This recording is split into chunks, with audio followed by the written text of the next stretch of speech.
Studentin. Content warning.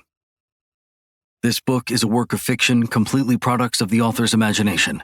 Any names, characters, places, incidents are also a product of said author's imagination.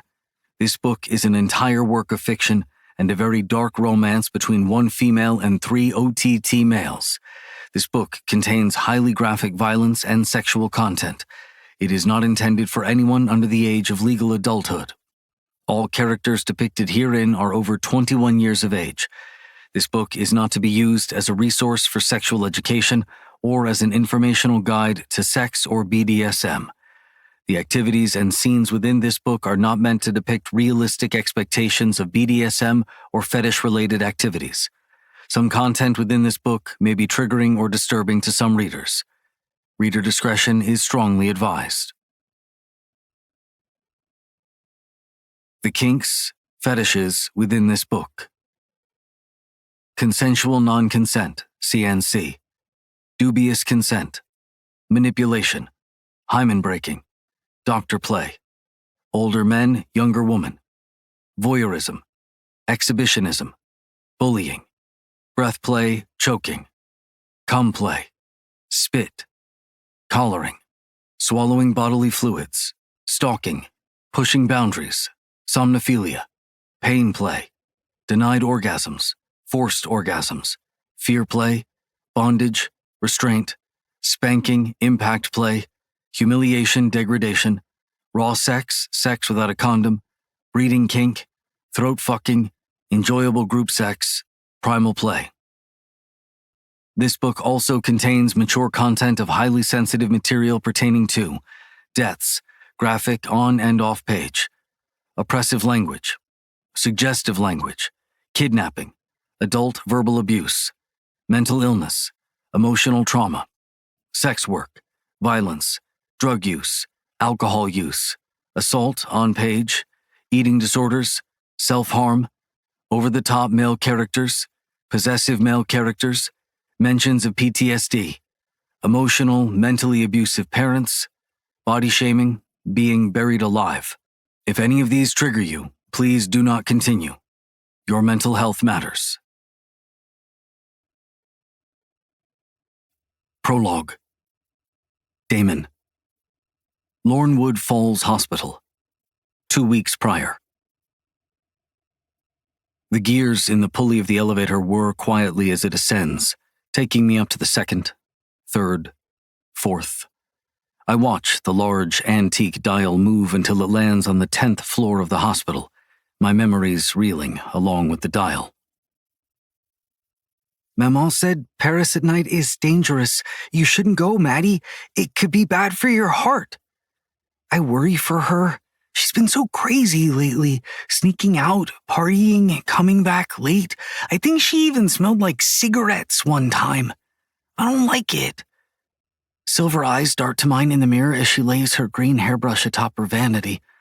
Our only genetic similarities are our black hair and silver eyes we got from our mother. She smiles sweetly at me in the reflection. I have leaves every day worried about my heart. I'm tired of being afraid of living. But you're right, Arrow. The nickname is a nod to our different last names. How about we play and then go to bed? My heart jumps, excitement thrumming through my 8-year-old self at just the thought that my big sister wants to play with me. You'll really play with me? She nods happily. It's been a while since I played, huh? Okay, I'll go grab my cars, I yell excitedly and dash away. And so we played. For over 2 hours, my sister played with me, creating huge ramps and obstacles on the floor of her room, my Hot Wheels flying at top speeds, crashing into the barricades we built.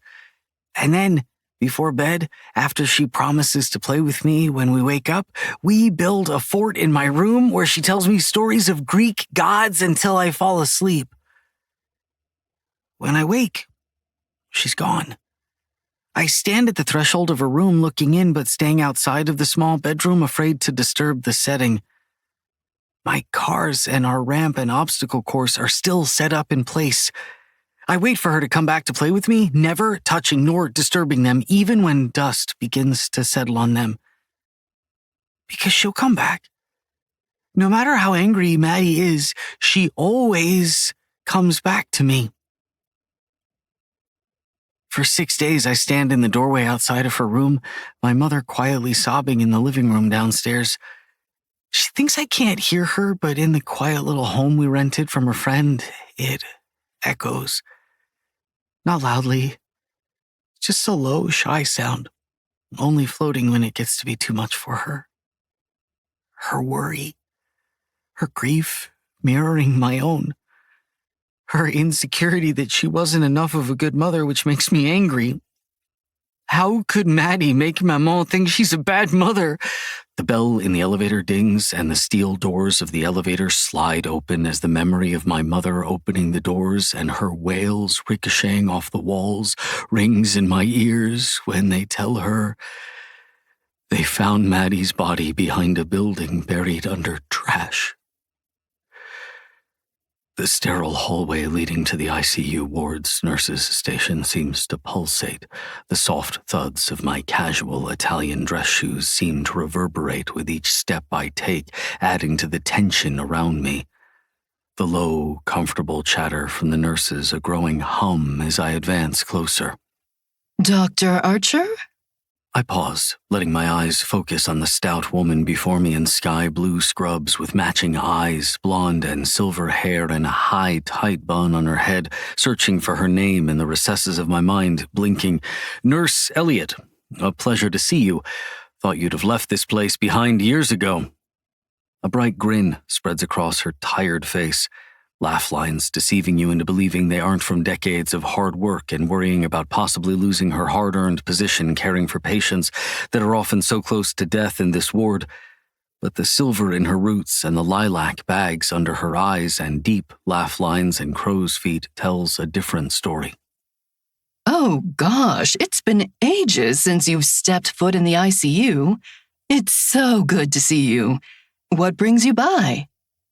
She must not know I no longer work for Lorne Wood. Good. The less she knows, the better. My colleague is here, unfortunately. My girlfriend asked me to bring by flowers during my visit before I go home to her. I say, conveniently holding a vase and the important thing tucked between the leaves of the thornless dark red roses. Girlfriend? She asks with a slight gasp, and I don't dare say Raven because this nurse was there the night they brought her into Lorne Wood Hospital, when reporters were everywhere. There, the night they transferred her to my ward to be under my care. I give one singular nod. When I don't give more information, she takes the hint. We aren't friends, we're former colleagues, nothing more, nothing less. Who's the patient? Whitmore. Oh, yes. He came in just yesterday. Room 1001. Just down the hall and to the left. I thank her and step aside and resume my journey. The thrum starts again, the halls pulsating, narrowing into a stretch as I find his room and enter, standing beside the bed to unplug the call button in his hand. It's dark. The only light in the private unit is above him, a dimming fluorescent beacon as I take a seat beside him and place the vase on his bedside table. I take a good look at the older man before me. 15 years my senior, an oxygen mask over his mouth and nose, wires everywhere, but most importantly, an IV to administer drugs and fluids. 7 years too old for Maddie. Thaddeus, I say aloud, and his eyes flutter open. He tracks his surroundings, the wall, the window, and finally, me. He blinks when I lean closer and I pluck the syringe from between the woven stems, uncapping it. His muddy eyes widen in surprise as I suck nothing but air into the tube and twist it into the port of his IV wire where drugs are administered. I hear the click of a button and smirk, pulling the mask off his face. Come now, Whitmore. This is 25 years in the making. Why are you doing this? He rasps, breaths shallow, wheezing. I would feel bad for the old man if this wasn't for the greater good, one less brother in the syndicate. What I'm about to do should have me nervous, should have my belly swooping. I took an oath to save and never harm. I should feel something other than this thrum in my veins that feels more like encouragement than resistance. In 1999, You took a trip to Paris, where you met one Madeleine Céline Bordeaux, a 15, almost 16-year-old visiting with her mother and her baby brother. I will say, Whitmore, it was smart to preach love to a 15-year-old girl born with a broken heart. Don't know what you're talking about. He denies between wet gasps, but my focus is on the large barrel of the syringe, my weapon of choice. Ironic, maybe. I'd call it poetic justice. It would be improbable, wouldn't it? In a perfect world, those thousands of miles and an entire ocean 25 years ago, we were at the same place. Me, as a boy, enjoying summer vacation with my mother and my big sister, and you tearing that same family apart. I myself never would have believed it. It was far too coincidental for it to be real, except I saw the ledger for myself. I grit out between clenched teeth and push the plunger, watching the divine separation of air and fluid in the clear plastic with fascination. A large gap that slowly travels from the tube down to his hand, and we watch it enter his body. Won't get away with this. I shrug. And you never should have, I reply, throwing the syringe in the biohazard bin and walking out. The door closes with a soft click. Like a silent predator, I stride past to the nurse's station and straight to the elevator as a code blue is called and chaos ensues behind me. But I don't even glance back as the steel doors of the large elevator open and only turn forward once they shut behind me. The pulsating in my mind stops. The blur at the sides of my vision dies down, and for a moment, I'm not alone in the elevator. For a moment, I can see Maddie's reflection standing beside me. Her head comes up to my chest, where once upon a time I came up to hers, proof of how much time has passed. I watch as her ghostly hand covers mine, cold against my skin, and I suppress a gasp and a shiver. Our eyes clash, silver with silver, and she gives one solemn nod. And when the elevator whirs, beginning its descension, I blink, and I'm alone again. And for the first time in 25 years, I allow myself to grieve what could have been. Chapter 1. Raven. I bet you're fucking faking it. Faking it! Fucking faker! She's faking it! I blink, keeping my composure as Raylin gets closer to me. Raylin, the girl that killed her stepfather, cut off his fingers and ate them. Raylin, who they had to wait for a bowel movement for evidence. She swings, but I block, and that makes it worse. It agitates her more when I defend myself. So she tries harder, windmilling her arms. But these meds I'm on, they make my movements less fluid, so she gets them in. I'm dragged from where I was sitting in the cafeteria, across the blinding white tile floors, trying to find purchase. I'm lifted by strong arms. The scent of rainwater soothes me, and then... No, this isn't right. I was somewhere else. Somewhere good. I'm in the hallway now, my hand trailing the wall like I always do, only moving when there's a doorway. I should run, escape. I will, but I can't. Remember things. It's fuzzy in my brain. I have to. There's things to remember. Faces, so many faces, but they don't make sense. Except shadow. What if I run and they find me? What will I say? Words are garbled messes and faces wear masks. Ugly, perfect teeth. Too white, blue eyes. They flash green, chameleon eyes. Psst, Raven. I stop, clutching the hem of my long sleeve in my hand. It's always so cold here. I can't ever get warm. I can still feel the scratchy material of the asylum-approved shirt Axel sent me. God, I miss him so much. I look to my right where my name was called from one of the rooms. My stomach swirls and dips. He's groaning, and there's a slapping sound. I don't like Josiah. Hobble away, spooky bitch. I bet you did it to yourself, Archer's fucking pet. Do you suck him off during your daily meetings? Come, slut. Josiah flicks something my way, and the white, thick liquid lands on my face, covering me from forehead to chin, and it drips down to my scrub top over my long sleeve. The wicked laugh echoes loudly, bouncing off the sterile walls, and I shiver. Saved that all up for you. I look down and what do I do? Bile rises in my throat when I realize what he's done, and I violently spew and spew and spew. I should have run. I will next time. Stupid little crazy raven, covered in cum. Strong hands come up from behind me and help me. They walk me to my room and help me undress to shower. But the shower turns into the room. Solitary. But why? What did I do? Why am I here again? Oh no, I am strapped in. No, my wrists, please. This isn't right. But it's foggy.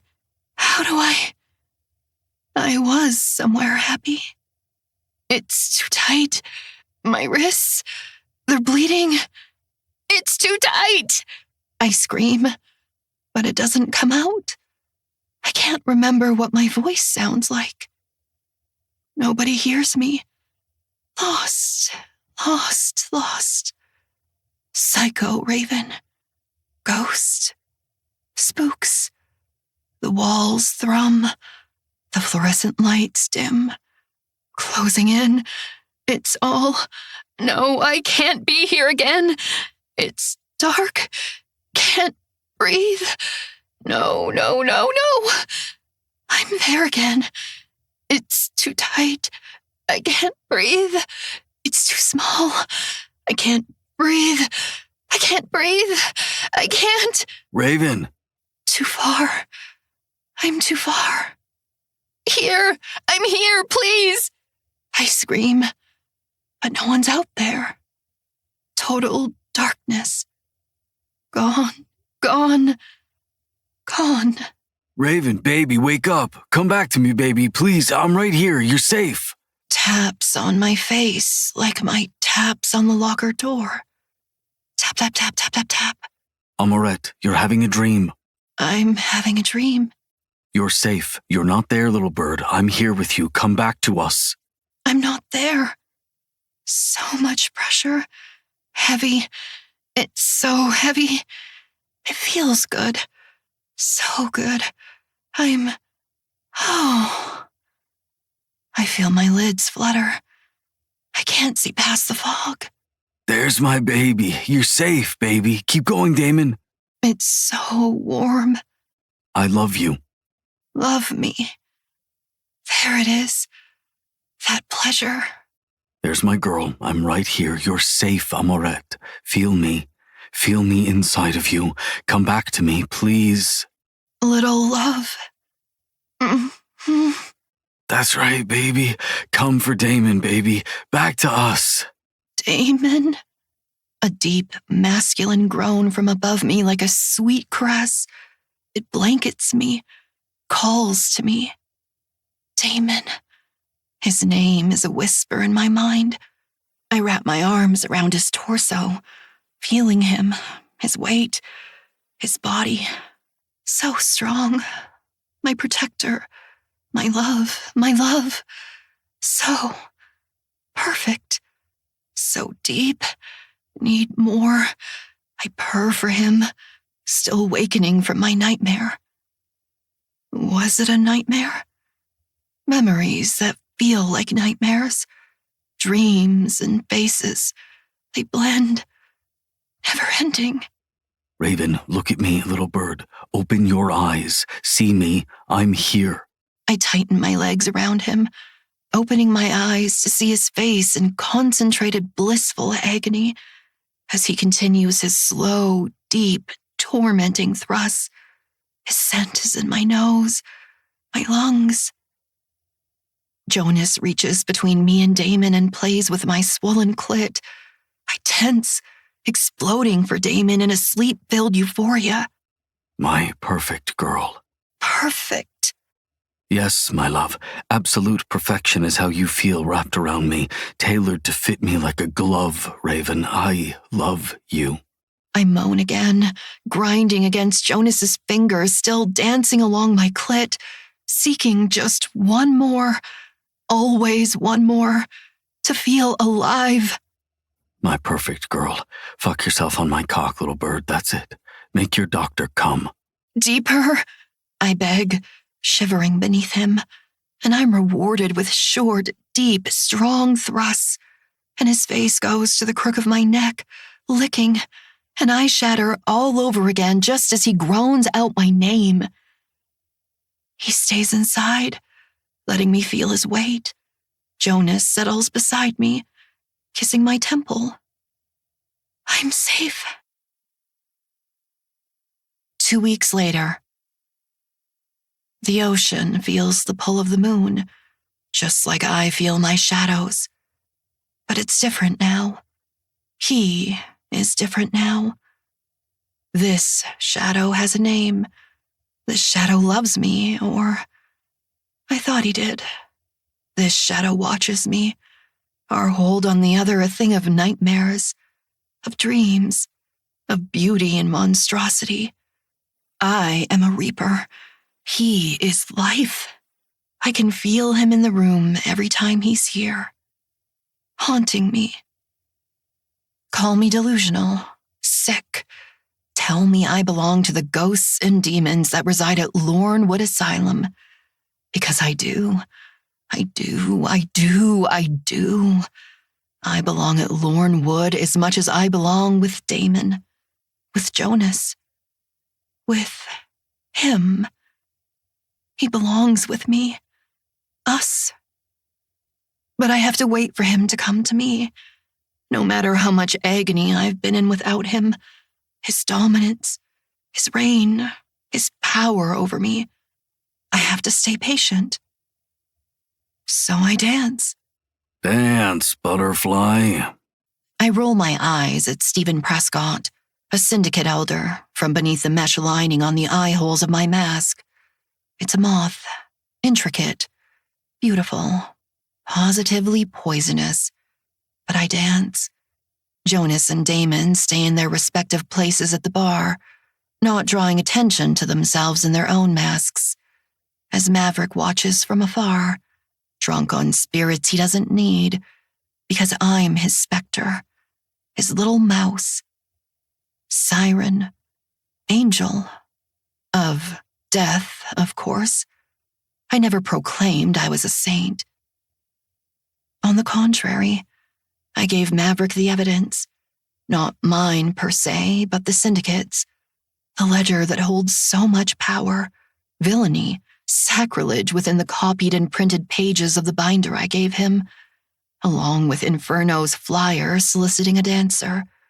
I purposely rolled the ball into Maverick's court and gave him all the evidence to put me away for life, to be thrown back into Lornewood, where they would drug me for the rest of my life, keeping me in a vegetative state, trapped in my mind.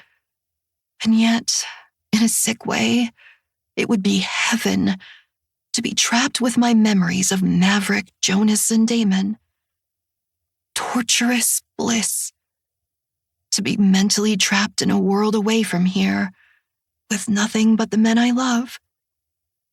Except there would be no home visits this time, no way for me to wean myself from my medications and feel alive again, the way he makes me feel alive.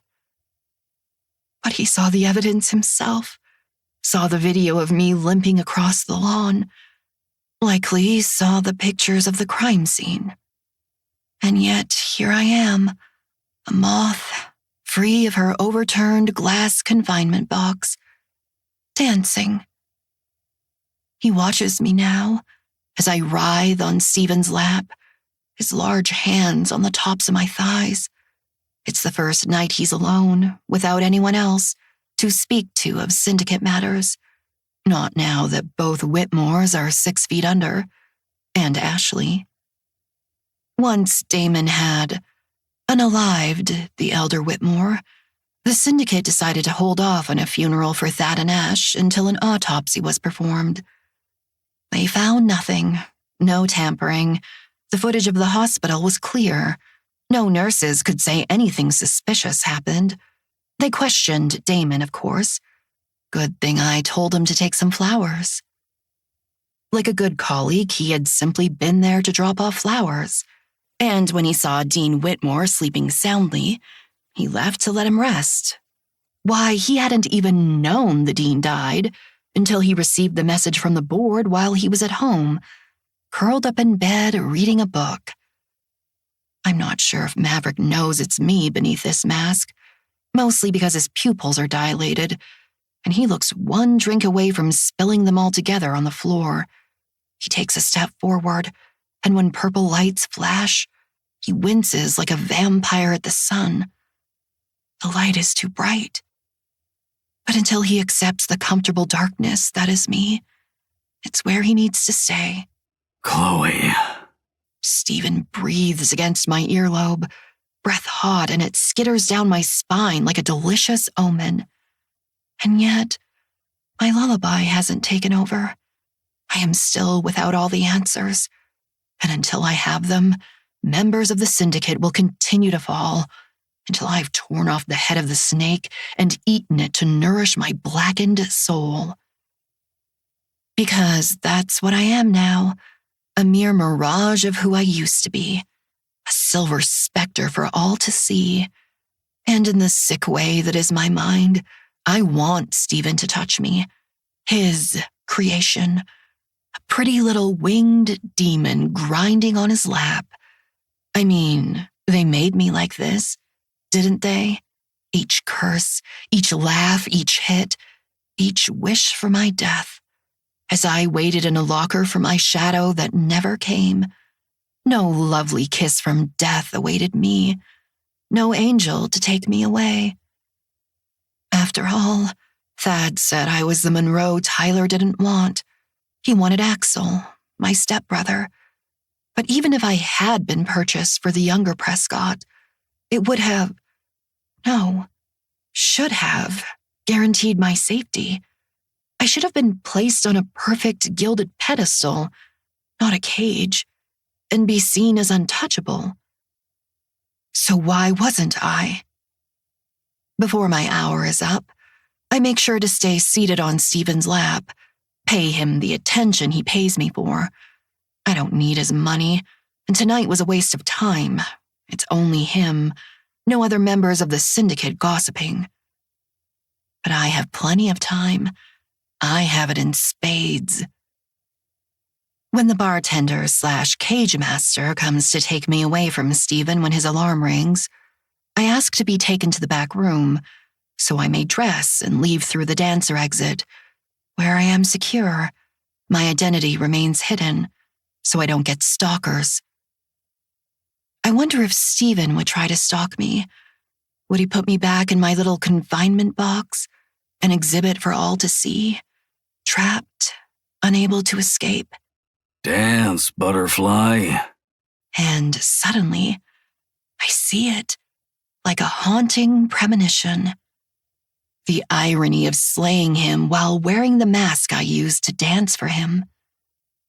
With no other prominent syndicate members in sight, I leave instead of going back to my cage, ready to be whisked away into the dark and dreary night and be fucked into oblivion by my guys, reminding me who I belong to, punishing me for letting another man touch me, each spank a deep caress that awakens the deadest parts of me, each kiss a treasure, each stab of their hips meeting mine a jolt of electricity, reminding me I am alive, I survived. I live for them, for me, helping me claw my way up from the pits of hell like a demon unleashed, starved and hungry for a pound of flesh. Jacob Cartwright, gone. Chase Prescott, gone. Tyler Prescott, gone. Thaddeus Whitmore II, gone. Ashley Whitmore, gone. Simon Hoover, A. Tangled in the sheets between Jonas and Damon, I dream of the one missing and let my mind conjure his image as I whisper his name into the dark room like a mad woman speaking to the walls, as flurries of the oncoming snowstorm dance outside our bedroom window, eerie and silent, a promise of quiet, swift destruction. Because even the most beautiful things can be catastrophic. Chapter 2. Maverick. Present day. Tipsy. That's how I end up on the third floor of Inferno, watching the new dancer sway her hips while holding on to the bars of her cage for the third Saturday in a row. Large black wings lined with gold. Even though her half mask is a moth, she looks like an angel. The shape of her body reminds me of Raven. I'm usually on the fourth floor doing depraved things with the women that dance outside of cages, but that was before Raven, who hasn't shown up to my class unless it's to drop off her essay on Wednesdays. I don't know if she thinks I need space from her, or she simply needs space from me, or she's given me a chance to soak up everything she's given me, and soak up I have. Jonas still shows up because he needs it for his bachelor's in political science, but he sits in the back of the class and does nothing more than take notes on his laptop and leaves, never stand behind. Let it unravel. I watch the same older gentleman as last week stride up to her, pale hair, pale blue eyes, unmasked with an audacious confidence that oozes power and wealth. I hate him.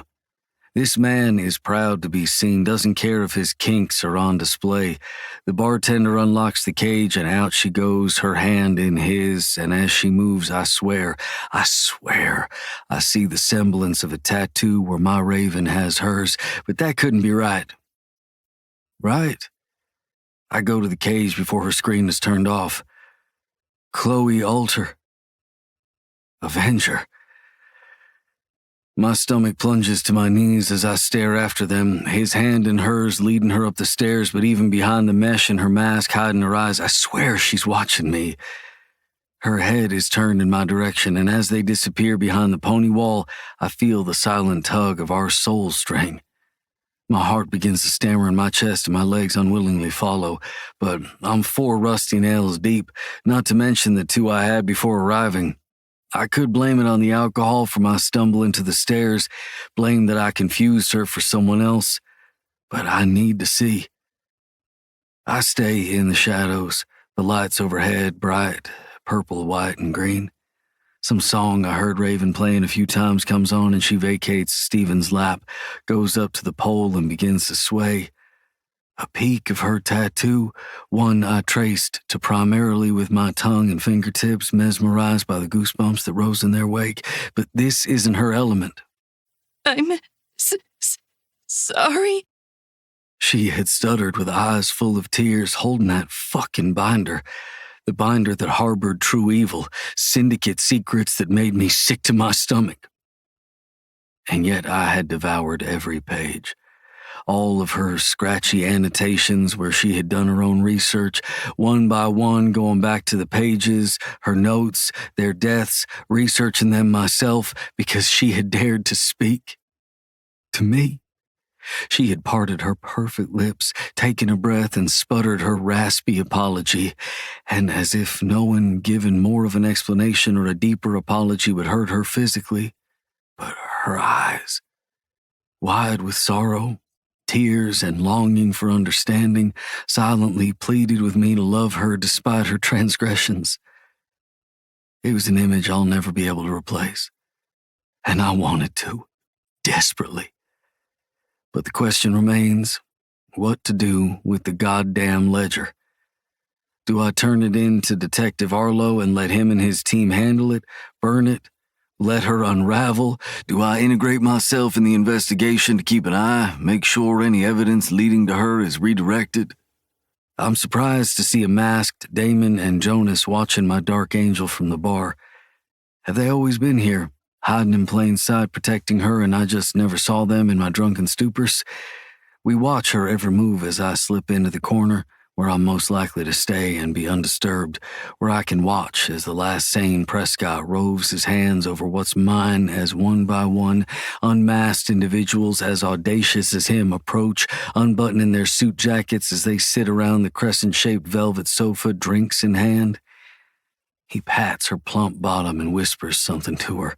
I growl, and it goes unheard over the music the woman I'm sure is raving is swaying her hips to.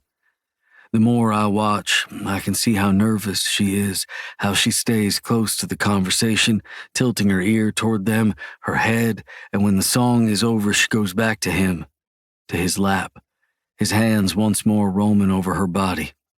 My body, the one I owned. It was mine, all mine. And she leans into it, to his touch. The thought of being replaced sends me into a jealous rage. I take a step forward, but emotion out of the corner of my eye 20 feet away stops me. My eyes flick to where Jonas is shaking his head at me, one palm raised in a silent stop, and then his hands raised to his midsection as to not draw attention. Gathering information. I quirk a dark brow in his direction because he's obviously been practicing his ASL. I gather my courage, finally, after 3 weeks, and stride to the bar to order another drink beside them. Like before, Damon turns to face the club inconspicuously, and I stay facing the wall of mirrors and shelved liquor, taking a seat on the stool with a red velvet buttoned cushion. He holds his classic old-fashioned, me with my fresh 2 fingers of Macallan, and for almost too long neither of us say anything.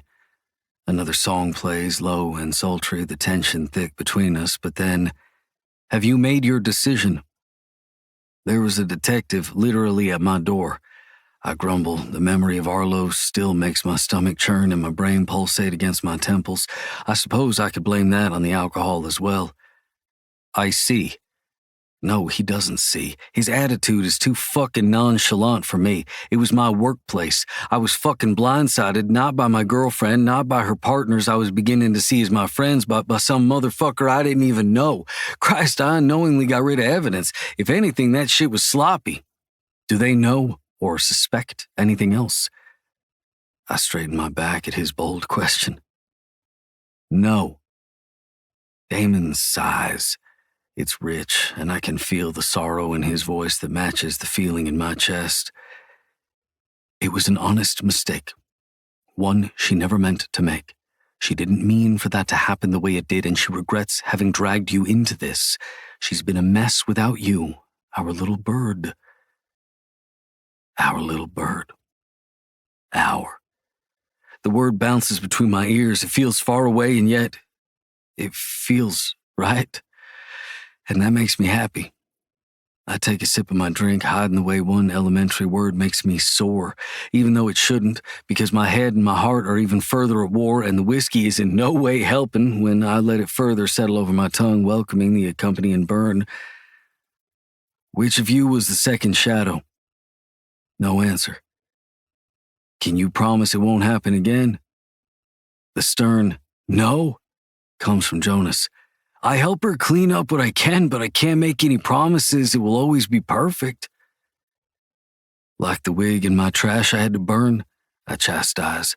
I'm being a fucking asshole, and I know it, but my anger stems from being kept in the dark for so long. This time they both face me. Gunmetal first, then hazel eyes meet mine. Damon lifts a heavy shoulder and Jonas fails to hide his smirk, leaving me to believe they think I accept this, that I've betrayed my own morals and ethics, same as them, for her, for them, for this dysfunctional family that just works. But haven't I? Like the wig in the trash you chose to burn, Maverick, Jonas says, still scanning the room, one elbow on the bar, looking bored as fuck. The whiskey in my stomach sours. How many more?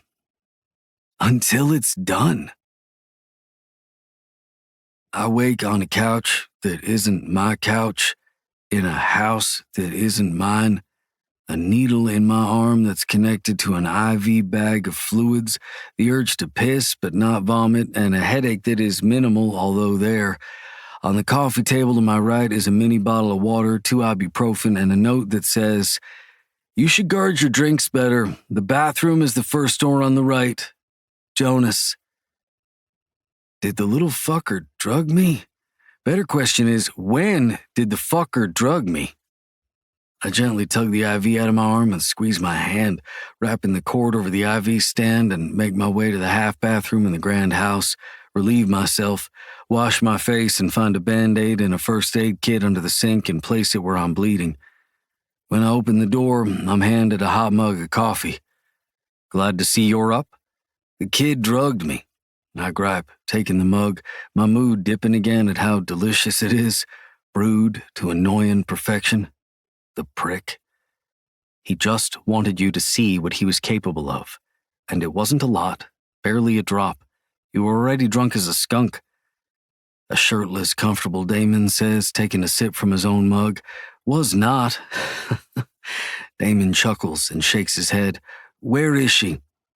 "They flew to London with Jonas's parents this morning for his mother's birthday, since it's also Thanksgiving break." Of course they did.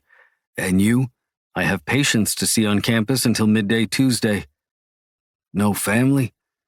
"I'll be headed to see my father in Stanford on Wednesday, and then I'll catch a red-eye on Thursday to see my mother." "Where is she?" "Paris. Jonas and Raven will be meeting me there. Would you like to come with?" I scrunch my nose, feel my brows furrow. "To meet your parents?" Damon shrugs as though this isn't an issue, as if bringing me to meet his parents is second nature. "Why not? Do you prefer to spend the holiday alone? I assure you my father's chef is the best on this side of the Mississippi." "No, I've spent enough alone, too many. I don't say that. But also, his chef?" Damon chuckles again. "My father is the chief of cardiothoracic surgery there. He doesn't always have the time to cook for himself." Of course not. But learning about Damon feels good. Like he's finally letting me in after months of knowing him. I feel acceptance. But it could be a trick, right? Tricking me into knowing him, feeling accepted and wanted so I don't talk to Detective Arlo. There's only one way to find out. "I'll need to collect my passport." He nods once. "Jonas drove your car back. It's in the driveway. Your keys are hanging by the front door." "Why are you being kind to me?" "Because she loves you, Harrington. And you'll find I have very little tolerance for anyone or anything else that doesn't involve her." He replies, walking away. "Because she loves me. Simple as that." Damon's father lives in an older, gorgeous, meticulously kept 2-story colonial home with a picture-perfect manicured lawn.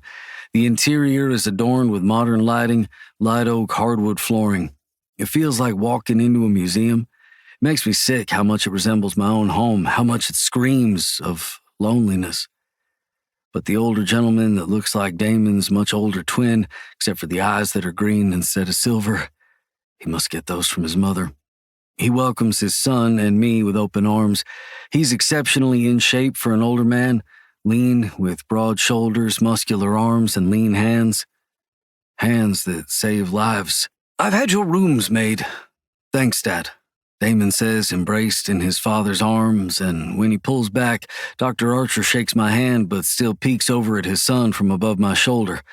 "Tabitha is finishing up dinner, so we just have to reheat tomorrow." "Her family doing well?" "I hope so. Her son just graduated and started his rotations at my hospital.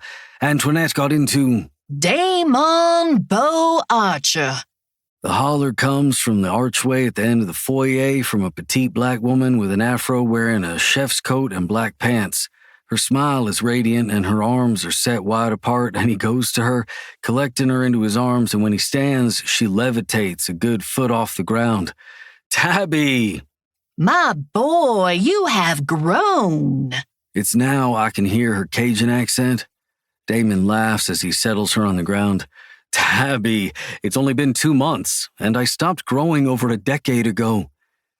She responds in French, and I watch the exchange, feeling my lips turn up at the corners when she smacks his arm and then pulls hers up and flexes beneath the sleeve of her chef's coat. The exchange is odd, but warm. I hear the click of the door shut behind me, and the older Dr. Archer stands beside me. Thank you for having me, I say, nervously holding out a bottle of wine I picked up yesterday and had it chilling in my refrigerator until Damon picked me up this morning. He grins. No one should be alone on the holidays. Oh, he has a British cadence in his words. I must have not heard it during my rush of anxiety when he opened the door, but all in all, the home is comfortable, even though it lacks familiarity. He holds out his hand to take the wine. I'm Henry Archer. Come. The next day, around noon, we begin to eat Tabitha's food, a grand turkey, dressing, cranberry sauce, mac and cheese, mashed potatoes, gravy, a green bean casserole, and finish off with her pumpkin pecan pie, which reminds me of home. To say I devoured an extra slice would be an understatement. So, off to see your mother, then? Come with us. Son, Dad, I have news to tell you, and when I tell Maman, you'll want to be there, for her. Plus, I want you to meet my girlfriend. Our girlfriend. I don't think I need to be there when you tell your mother you're bisexual, son. Also, this is an awkward way for me to meet your boyfriend. Had I known— What? Dad, no. She's our girlfriend, but we're not together. She's with her other boyfriend, Jonas, in London with his family. She wanted to be here to meet you, but it was his mother's birthday. She has 3 of you. It's more common than you think. Polyamorous relationships. What's her name, son? Now Damon thumbs the condensation from his wine glass, avoiding his father's gaze. Raven Monroe. Henry's eyes widen, then narrow. Son, if the medical board finds out you're dating your former patient, she's no longer under my care, and it was a month or so after, he lies. I also no longer work at Lorne Wood. I work at Rayne-Moore. What business do you have there? I'm the psych counselor there. Henry drops his fork, not hiding his displeasure from his son, shaking his head at Damon, the light in his eyes dimming. So you took a pay cut, a severe one, to follow her out there, didn't you? And if the school board finds out, they knew I was a doctor on her team, but she doesn't fall under my care. You were the sole doctor on her team, Damon. I knew your obsession with her was borderline possessive, but I didn't think it was this bad, son. You could jeopardize your entire future. You worked hard to be where you were. Watching Damon get reamed by his father pleases me. What doesn't please me is the way Damon's demeanor sags. What's the news, then? Damon's eyes darken to the color of a faded, forgotten tombstone. I found Maddie's murderer. What? I decide I can't watch Henry's eyes well with tears, although unshed at his son's revelation. And I took care of him. Henry deadpans at me. He knows. Tell me everything, son. First of all, you'll love Raven. She's the one that found the information that led me to finding her killer. And then Damon begins his story. I latch on to every word, every syllable, not missing anything. He clues me in, telling me how his mother decided to stay in Paris, advocating not only for Maddie's murder, but those that went missing as well, pouring so much of her money and her energy into it, it tore their marriage apart. When he's done, and Damon reveals he has a ticket for his father already, Henry leaves to reschedule his patient's surgeries and pack a bag that's a little too full, as if he doesn't plan on coming back. On the flight to Paris that evening, Henry is riddled with anxiety. 20 years since I've seen her, he says, fiddling with a brochure in his bouncing lap. It'll be okay, Dad. And if it's not, he snarls, but Damon takes no offense, then we still have each other and you can finally move on. Nobody simply moves on from Amelia Bordeaux. The nervous Englishman replies softly. He remains fidgeting and quiet, nervous to see the love of his life once more, anxious and possibly hopeful that she still loves him the way he loves her, has always loved her. From the moment he saw tears in her eyes, pleading and praying over her little girl with a sick heart, to a silent God that often let those pleas go unanswered. She didn't pray to God to heal Maddie, he tells me, looking out the circular window as we sailed over the clouds. Mia prayed for me and for time, for her God to steadily guide my hands, to cut and sew and stitch everything properly so Maddie would have a chance to live. Whether it be 2 days, 2 years, or 20, all she wanted was more time with her daughter. He sighs, fogging the window. I had asked her to wait for me, to not go to Paris until I could get a week or two off. He shakes his head as he trails off, obviously shaking away the memories that plagued his mind every day. I had gained a wife and a daughter the day my Mia married me. I was the happiest man alive. Then Damon was born, and no one could tell me I wasn't the king of the world. They were my life. Coming home to a woman that seeks to be in your arms, that loathes being away from you, that brings peace when the rest of the world is full of chaos. And let me tell you, there were some nights after a hospital shift or a surgery gone wrong, I wanted nothing but to melt into the ground and hide from the world. I melted into my Mia instead. Although, with all that passion in her soul, there were times she was the chaos, all 3 of us vying for her attention, or the 3 of them vying for mine. But I wouldn't have had it any other way. I never thought I wanted children, to be a father, and yet I couldn't imagine my life without Amelia. Maddie was a bonus, another little heart I held in my hands literally and figuratively. When Damon came along, I felt complete. I don't know if he realizes how close he's hitting the home with me. But then I lost my wife and my little girl the same day. I may not have raised her from the day she was born, but she was mine nonetheless. I have been incomplete for 20 years. I stay silent, letting the older gentleman speak whatever words he needed to get off his chest, because when he says, if she brings you peace amongst the chaos, if she seeks to be in your arms even when you're angry, either of you, if she chooses you over and over again, looks at you like you're the most interesting creature she's ever set her eyes upon, even if she has no idea what you're talking about, and loves you despite what a complete shite you are sometimes, you keep her.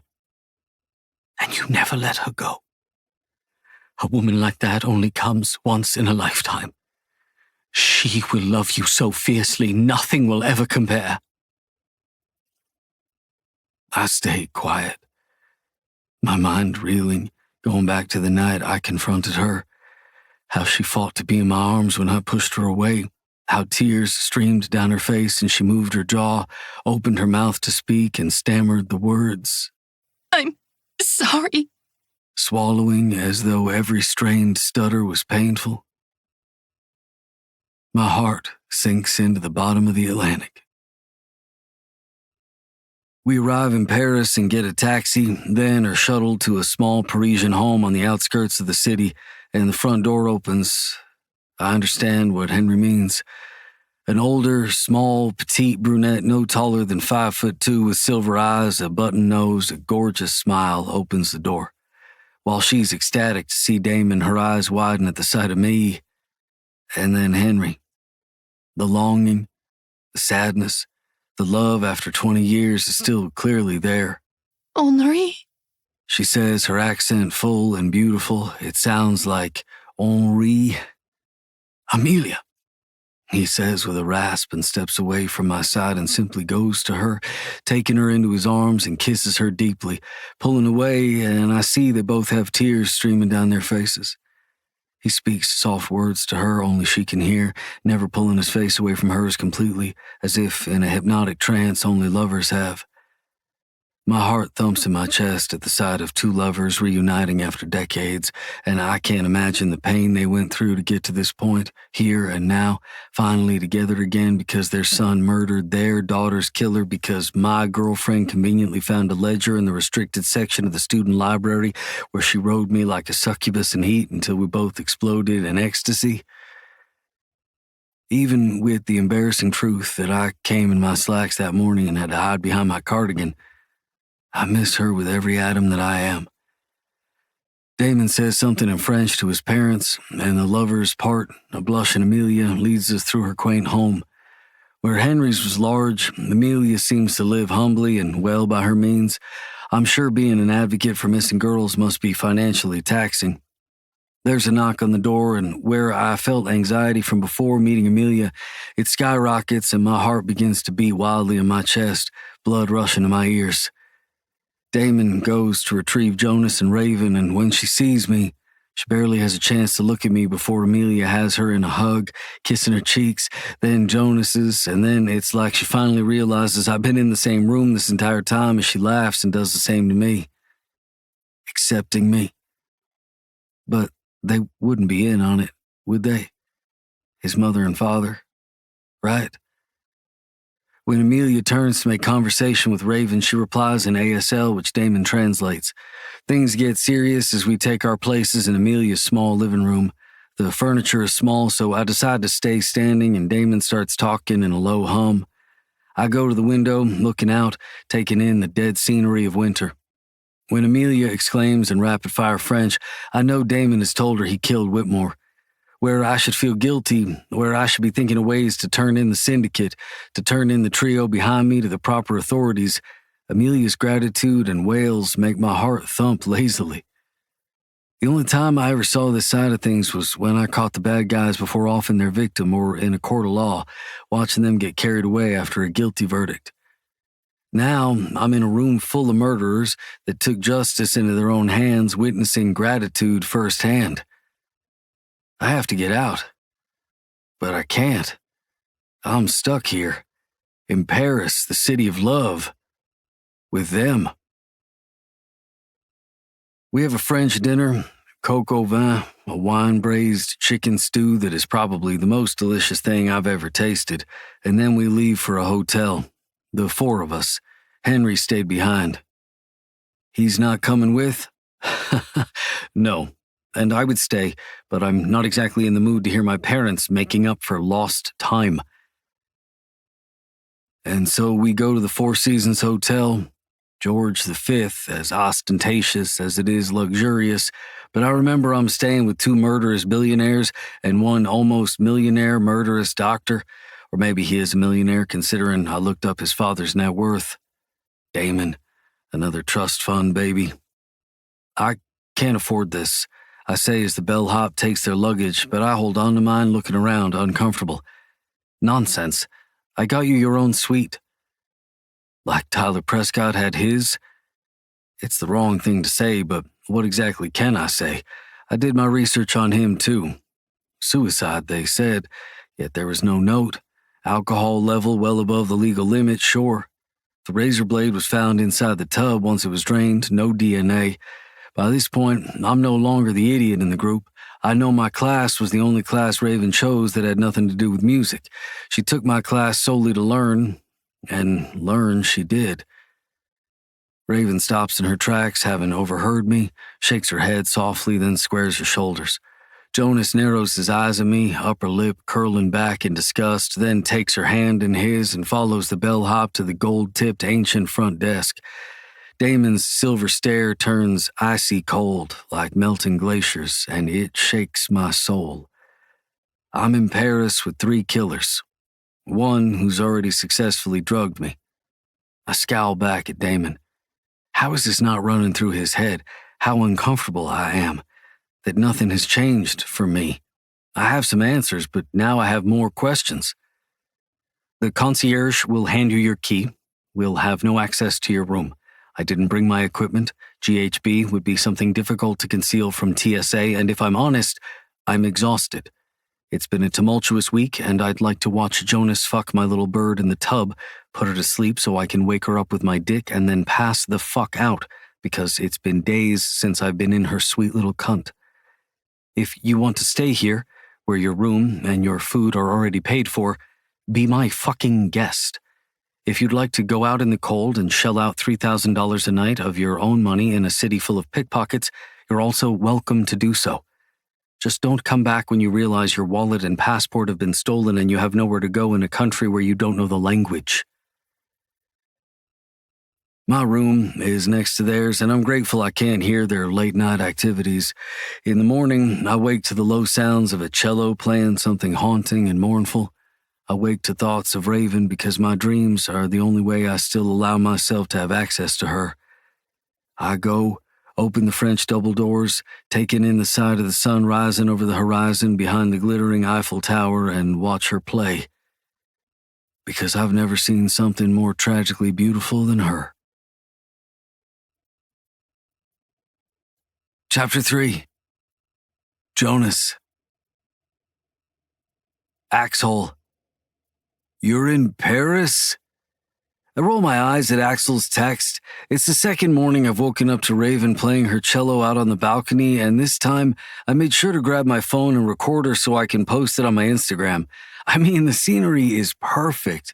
Sun rising, the Eiffel Tower is still lit, you can see the Seine, but the main beauty is her.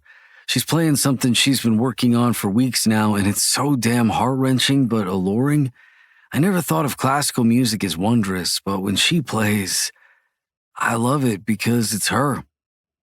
I keep thinking now is the perfect time to propose, here, now, in the city of love, but Damon keeps saying it's not while Maverick is still fragile and indecisive.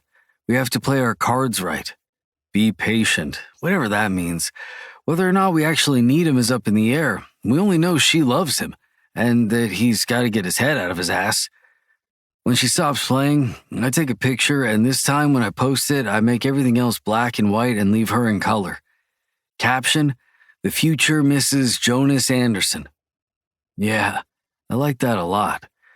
She always stays outside for a moment after playing, looking over the sleepy city that's not even close to waking up. It's freezing outside, but not as cold as Massachusetts. There's a soft flurry of snow that melts before it touches the ground, and when I hear a knock on the door behind me, I know Damon ordered room service while I was entranced. But how could I not be? My phone vibrates in my hand, and when I look down to see Axel is calling, I can feel my molars grinding together. Yeah? What are you doing in Paris? What if she has an attack? What if she attacks? Well, I'm mostly fucking your sister to answer your first question, and secondly, she's doing great. We've been out and about just fine. I told you, you don't need to worry about her anymore. She's mine. I got her. There's a tap on my arm, and when I look down, I see a mug of coffee. I look up at Damon, and he's smiling. I grab the mug and take a sip. I gotta go. Hanging up on Axel always feels great. She really is doing great, isn't she? He asks, looking like a proud papa as Raven turns around in her chair and grins at us. You played beautifully, little bird. Where there's a part of me that is jealous at the way my girl blushes, looks down, lashes hitting her cheekbones, and then back up at the man that watched over her for years, that emotion is overpowered by the way my own smile appears on my face, happy that she is happy. Damon sets down his mug and tugs on his overcoat, goes to her, plants a kiss on her forehead, and she lights up even more when he towers over her, cupping her face in his large hands. Images of the way she came between us last night make me smirk, because she looks so sweet and innocent with those big brown eyes I know make Damon's heart flutter, but deep down she's an insatiable, sick little slut. My sick little slut. He helps her up, and they come back inside, closing the double glass doors behind them, and she strides to me, the room feeling at least 10 degrees warmer now. Morning, baby. I kiss her. Did you sleep good? She blinks as if thinking over her answer, as though if she tells us she dreamt of Maverick again, it will hurt my feelings. It won't. I'm actually surprised the man came with Damon, but I know it tortured her to be near him as he barely glanced at her. If only she knew he can barely keep his eyes off her anywhere else. school, the library, Inferno. They're both suffering without the other, but he has to be the one to reach out. Raven finally nods, but I can't help the sinking feeling that she's perhaps lying to me to save face. I hate that. Want to get dressed so we can wake Maverick and have some breakfast? Walk around and shop, maybe? I found this bookstore online that's 2 blocks away. They have a little cafe. The smile on her face makes my knees buckle. It's so easy to make her happy. I hide my disgust at the Monroe family for thinking she's a menace to their image, to society, and keeping her locked away. I mean, she is, but she's only a menace to a special secret society, but not... It doesn't matter. I plant another kiss to her cheek and tap her hip twice. Get ready, baby. I'll go get Maverick. As soon as she's in the bathroom with the door closed, Damon shakes his head. He checked out last night. I scowl. Did you at least do it the night I roofied him? Damon nods. Yeah, he's tagged. That's how I know he's currently flying over the Atlantic as we speak. What a fucking wuss-puss. We're leaving tonight anyway. He couldn't have waited? Then again, it's not like he gave us a chance to speak to him properly. That's why him coming on this trip was pertinent. We wanted to talk to him, all of us, as a family. Because as fucked up as it is, as fucked up as we are, that's exactly what we are. Silver eyes flash to mine, a grim shadow creeps over his features. I'm staying here tonight to be with my parents. I'll be home Sunday night. So they're fixing things? My parents should have never separated, Jonas. All these years apart, so many failed relationships between them, they were always each other's endgame. What happened to Maddie was terrible, but it wasn't what happened that tore them apart. It was the distance. Trying to solve a murder from thousands of miles away, spending money to go back and forth, it takes a toll on you. Now they can be together again. Can they, though? Doesn't your father still have his entire career in the U.S.? He does. But if I know the man like I think I do, he'll retire early. There's nothing that man wouldn't do for my mother. He's proven that more than once already. He says somberly as the shower cuts off and I frown. Damn, I really wanted to shower with her. Don't worry about a thing. I'll get us home. Have you thought more about Kronos? Now the handsome fucker smirks at me. Get her the dog, but wait until I'm home. I want to see the look on her face when you present her with the old Doberman. He says as the bathroom door opens and steam rolls out like low drifting fog. That's fine. I need to get him transferred closer for pickup. I'm excited. I found an animal shelter in Jersey that caters to rescuing dogs and cats and having them trained as service animals, but they got lucky with the one I chose for Raven. Kronos is a 10-year-old service dog that belonged to a veteran that lost his battle with depression. He's been in a shelter for the last 3 months, and as soon as I saw him, I started making plans to get Kronos. When I had syndicate matters to see to in New York, which hasn't been often lately, but when I am called, it's been all-nighters, I'd stop by to hang out with him so he'd grow used to seeing me. I just know he's going to love Raven, and I know Raven will love him back. Plus, having him around to protect her when neither of us are home would make me feel a lot better. Mostly because she's been sleepwalking more frequently the last few weeks that we've been at Damon's. Because of it, we had to install deadbolts on the tops of doorways. During the day, they're unlocked, but nights are a completely different story. Raven walks around, muttering, voice hoarse, or silently stammering at a wall. It's never scared me when I wake up and find her, not even when she looks like a ghost trying to escape. It's just now we've been finding her sleeping in the oddest positions in the oddest places. The only time she doesn't wander off is when we're both in bed beside her, and unfortunately, since I still have to show up for syndicate matters and meetings, it's not always. Speaking of, my eyes roam from her little feet up to the tattoo that starts on her ankle and goes up her leg, her knee, her ample thigh, still slick with water, and I salivate, an absolute Pavlovian response to her. Sure, she's wearing a towel now, but I know exactly what's underneath. The most beautiful body I've ever seen, complete with wide hips, the soft swell of her stomach, a narrow waist, and teardrop titties that aren't overly large but enough to fill my hands. Made for me. She stills at my perusal of her, a knowing look in those caramel eyes of hers, wet, curling rivulets of her hair 2 shades darker cling to her shoulders, and I bite my lower lip. Drop the towel, baby. Slowly. I bite my lips in appreciation when she does, clasping her hands in front of her, the towel pooled lazily at her feet like a cloud. It takes me 3 wide steps to get to her, and when I do, I drop to my knees, a servant before his goddess, and crawl to her. I have licked and kissed every square inch of this woman's body, from toes to crown, fucked her in every possible position, and had her suck me in every possible way, and I simply just can't get enough. She's in my mind, my heart, my veins. I'm a fucking addict, and she's my drug. Every breathy sigh, every whisper, giggle, and little motion of her hands reminds me just how much I'm wrapped around her little finger. One wish and I'll do whatever possible to make it come true. One command and I'm on it. In whatever way she needs me, I'm there. As a friend, a lover, someone to clean up behind her as she eradicates the syndicate one by one, I'm hers to command and I don't mind it.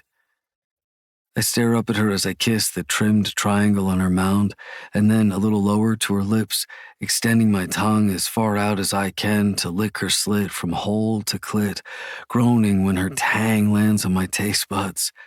Nothing but addictive ambrosia. Reversed erotomania. That's what I'm diagnosed with, along with a mild case of attention deficit disorder. But when she's in my line of sight or just near me, I have no issues paying attention.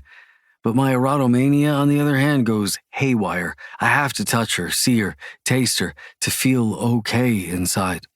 Whatever ounce of her I get is okay and not okay at the same time because I always want more, need more. I simply cease to exist away from her because I was made for her. Her thighs shake and I'm rewarded with more of her nectar, continuing to kiss and lick and suck and swirl my tongue. Her hands go to my head, tugging my hair so I can tongue fuck her deeper, and her hips buck, fucking my face. I moan, narrowing my eyes, hoping she understands what I'm saying while I suffocate in her pussy. That's my baby. Fuck my face. Come all over my tongue like my sick little slut. Her eyes widen, her mouth opens, those delicious sighs the only sound in the room besides my grunts of approval and my tongue lapping up every fucking drop of cream she gives me. She goes rigid, her orgasm taking over, and I keep licking through it until she spasms one last time. She lets me go, and I sit back on my heels, my dick raging behind my zipper, but I can wait till later. I lick my lips and grin up at her. Better? She gives a sleepy nod and a lazy smile. That's my girl. The walk to the cafe consists of consistently stopping every 5 minutes for Raven to look at the displays the shopkeepers are putting up for the upcoming holidays, or because she simply wants to window shop. I don't care. I stop with her, holding her hand while taking in every smile and commemorating it. Even with all the darkness, she still looks at everything with a childlike wonder, and I can't help but try to see it through her eyes. Her last 4 holidays were spent at Laurenwood Falls Mental Institution, for God's sake. But a thought darkens me. What were her holidays like in the asylum? I'll have to ask Damon when we get home. The bookshop cafe, ironically named Livre d'Adam pour Belle, Adam's Books for Belle, which I found out is the beast's actual name, which is dumb because he looks like a Tristan. Opens just as we get there, quaint, quiet, and it smells so fucking delicious. I almost order everything from the menu, which makes my girl laugh silently beside me when the waiter's eyes go wide. He comes back with to-go cups of espressos, encouraging us to look around while our enormous order is being made. Raven gets up excitedly, taking my hand, and I, of course, indulge her because, my God, my heart hurts when she smiles. The waiter hands me a woven basket lined with fabric to put anything she wants inside. I want her to get whatever she wants. I want to replace all of the books that were destroyed in the fire, all the ones she didn't get to read and the ones she did. We walk the first floor of the shop until a worker tells us the English tortoise section is in the far back wall. I take in the few French titles she's placed in the basket already and make a note to myself to go through her phone later when she's asleep to look up her Pinterest and see if she's marked any books down she wants. Our waiter finds us as she places another book in the basket to tell us our breakfast is ready and served at our table, eyes widening again when he sees the 12 books in the basket. Various croissants, breads, butter, jams, omelets, and more espresso line the table set for two, and when she sits across from me, I move my chair to sit beside her. She grabs a brioche bread, slices it in half, butters it, folds her omelet, and makes a fucking sandwich. Brilliant. She does the same to mine, then cuts and parts the sandwich in half. Then she fixes my espresso with cream and sugar to my liking because, of course, she's paid attention and gets it right every time. And soon we're simply eating and enjoying our espressos and the ambiance the quiet shop provides. Outside on the street, more and more lights are turning on in the shop windows, lighting up the Christmas displays. Some minimal, some full of glittering tinsel, toys, lights, and Christmas trees with large glittering ornaments to small matte ones. People are beginning to wander as we take it all in. The difference between here and out there, where it's getting busy, is incredible. Every now and then someone comes in to order and then leaves without so much as glancing in our direction. For sure wanting to stay away from the gawking American tourists. But my girl's not gawking. My girl is soaking it up. The way she holds the mug close to her lips once she's done eating, inhaling the scent of the coffee with a small smile on her lips, so content with the simple things. She catches me staring and grins. Her hand comes up to her face and she swipes her fingers along in a circle. It's one word, an easy one. Beautiful.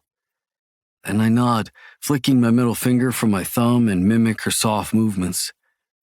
Very beautiful, I sign back. She blushes and goes back to staring out at the street, at the people rushing by, people coming in and leaving, taking little bits and nibbles from her croissant, for sure not wanting to waste it. I'm so busy staring at her, I barely hear my phone buzz from my back pocket. I pull it out only to see my mom's face, and I answer the FaceTime call. Hey, Mom. Hello. Good morning, darling. It's so good to see you. Where's our lovely girl? She's right here.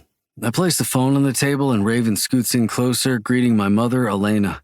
They have an entire conversation in sign language since my mother's gotten a lot better at it while we were visiting in London, wanting to excel at being able to talk to my future wife and the mother of her grandchildren because honestly, we don't know if Raven will be able to ever talk properly. But I don't care. I like her little motions and glares and all the little sounds she can make. I catch the waiter and the staff behind the glass counter holding pastries, watching in fascination. My mother must have made a joke because Raven tilts her head back, curls cascading behind her shoulders, laughing silently, glee on her face, and I love it.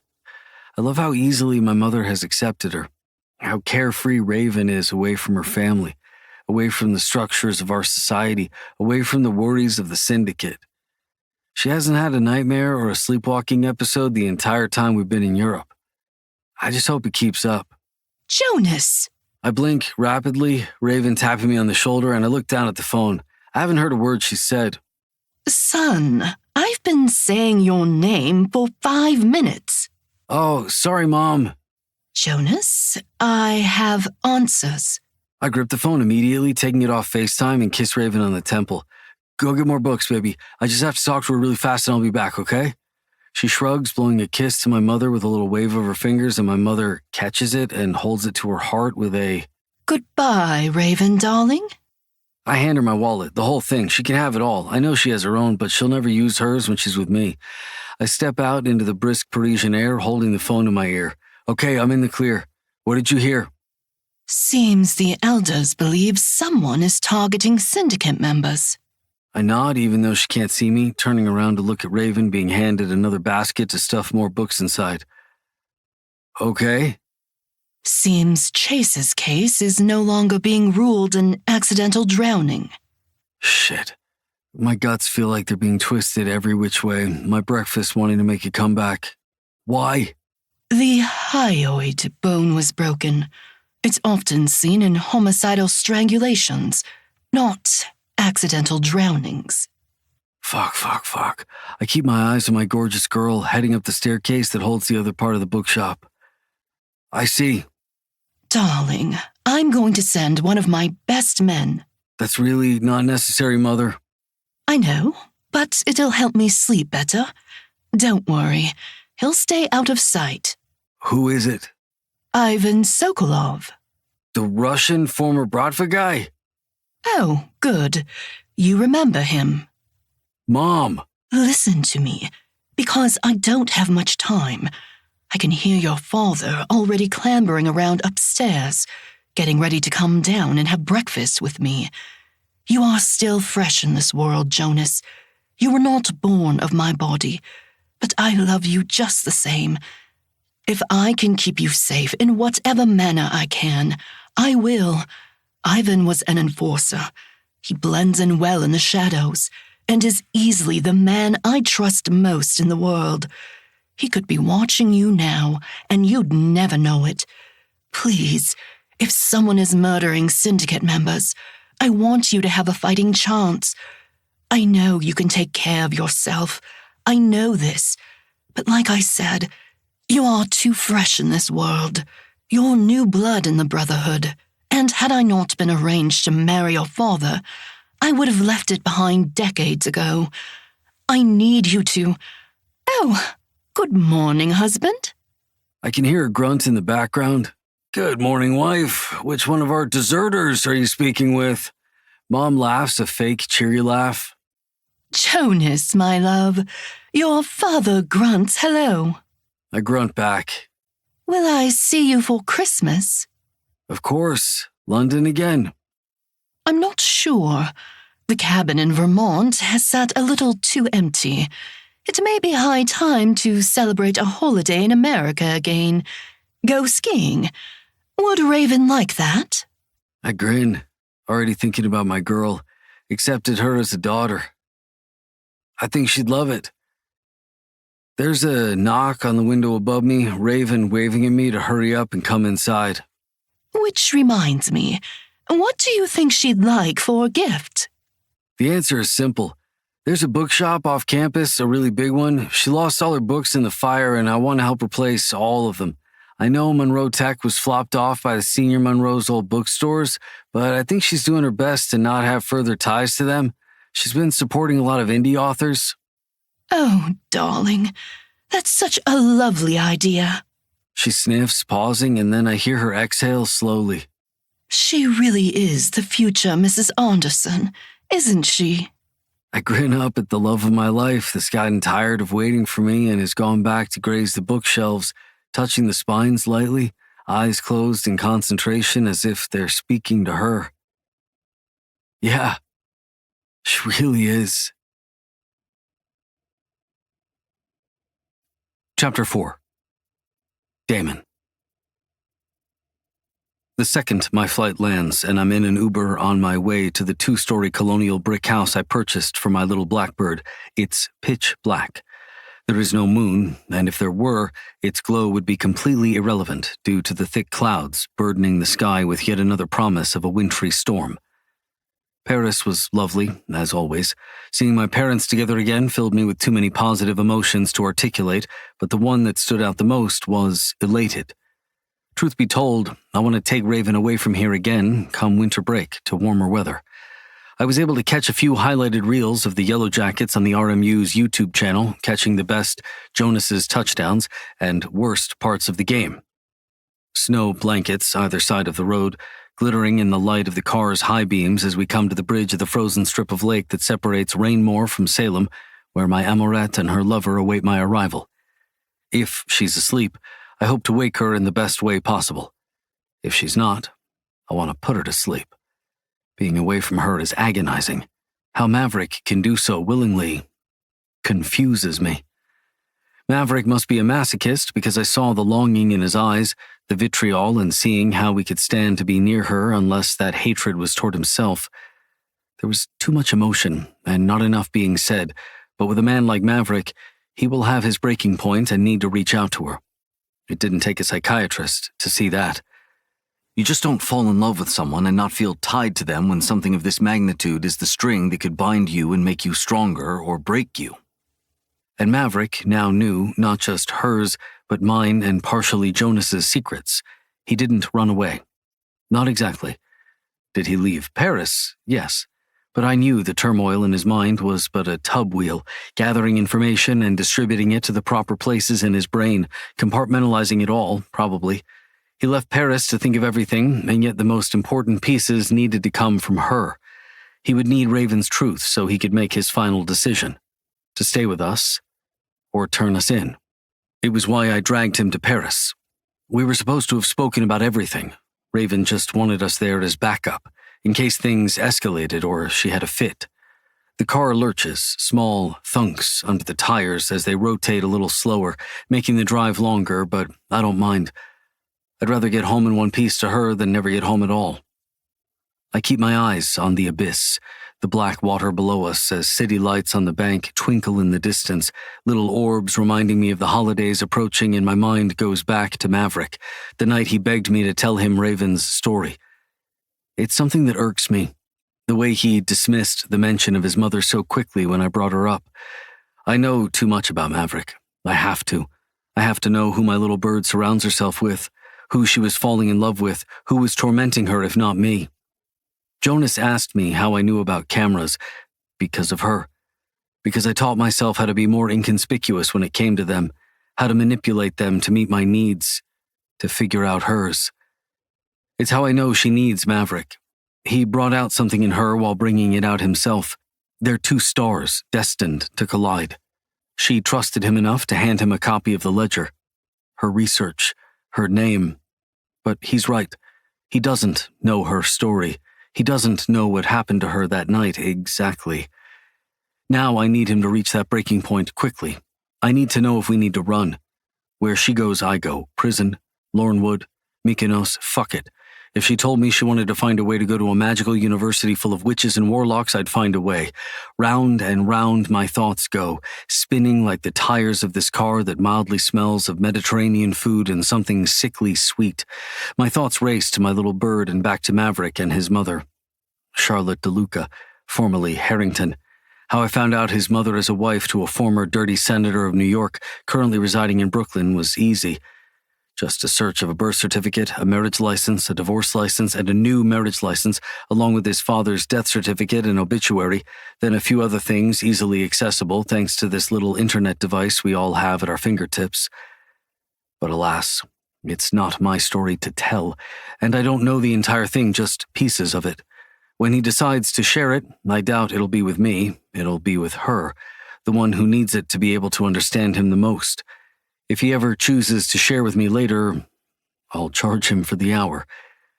The Uber comes to a halt in front of my house where I spot a dim lilac glow in the upstairs bedroom. Our bedroom, letting me know she's in there waiting for me. Another lamp by the window in the living room is on because she never wants me to come home in total darkness. It's little things like that that make me feel loved. The trunk to the Honda unlatches with a thick thunk as I unstrap myself and get out, thanking the driver.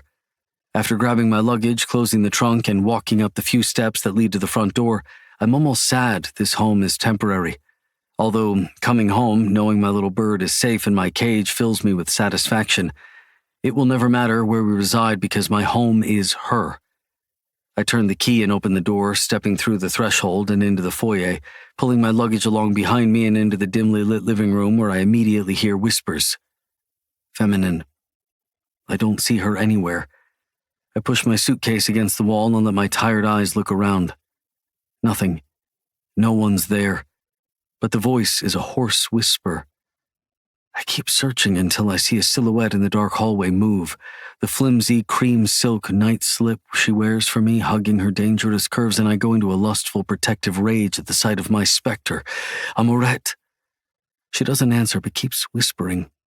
I turn on the other lamp on the end table to see her better. I close in on her, fully ready to wake her out of her sleepwalking episode. She's gazing up at a corner on the ceiling facing the wall. Her hands are moving at a snail's pace, trying to convey the words she's speaking by signing, but they're no match for her rapidly moving mouth. Before I wake her, I take her in my arms, tilting my head to her lips so I can hear her better. Shadow was there, shadow was there, shadow was there. Shadow saw, shadow saw, shadow was there. Raven bled for shadow. Shadow saw Raven. Raven made him sad. She says, and a single tear falls, hands still attempting their weak ASL. My heart bleeds at the sight of it, and I decide she needs to wake up. I take her hands in mine, my stomach dropping at the feel of her freezing skin. The house itself is warm, but in the recesses of her mind it's a different story, and the subconscious is a treacherous thing. Raven, my love, let's go to bed. Shadow saw.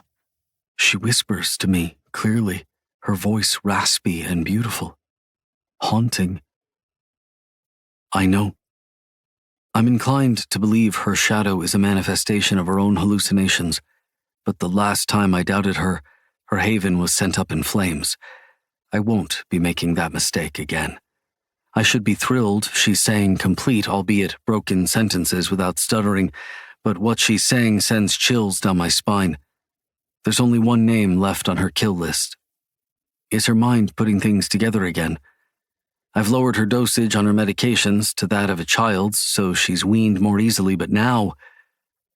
Was there another person there who witnessed her attempted murder and never came forward?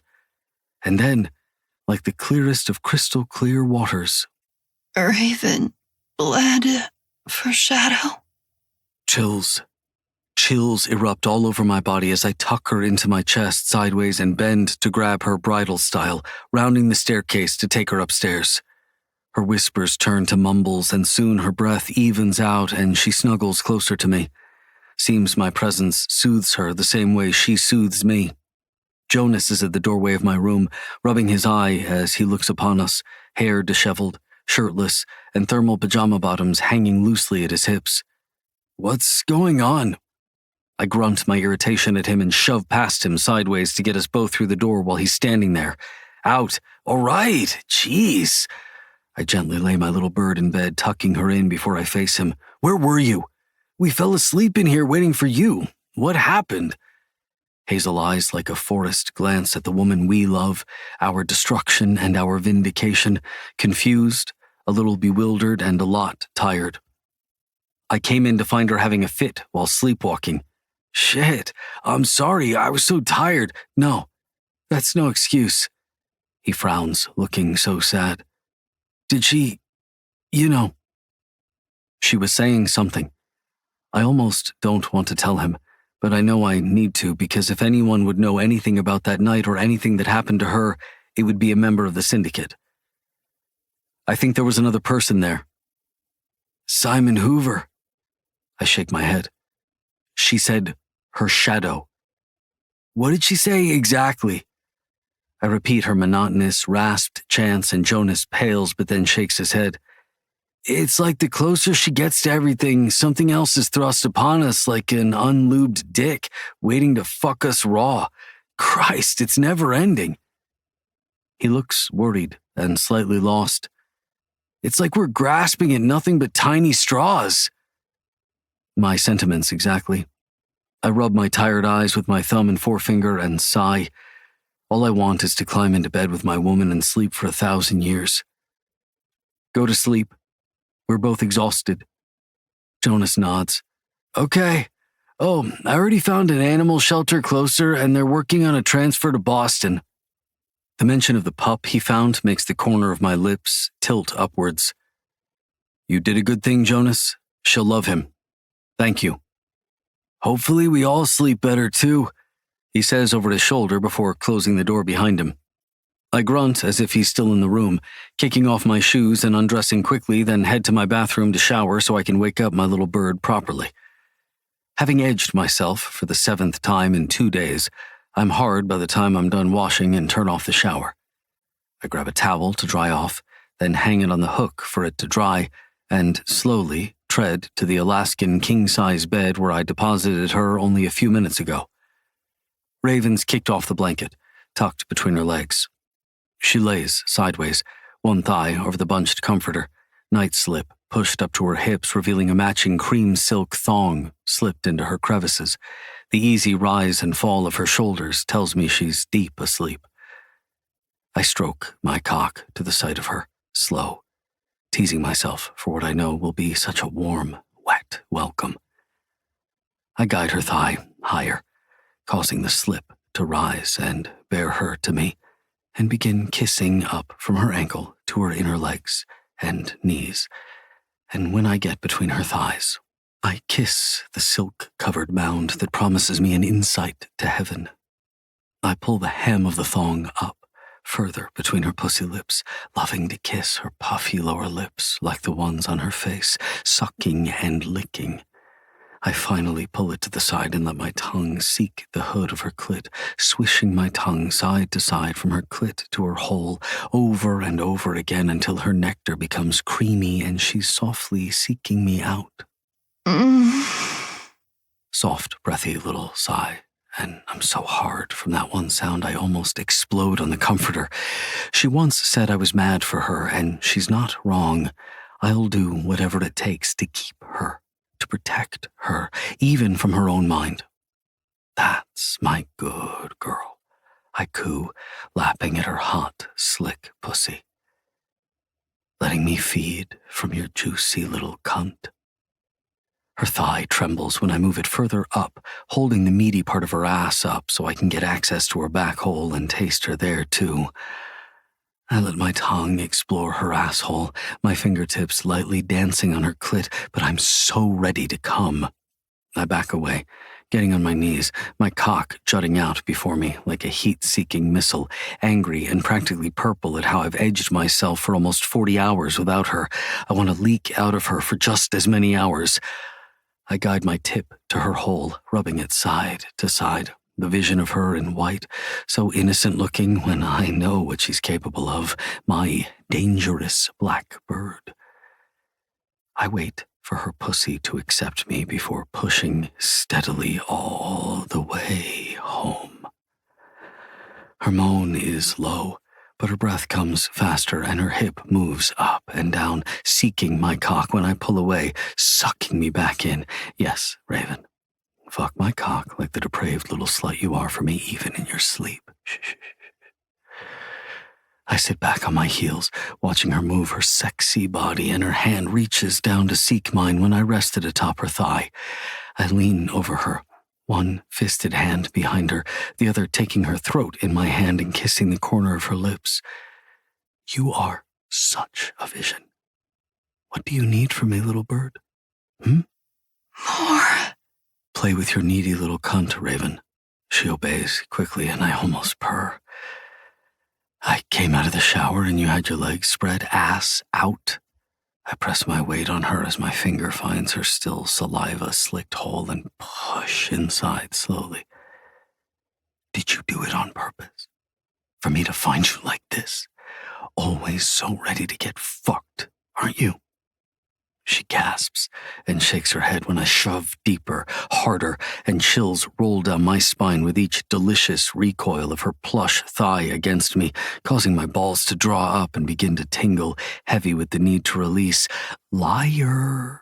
I shove 2 fingers in her mouth. The need to fill all of her holes, even when I want to be nice and sweet to her, is an assault on my urges, primal and chaotic. Fill me with immense satisfaction knowing her tongue is wiggling around my digits, her lips still seeking mine, my cock so deep in her cunt and her asshole clenching around my fingers, stroking my cock through the thin wall that separates them.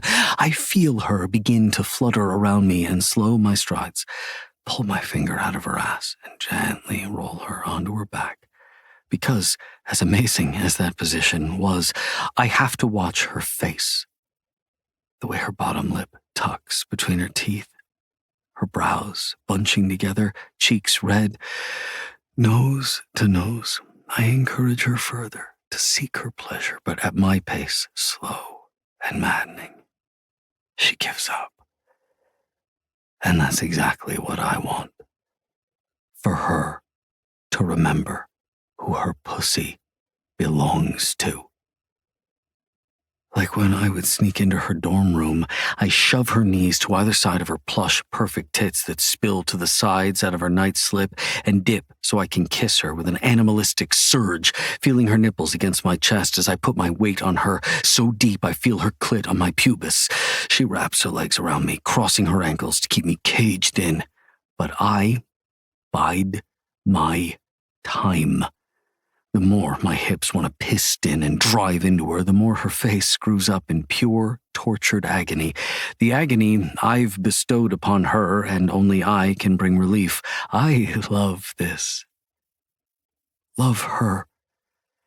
And I tell her, with every labored breath, I let her know everything I feel, to how good her cunt feels squeezing around me, a vice I never want to escape. I lave my tongue deeper into her mouth, tasting all of her. For every day I wasn't able to kiss her, I grip her with as much tenderness as I can. For every day I wasn't able to touch her, and I clutch her closer to me. For every day I was unable to hold her while she was under my care. Putain, fuck, you're fucking perfect for me, Raven. I let go, pumping my hips faster, her breasts jiggling. Come with me so I can feel your gorgeous pussy. Putain, fuck, putain, fuck. Her breathy gasps morph into whimpers as she claws my back, hips moving with mine as she tries to fuck me back, to have me dig deeper. And when I do, I feel the beginnings of her orgasm. Her tight, hot cunt pulsates around my cock, and when she cries my name, Damon! I am a madman, losing all rhythm as I fuck up into her, spilling into her with a groan and her name on my lips. I stay inside until I slip out, moments later. Then I get up to wet a small wash towel and clean her up. But when I come back to her, her thighs spread and my cum leaking out of her like a river, I gather it up and push it back in, only cleaning me off her labia and thighs. Once I'm back in bed with her, her back to my chest, chocolate hair in my nose, breathing in her scent, my arm draped over her torso, do I close my eyes? I've never wanted children, but thinking of removing the little rod in her arm that prevents me from impregnating her and keeping her tied to me forever, well, it just seems like the next best thing to do. After, I remind myself, after the syndicate fall to their knees at her cute little feet, I'll make sure to give her the perfect sleeping concoction. She won't feel a thing. Chapter 5. Raven. The music hall is empty, and the closer I get to the locker room where I was left for dead, the more I can smell the piss, the blood, hear my whimpers, my ragged breathing, taste the rag that was shoved into my mouth as a gag. The more my wrists and my leg begin to hurt, and my heart feels like it's cracking, and my stomach drops through the floor. I think of everything but what happened here as I pass that room, until I hear a familiar broken hand rendition of Max Omlitzer's Ghost Lullaby. How fitting. I stop at the music room that holds the old grand piano, chairs crescent to it, waiting to be filled with students eager to learn and fully master the instruments that sing what they can't say. The leather jacket draped over my arm feels as heavy as a boulder, and I know I should have come sooner to see him, the man that saved me, but I just couldn't. Kill those who tried to kill me? Sure. Leave them lying in their blood and piss? Absolutely. But him, Lex, the man who found me after I'd been assaulted, locked in a locker and left for dead for 65 hours, the man who sheltered me with the jacket dangling from my arm from nosy paparazzi. Suffice it to say, I've been a coward, because seeing him makes it all more real. He slips a key, but continues as if he hadn't, shoulders hunched, head tilting side to side, lost in the music flowing through him. It's magic to watch a musician play and get lost in their own world. I spot a violin in an open case, probably his. Setting the jacket on a chair, I slip quietly through and grab it, balancing it on my shoulder, tucking it beneath my chin, dragging the bow after placing my fingers on the proper strings, and play along. It's a little late for a jam session, I guess, but it's better late than never. He eyes me and inhales sharply, never stopping, never faltering, just plays with more emotion. Even when the song is over, he loops it one last time, chocolate eyes glassy behind his glasses, blinking rapidly. We play and play until we're both in tears and our fingers hurt. He's bald now. He looks tired, older. He finally stops, unmoving, and then sighs like a man with the weight of the world on his shoulders, and then looks up, searching the ceiling for who knows what. If he's looking for angels, he is one. If I never believed in them, he made me a believer. Days in that fucking locker, I thought my shadow would come for me, save me, help me. I mean, it watched over me for years, and when I actually needed my shadow to take me away, it failed me. Instead, it was Raven. My name is hoarse on Lex's lips, full of emotion and gratitude, and if I could speak full sentences without overexerting my vocal cords, his name on mine would sound the same. I put the violin away, grabbed the jacket I left on the chair, and stepped slowly toward him. But instead of reaching for his jacket, he pulls me in for a hug. It's tight and fatherly, and he still smells like cloves and spice. There are no haunting memories for me when I look at him, only warmth and gratitude. I heard you were back on campus. I hoped you'd come to see me. I point to my throat. He frowns. I don't like it. I see. You let them take away your voice. Let is a strong word, I want to say, but I don't. I just blink back more tears. He eyes me up and down, and then frowns again when he catches the jacket in my hand. I can see the memories fluttering behind his eyes. How he saw me, covered in my own blood and filth, tied up and gagged, throwing this goddamn jacket over me in a failed attempt to protect my modesty. He shakes his head. I gave that to you. This jacket was a physical reminder of the worst day of my life, the day I was so wonderfully found, only to die for a full minute and 17 seconds once I reached the hospital. Something that the tabloids were never told, and who was I to tell anyone? Who was I to say, I died, and I loved it? I always felt my shadow, always felt that ticking time bomb over my head, telling me I'd be going soon, and I had welcomed it. I had accepted I was going to die. But when I died, it wasn't incredible.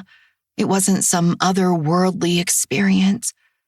And all I remember is feeling safe, feeling warm, comfortable, and not alone. It's not something you can tell anyone. I was scared they were going to throw me in Lorne Woods Falls mental institution. But they did that anyway only a few days later when that nurse grabbed my wrist, which hadn't healed yet from being held tightly by zip ties, and they dubbed me an unfit patient, prone to violent psychotic fits due to PTSD. I wonder why. I make a show of holding the jacket a little closer to my chest in a hug, and a faint smile ghosts my lips. I reach out and place a hand on Lex's shoulder, and squeeze, then let it drop. I knew he had to speak with the police after he found me, and was taken in as a suspect until the camera showed the 4 masked figures entering the building. This building. It took me a long time to come back here too, you know. I did know, but I let him keep talking. I couldn't face coming in here. I tried to keep you safe, but they still got pictures of you. The one time I didn't have my hearing aid turned on all the way up. You needed me. He shakes his head as if shaking away his memories. And now, bodies are dropping. He looks up at me, brown eyes dark and full of wisdom, putting it all together. But there's no judgment in his eyes, more like pride, and he simply nods. Never liked those Prescott boys, the Whitmore boy, his wife. He grimaces, the crinkles around his eyes more prominent.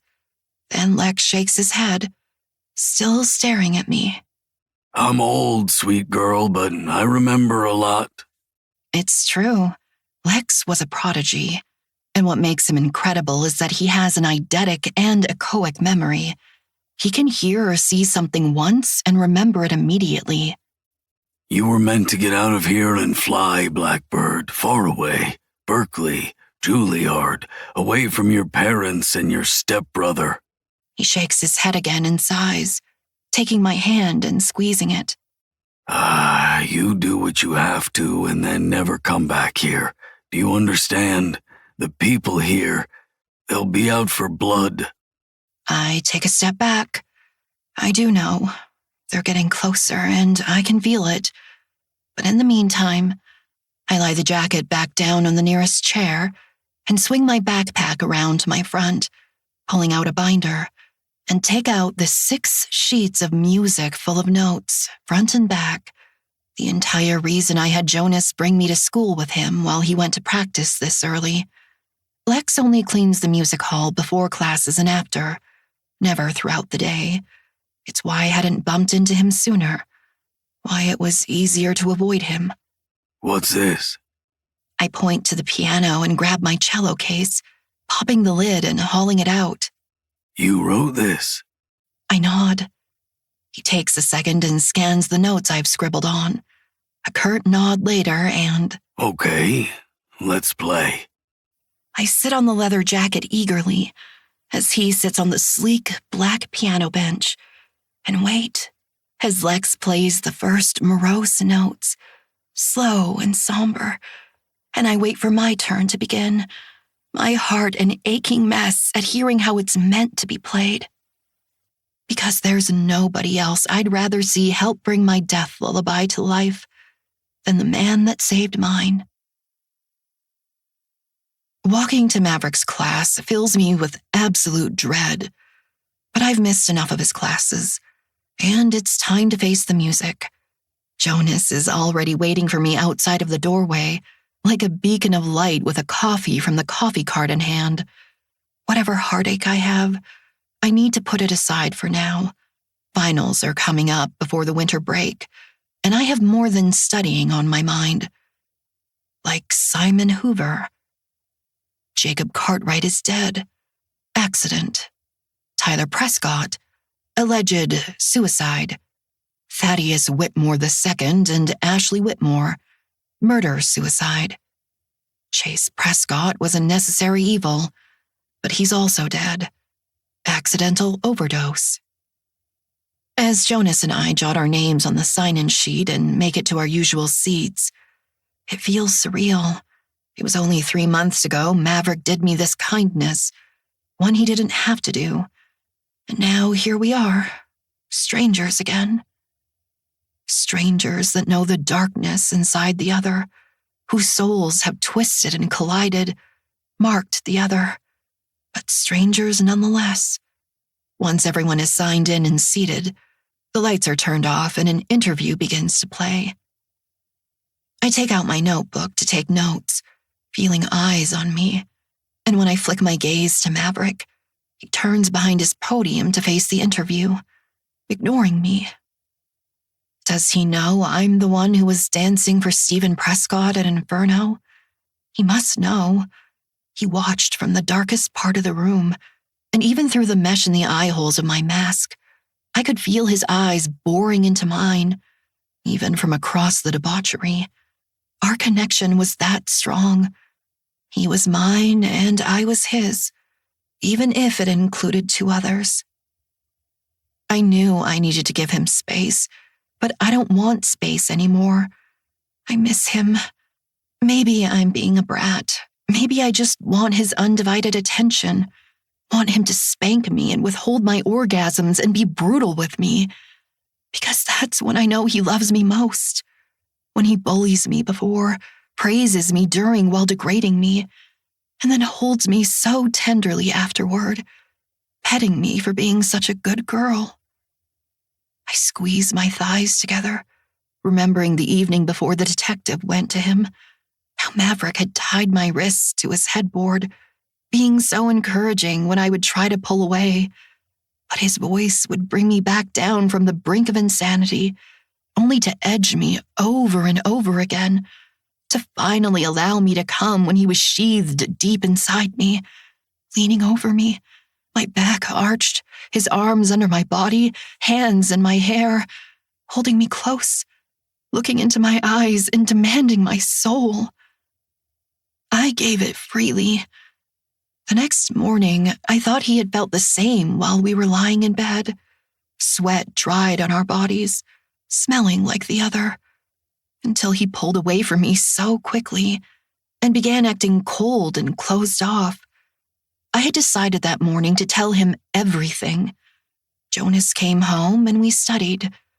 I had waited around for hours for Maverick to show up, even after Damon showed up and told us he had taken care of Dean Whitmore. I wasn't going to blab Damon's nor Jonas's sins, just mine, because if he decided to turn me in, I would have accepted my fate. When he came home while I was upstairs, pacing back and forth in his room, ready to spill my secrets and accept his wrath, but instead of asking me for my story, he asked Damon. Damon, who ended up saying truthful, harsh things that only angered Maverick. But it seems Maverick and I, while tasting each other's souls, we were still keeping secrets from the other. We were either doomed from the start and there's no way to get past this, or we can overcome this together, but it won't happen while we're apart. I'm so lost in thoughts and memories of Maverick. By the time the lights come back on and the classroom brightens and my eyes try to adjust, I realize I haven't written anything down. I have no idea who our nurture versus nature debate will be on. I bite on my lower lip and feel my brows bunch together. Maverick glances at me for just a second. Class is dismissed. I stay behind, shooing Jonas away, lingering in the threshold of Mav's office. The door is open and he sits behind his desk, elbows perched, glasses off, rubbing his temples. He looks sad and a little lost. More memories flood me, and all I want to do is crawl into his lap or crawl underneath his desk and simply comfort him by letting him know he still has me. He isn't alone. Not anymore. Never again. I watch for a moment before gathering the courage to knock on his door. My mouth wants to say words. I can feel it in the way my tongue wiggles, saliva wetting it in preparation to speak. But when eyes like deep forest moss meet mine, I swallow it down, words stuck in my throat. Yes? He eyes me with a cool indifference, a mask. No longer do his peridot eyes darken to emeralds when he peruses me, nor do his eyes narrow. No, he studies and looks at me as though I'm just another silly little fangirl, wanting to suck the hot professor's cock. And so nothing comes out. No words, not even a squeak, just aggravation at myself rising. My stupidity, my cowardice, my need to make it better, but I don't know how. I shake my head in defeat and turn to go, blinking back tears so he doesn't see them, so Jonas doesn't see them. I'm weak. I pray I hear him call out to me, to come back, to get on my knees and crawl to him. But he doesn't. It's just more silence between us, dividing us. I groan inwardly. I can't believe I'm dying to be back under his desk in his study, warming his cock with my mouth while he grades papers. I almost whine like a dog. I want it so badly. As if he knew the outcome, I find Jonas waiting for me, leaning against the wall outside of class, and he simply takes my hand in his. I let him guide me away, swallowing my emotions down.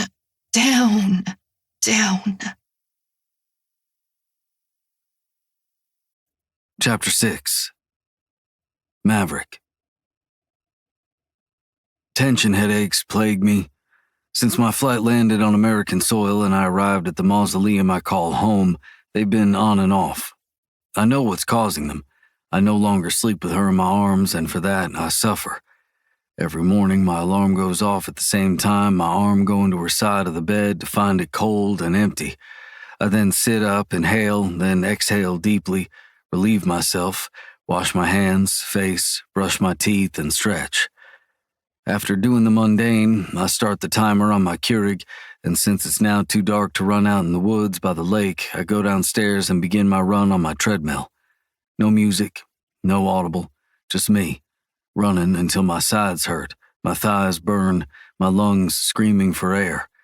Because that's the only time the ache in my chest is something different. That's when I can breathe. My coffee tastes like ash, and when it burns my tongue after I shower and get dressed, I can still hardly feel it. Hardly feel anything. I was disciplined. I had a routine. I rub my temple as I drive over the snowy bridge to Rayne-Moore. Kingston, the tiny town beside Salem you usually drive past or consider a part of Salem where I reside, feels like a wasteland. My home feels decrepit, and I feel like I'm consistently on the verge of leaving it all behind. I went to Paris, for fuck's sake. Henry's words still ring in my head every fucking day since we sat on that plane over the Atlantic. The thoughts that plague me most is, could I leave it all behind? Her. If I put in my resignation now, could I find another job at a different university before the start of the new semester? No. While RMU was only a stepping stone to get teaching under my belt, I can't leave her behind. If anything, I'd take her with me, with or without them. She could graduate anywhere else. I just need time. I need her to tell me everything. This wasn't miscommunication. This was choosing to not tell me. Lies by omission. To keep me in the dark. Yes, she gave me the fucking binder, but there's so much more she hasn't told me. I regret leaving Paris. Regret not taking her into my arms instead of pushing her away the day I begged her to speak to me, because speak she did. A morsel of a phrase, and still I pushed. I used to never regret anything. I parked my Navigator in the faculty parking lot and trekked my way into the large, ostentatious stone building, making it to my classroom so I can change from my boots to my shoes, taking off my beanie, scarf, gloves, and coat. I then go and wait for students to begin sliding into their seats. I'm surprised when she walks in. Still so beautiful, my heart stammers in my chest, her hair cascading down past her shoulders, thick, black tights under her yellow and black plaid skirt. While my cock desperately wants to reconcile and get reacquainted with her, I can't deal yet. So instead of the lesson I had planned for the day, I turn off the lights and play a video. Ignoring her. Jonas, all of them. I'm not even sure I played the right video, the one I had pre-selected for Wednesday. I can feel her eyes on me from my podium, and when I let my gaze flick over to hers, she's sitting there like the broken little doll I love, staring at me, unblinking, unmoving, silently beckoning me to make her move, to make her talk, to play with her. Not once does she look at the screen. Not once does her hand move over her notebook, even though she holds a pen so tightly her knuckles turn white. No, she's just there. I hold my composure until the end of the film and dismiss the class, unable to handle the headache forming in my temples. I go to my office, seeking solace and comfort in the quiet, since it's somewhat dark, the sun still hiding behind the dark, snow-heavy clouds, when I feel her. My haunting little siren. Except now, her song is quiet, still alluring but only a hum. Her feet shuffle quietly, making almost no noise, so when she knocks on my door jamb, I don't expect it. But it's two small little knocks, enough for me to gather my composure and my wits so I can face her. And when my eyes settle on my siren, it devastates me. She looks good, great, healthy, beautiful, but there's a sadness in her eyes I put there. A cloud of melancholy as dark as the skies over Rayne-Moore, the same ones that pester me. I want to drag her into my lap, keep her with me all day, smell her, kiss her, taste her, fuck her slow and raw, let my body say everything my lips can't, and that is where our impasse stays. She can't speak or refuses to, and I don't know how to articulate my apology. She's not one for apologies. She's the kind for actions. I have a gut feeling even when and if she'll choose to actually part her lips and talk to me, she'll revert to sign language. Her plump lips part, her tongue wetting them, but then something crawls over her face, an emotion like agony mixed with resignation, and her mouth shuts. Shaking her head with an exhale, she turns and walks away. I stand immediately, urging my legs to go to her, to pull her to me, to kiss her so fiercely she knows how I feel, that I love her, that I forgive her, that even though I want to know her past, it won't hurt our future. Her secrets can be hers. That I want her and what she does outside of us is none of my concern. But my legs won't work and my heart pumps faster, and standing too quickly made the ache in my temples magnify and my vision blurs. I want to call out to her, to come back, that we can fix this, but I sit back down and rub at my temples again because what the fuck is going on? Whoosh, whoosh, whoosh. It's as though my body feels her absence in every which way, including physically, and I need to fix this. There's another rapping at my door, louder and stronger, and a piece of me believes and hopes it to be Damon so he can urge me to fix this and I can blame it on him when I'm a coward. Instead, I lift my eyes to face a somber, dark-eyed beast in a trench coat and slicked-back pompadour hair. "Detective Arlo?" I greet. Black eyes sweep around my office before they settle on me. "Professor Harrington?" he replies, taking a seat before my desk. "How can I help you?" He lifts an ankle and settles it on the knee part of his black trousers, inspecting a nail before meeting my gaze again, and it irks me, for no reason other than he looks fucking annoyingly smug. I know him. I used to be him. Know exactly what he's wearing under that full-length trench coat because I used to wear the same fucking cliche outfit. Pleated trousers with long pockets, brown belt with a gold or silver buckle, black turtleneck for the winter, but once spring hits, it's back to polos or a nice button-down. In fact, one could argue we're wearing the exact same thing right now. "You travel a lot, Professor?" I arch a brow, my migraine thumping along in the vein of my temple, the room seemingly much smaller now as he pulses before me, a dark aura surrounding him. Whoosh, whoosh, whoosh. "Some," I answer. He nods, not exactly seemingly towards anything, but like he's contemplating how to properly word his next question. "You travel a lot with your peers?" I take a note from Raven's playbook and blink slowly at the detective before answering him. "I had Thanksgiving with Dr. Archer, yes." Again, he does that stupid fucking nodding tactic to see if my anxiety will rise, to see if there will be any changes in the pitch of my voice, my features, if I'll give some kind of sign I know anything. But I don't really know anything, do I?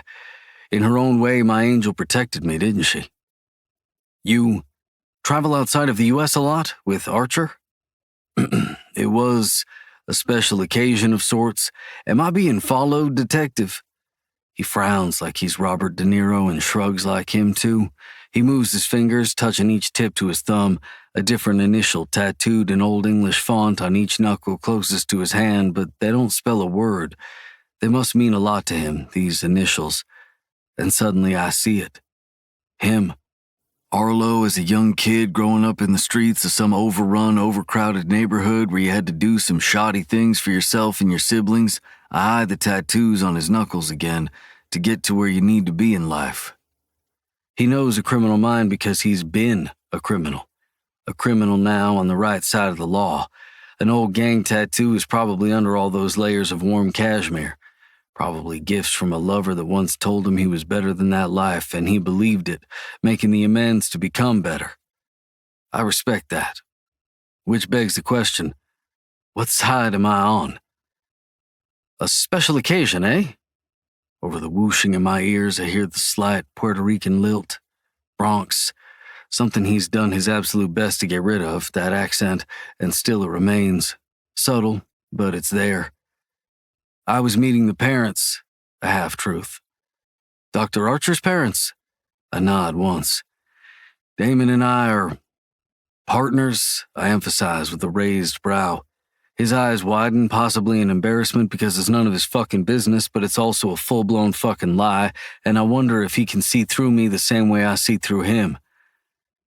It's gotten fairly serious, a partial lie, over the last few weeks, and so I met his father, and then we flew to Paris to meet his mother. So yes, I travel some, on special occasions, I reiterate. Is HR aware? I fight back a grimace because I didn't even think about that aspect of my lie. I groan inwardly that I now have to properly speak to Damon and just pray he'll go along with this lie of mine without too many questions. We have an appointment with the department tomorrow morning since we both have a late start. We didn't want it to be anyone's business until we both knew how we felt. Now, if you don't mind, I have one last class left starting in about 7 minutes. He rises to his feet and sticks out his hand for me to shake. I take it, making sure I grip it so he doesn't think my sexuality has anything to do with my masculinity. He eyes me up and down and then offers a dimpled smirk. Be careful of the company you keep. Whoosh, whoosh, whoosh. What's that supposed to mean? Means it's a big school. Lots of rumors floating around. You know, a semblance of truth to legends and all that. I'm not sure what you're implying, but I'll keep that in mind. It's the oldest trick in the book. Play dumb, innocent until proven guilty. And even then, always plead not guilty. Which I'm not. I am innocent. Because Raven made sure I was, didn't she? He leaves and my migraine leaves with him. I stare down at my hands, the hands that always felt permanently stained with mechanic grease from my adolescence.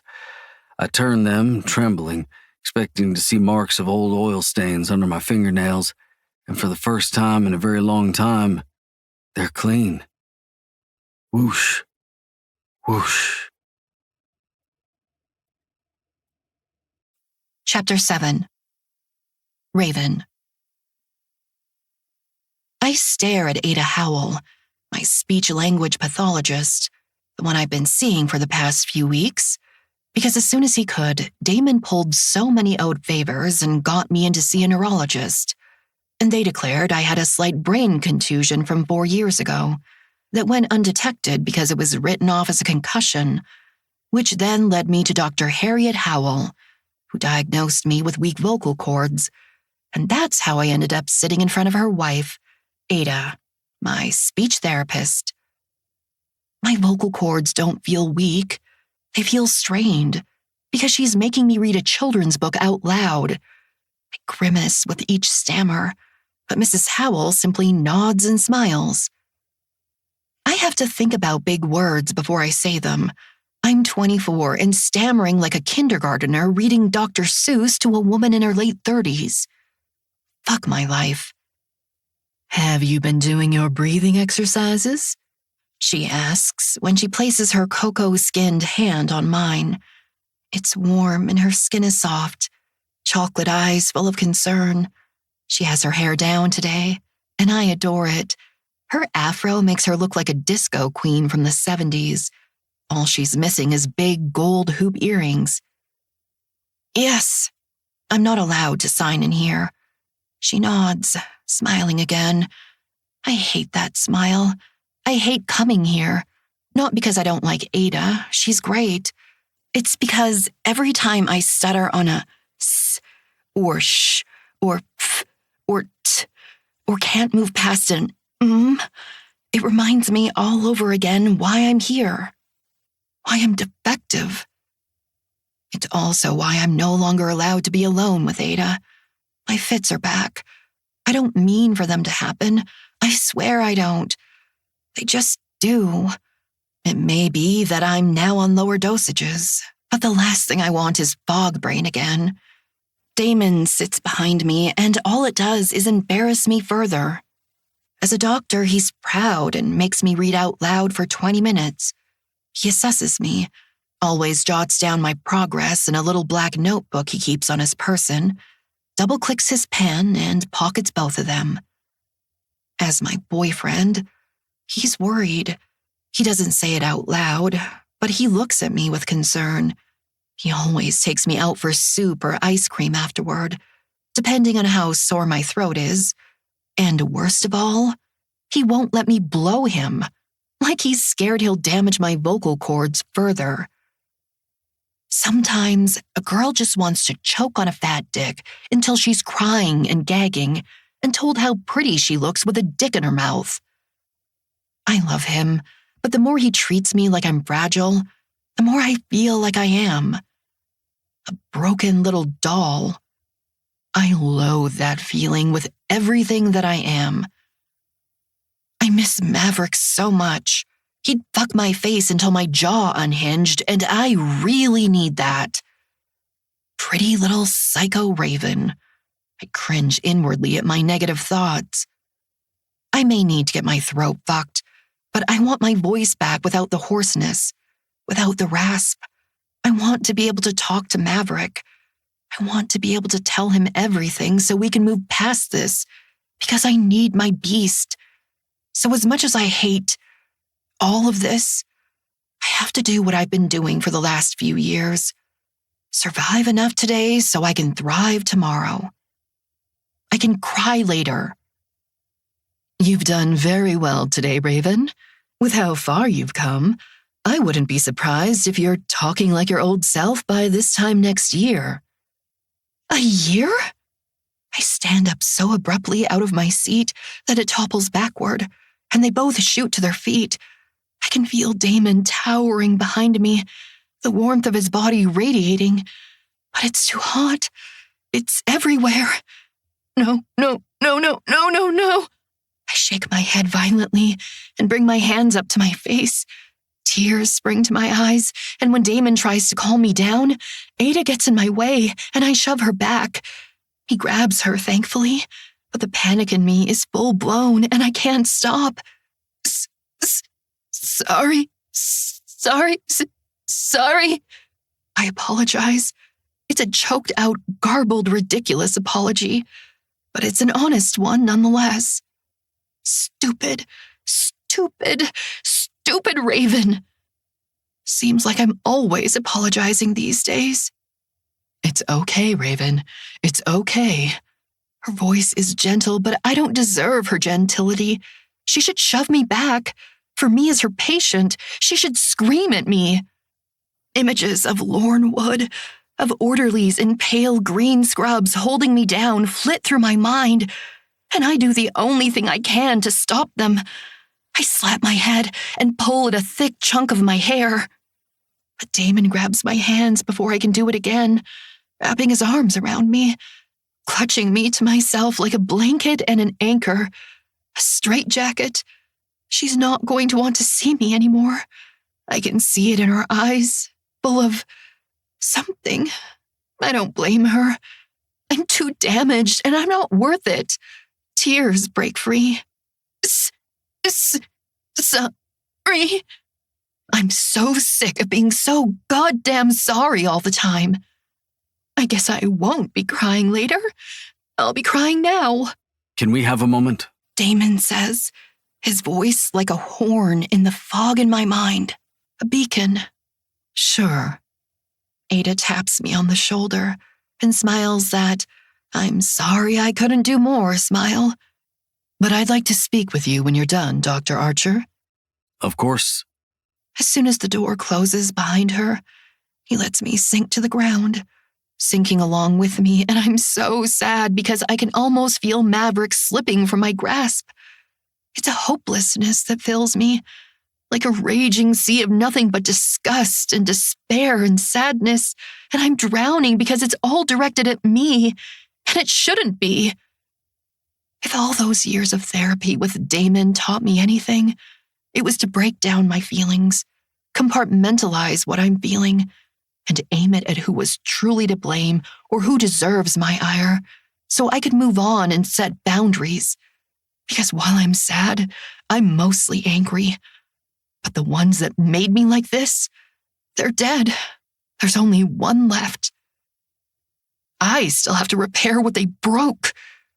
And that makes me rage on the inside. All this chaos that vibrates within me pushes outward, and I inflict pain on myself when I deserve to love myself. I deserve to look in the mirror and be proud of all I have accomplished, no matter how minute it is to others. I should be able to look at my scars and remember I'm the baddest bitch, taking back my life. But all I have is internal, contained, silent rage. And it makes me murderous. When I've calmed down enough, I don't just see Damon.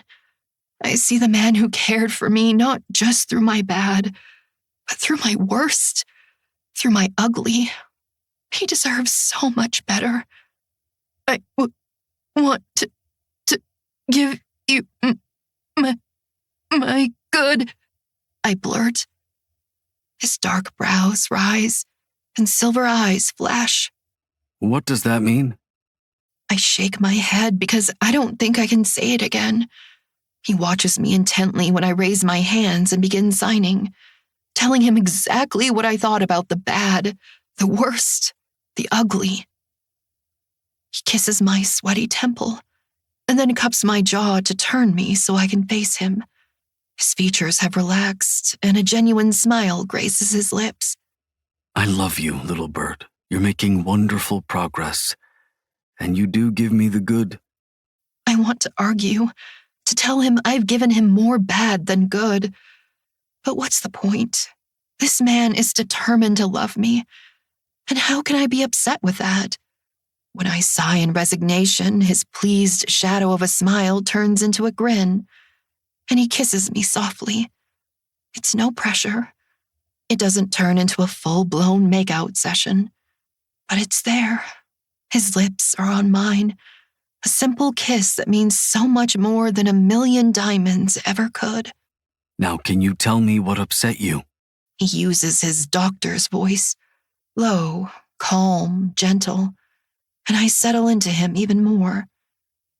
Since Ada isn't in the room, I lift my hands so I can sign instead of straining my vocal cords more. I don't have a year. I know you don't, but what if we up our reading time to 30 minutes every night? Do your breathing exercises a little longer?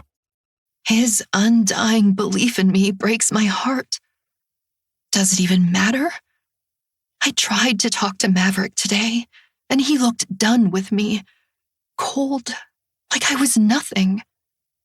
He pinches the bridge of his nose with his thumb and forefinger, closing his eyes for a moment. Maverick is stubborn. Remember how long it took to convince him for us to share you? I nod. He loves you just as deeply as I do, Amaret. And unfortunately, you trying to keep him safe made him feel like it was a betrayal because it was sprung up on him in the worst way. I know. I sign back sadly. He kisses my temple again, rises to his feet, and then helps me up. I don't need his help, but he has always made me feel steadier, stronger, enough to survive today so I can thrive tomorrow. We open the door and Mrs. Howell is standing outside, along with Jonas. I reach out to touch her arm as we both cross the threshold. I'm going out. She's going in to speak with Damon. I'm sorry. She nods with a small smile. I know, Raven. But she doesn't say, it's okay, because it's not. Jonas takes me, and I hate the look on his face. I know what he's thinking. I'm getting worse, not better. But then, after he looks me over, those autumnal eyes of his shine. Perfect, He says, and he takes me in his arms, and I allow myself the moment of reprieve. I want to continue working with her, but I really believe she needs therapy. Her outbursts. Thank you, Mrs. Howell, for your professional opinion. I'll make sure she sees her therapist. He's the best in the state. Jonas scoffs and rolls his eyes, which makes me smile. He kisses my cheek and hugs me tightly again. You think it's a soup day or an ice cream day? He asks, taking my hand in his large one. I grip the sides of my throat and flatten my tongue inside my mouth, feeling the strain of my trachea. Soup, I sign. I think it's a great day for soup. He grins, leading me to where we placed our coats and boots by the front door, because Ada is being paid handsomely to host us at our home office. I slide my boots on, then my coat, grabbing my phone and checking it just in case Maverick messaged. But of course he didn't. No, I have a few notifications from Axel, but they say the same thing as always. Axel. I miss you. Can we please talk? Can you at least turn on your location so I know you're okay? Are you spending Christmas with him or with us? His voice messages are usually along the lines of, Hey, Cookie, I'm in town. Can we please talk? This is the longest we've gone without talking and... Ray, you can't cut me out of your life like this, okay? I need you. You're my sister. I love you. Please call me anytime. I'll answer or text, okay? Okay, it's Axel, by the way. The door at the end of the hallway opens, and Damon strides toward us, tall, handsome, eyebrows arched in agitation, silver eyes like melted glaciers. But as soon as he sees me, he softens immediately and helps me with my scarf until it's hiding half my face, beanie, and my thick mittens, then dresses himself. Jonas opens the door once we're all ready to go. The snow on the ground is so white it almost looks fake. I look at the rover and make a face. What is it, baby? I pull a mitten off with my teeth, then the other, and Damon's chest rumbles. I ignore him. Axel gave me this car. I don't want it anymore. I want to buy one myself. Jonas grins mischievously. You want to go car shopping? I nod because he can't see the grin on my face. He opens the passenger door for me, shuts it, and then climbs in the back seat behind me as Damon gets behind the wheel. I lower my scarf to my chin.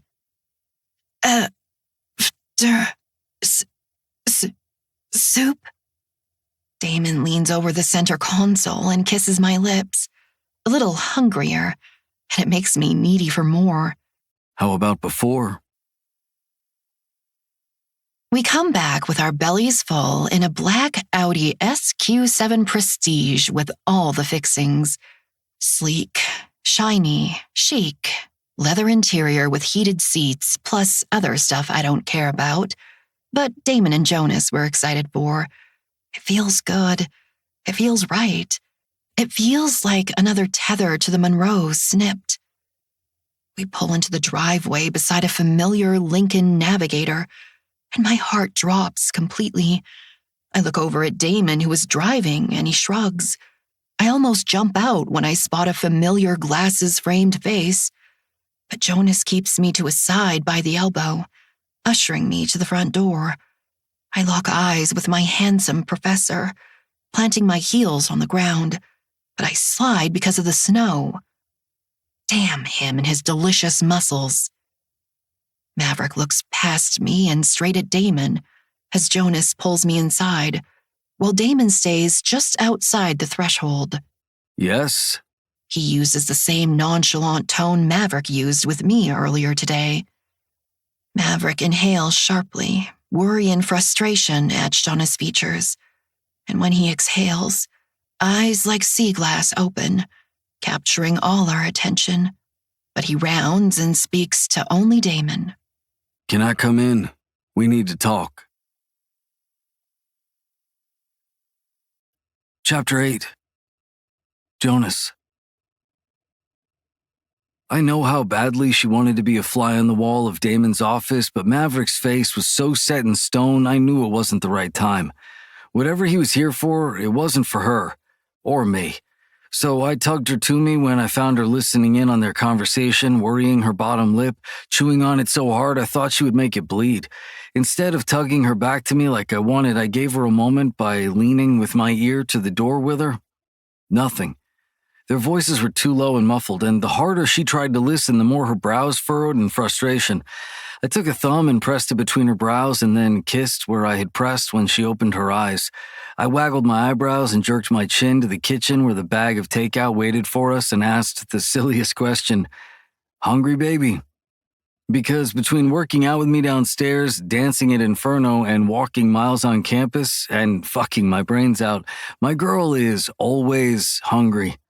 I love that. We had stopped for ramen on the way home, and honestly, it was a great day for soup. even though she still got her caramel cookie crunch Talenti ice cream earlier. But who were we to say no to ramen? If it brought a smile to her face, she had to have it. And if I can get it for her, I will. Every time. I take her by the hand, reveling in the feel of it in mine, and pull her away with the promise of her spicy miso with a double helping of chashu.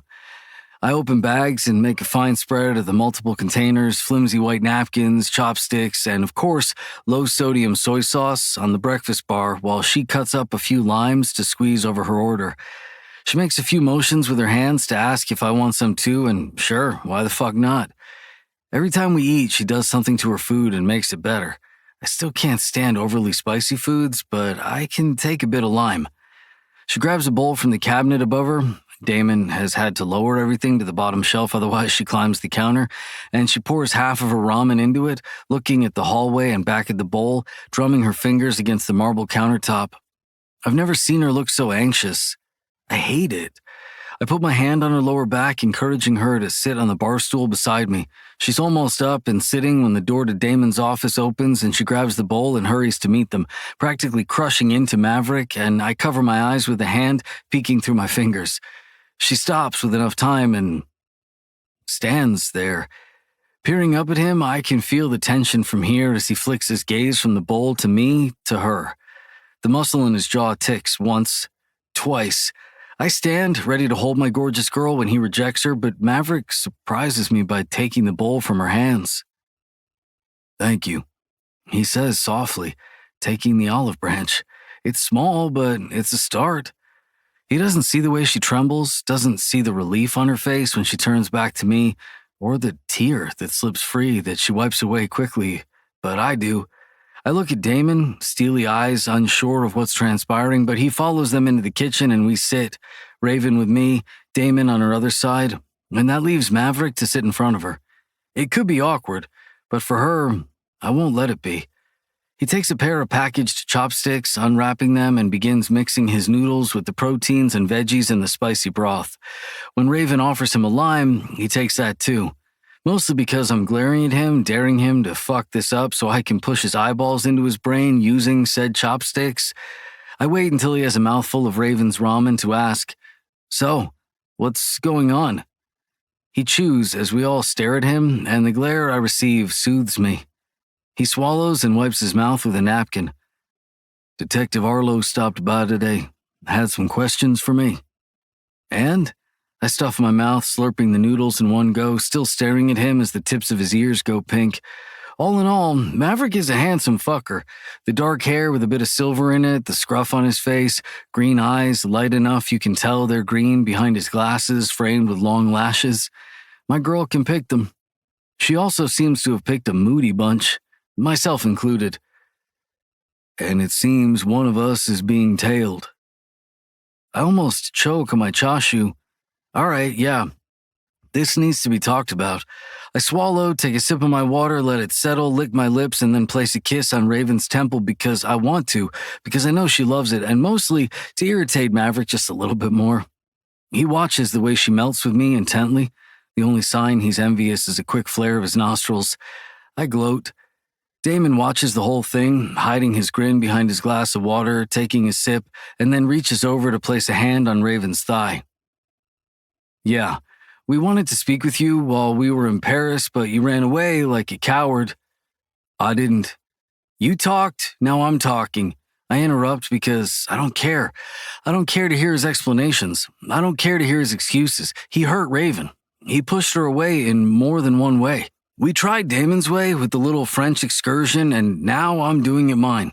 My mother called while we were perusing a bookstore cafe. Apparently, the syndicate's appointed coroner found that Chase's hyoid bone was broken. That's often found in strangulations? Yeah, we know. I interrupt him again because fuck him. Until he apologizes to my girl, he can choke on chode.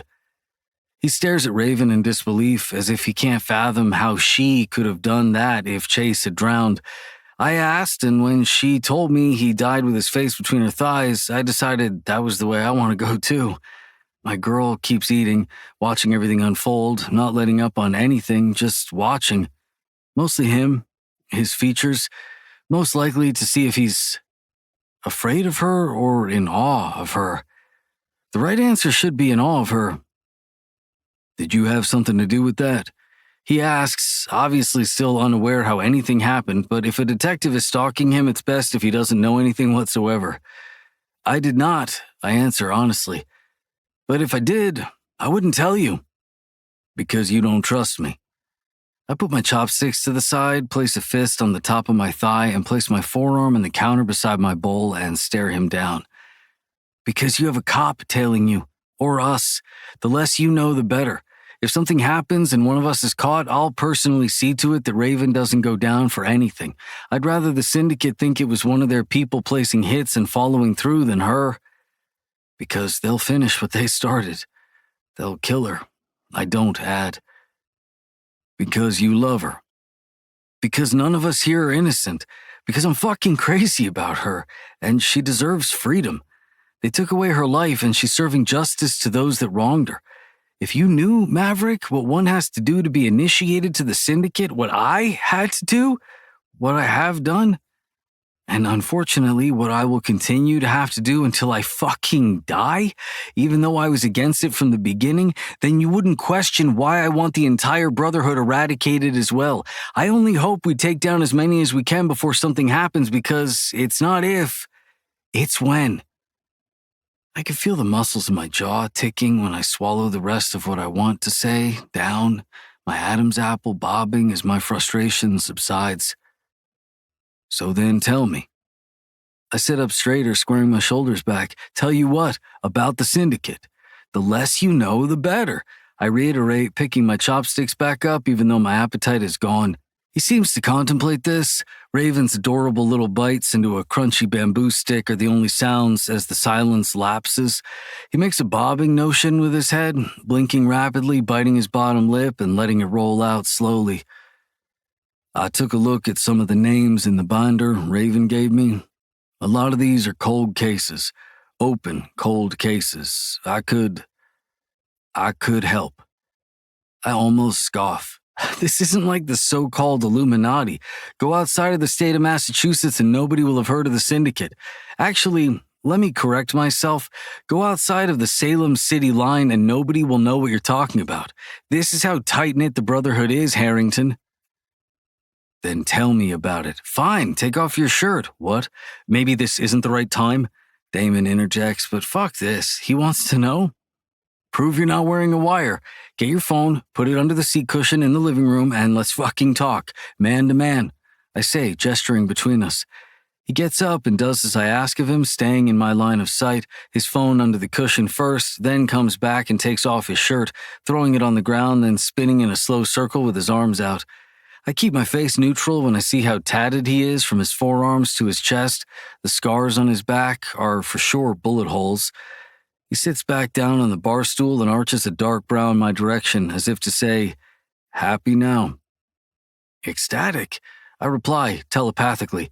Suddenly I want to laugh because, wow, Raven has really gotten under our skin if we can communicate with just body language, blinking, and eye rolls. But I keep my features in check, his eyes on me and mine on his as I begin to tell him everything about the syndicate, about the different tiers in the Brotherhood, how before being initiated it's all about the thrill of the hunt, finding ingenious ways to get away with murder. Once the case officially turns cold or the coroner releases the body without abnormal findings or anything that could lead to a homicide case, that's when you're initiated. I tell them about how some commit their murder their freshman year and don't get their cloaks until their senior year. The night they graduate from a black cloak to a red, they're branded on the ribs. When I tell him this and show him the brand on my rib cage, he pales, realizing that yes, I murdered someone and got away with it. What I don't tell him is how I killed Jacob Cartwright, Paris, or their unborn child. That, to me, is still my dirtiest secret, the one I'll take to the grave, the one I know will never escape my future wife's lips, and the one he doesn't deserve to know. When I'm finished, his gaze shifts to Raven. So, there was a hit placed on you then? My girl, who has stopped eating, looks down and nods her head, inhaling before raising her hands. She looks pained, nervous about whatever she's about to tell him. But Damon rubs her thigh and I put my hand on the small of her back. I reassure her that she only has to tell him what she wants him to know, and Damon backs me up on that. She asks him to translate for her, and her hands move more quickly. I wasn't expecting her to tell Maverick everything about the night of her attack, being in the asylum, being released into bi-weekend home visits after being at Lornwood Falls Mental Institution and weaning herself off her medication in order to think clearly, figuring out her night terrors were more, her loneliness, the isolation she felt, the depression. But she does. She doesn't incriminate herself, but she also doesn't claim herself as innocent. Maverick looks sick the longer she signs, and when she's done, tears are welling on the rims of her eyes, threatening to fall, but she shakes them away. At first, I didn't think I could trust you, but then I realized I didn't want you to see me in a bad light because you saw me. All of you do. But you didn't know my story and somehow knew what I needed, and then I fell in love with you. And the more I wanted to keep you away from all of this because I was selfish and just wanted to be delusional in thinking it was all okay, because when I was with you, it was just us and nothing else mattered. I was simply yours. The three of you make the extra noise in my head stop, and I felt safe. Alive. Damon translates, his voice rasping on that last word, and my heart breaks for her again, wanting to go to her so I can fix whatever he broke. I can do that for her. There may always be a Harrington-sized hole in her chest, but over time I'll make sure he's nothing but an afterthought. Maverick's chest slowly rises and falls at her stark revelation that she's in love with him. Paling further, he looks ghostly. She slips down from her bar stool beside me and walks around to him, placing her hand on his cheek, swiping her thumb across his cheekbone. His eyelids flutter, but I watch him go ramrod straight, not letting himself relax into her, and she sees it too. My heart breaks for her. It's okay. If you don't love me any more. His eyes go wide. She turns and leaves us to go upstairs, stoic for now, but I know when she's in the shower, she's going to let the water hide her tears, because I know my girl. I know her heart like she knows mine. I half expected him to run after her, to chase her and apologize so we can put all of this behind us and work together, but he stays planted in his seat looking like he's about to lose the 3 barely digested noodles. Good. I hope he fucking hurls as soon as he gets home. I hope he can't sleep and he tosses and turns and can't eat. I hope his pillow is warm on both sides and they make his favorite book into a movie, not a series, and ruin it. She's talking. Damon's gunmetal eyes glisten. I took her to the best neurologist in the country, one that doesn't report to the Monroe family. They found an old contusion in her brain from the night of her attack. It affects her speech, but mostly her vocal cords are weak from no use. She sees a speech therapist twice a week. We have her read to us every night for 20 minutes. For you, Maverick, because you asked her to speak. We were content with her signing, content with her little icy glares and blinks, but you asked something of her that requires her to be out of her comfort zone. Even though she hates it, she did it. For you. I stare at my cold noodles, the soft-boiled egg on top, half hidden under veggies and bamboo. I love when she reads to me. Weirdly, it makes me feel like I'm being useful when a lot of the time I feel useless. I know sometimes she's trapped inside her mind. It must be chaos, all those words up there, but I want to know them all. I don't care if she only signs to me or simply expresses everything she feels via body language and facial expressions. I always want to know how I can make it better. Then I think I do. I think I have a handle on things because she had a good day, because she went to bed smiling, because she's safe in my arms. I rise and stare down at Maverick, but every fucking night since you shoved her away, she sleepwalks. She slips away from me, from us, because you threw her away. I didn't, and that's fine. I wiped the angry tear that escaped me with the back of my fist that I want to punch him with. She's had enough people she loved pushing her away, thinking she's everything but perfect when she is, and you piece of shit motherfucker. I grip my teeth so hard the roots hurt, fists shaking in my sides, but then point to the stairs with one hand. She loves you, and you threw her away like she was defective. She's not defective. I know that. I get in his face and point to myself. I fucking know she's not, you self-righteous prick, but it's fine. It's fine. I love her enough for the both of us. I could love her enough for the three of us, and I do. Then don't let her do this anymore. I scoff, then laughing in his face. Because the cops will help? More than half of the cops here are in the syndicate's pockets. More than half of the FBI are in their pockets too. I can help. And drag us down too. I have friends. Oh, that's fucking rich. You have friends? We were your family and you threw us away too. Jonas, I save it, Harrington. I'm so goddamn tired of hearing your non-excuses. You're a fucking coward and that's all you are. I shake my head, dismissing him again because I've had more than enough of his presence tonight. You know everything now. Do what you will. Turn me in, turn in Damon, whatever. But at least do it after she gets her answers. Give her that, at least. But her? Don't talk to her unless it's to apologize or leave her alone altogether. We got this. We got her. Just stay out of it. He opens his mouth, but I'm done. I turn and leave him behind, going upstairs to see if my girl needs me. I find her in her room, in her bed under a heavy lilac duvet, turned with her back towards me when I enter.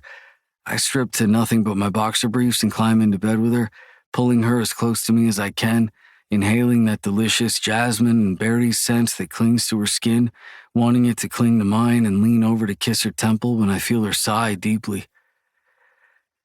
Have I ever told you about George? She turns in my arms to face me and shakes her head. I grin. You know the big ugly gargoyle on the bell tower? She nods once. That's George. The day you walked on campus, I was up there scoping the place out, talking to him. She arches a brow. Hey, think what you want, but he's a great listener. She pushes me to my back and puts her chin on my chest, big whiskey eyes staring at me, waiting for me to continue. I watched you get out of Axel's douche car through my binoculars. I hadn't even seen your face, and I wanted you. Then you came into the dining hall, and fuck, baby, I just had to get to know you. It was such a coincidence I saw you go into the pond the next day, and then I followed you there. I tell myself it was to make sure you were safe, but I'll be honest, it felt like divine intervention, like I was meant to find you. Fuck. I made Miss Overly switch my schedule just so I could have a reason to talk to you, to get to know you. She twirls her finger at the side of her head, and I laugh. I'm crazy for sure, baby, but I'm crazy for you, and only you. I'm near you, and I need to be closer. I'm inside you, and it's not enough. When I'm away from you, I feel like I'm drowning, but then I see you again, and I can finally breathe right. You have totally and completely consumed whatever sanity I had left, and I don't ever want it back. You're my heart, baby. Every beat of it is yours. Jonas, I wait for her to keep going because I know she has to form her words. you are my soul. I love you. She says clearly. She always says, I love you, so fucking clearly, like it's the only thing she's ever sure of, and my heart drops and bounces and recoils and beats erratically, making every sinew and fiber of my being erupt and mend because I never tire of hearing her tell me she loves me. Always. Always, baby. She grins and crawls up my body, straddling me, then lowering her head to mine, her lips so close that when she whispers, Always. I feel the soft skin of them against mine before she kisses me, hungrily. It takes no time before her oversized panty and our underwear get lost under the sheets, and she's notching me at her hot, slick opening. We both groan when I'm fully seated inside of her, wrapped in her perfect, tight, wet heat. That's my beautiful fucking girl, Raven, baby. Ride my dick. Her hips undulate, her clit against my pelvic bone, seeking her climax.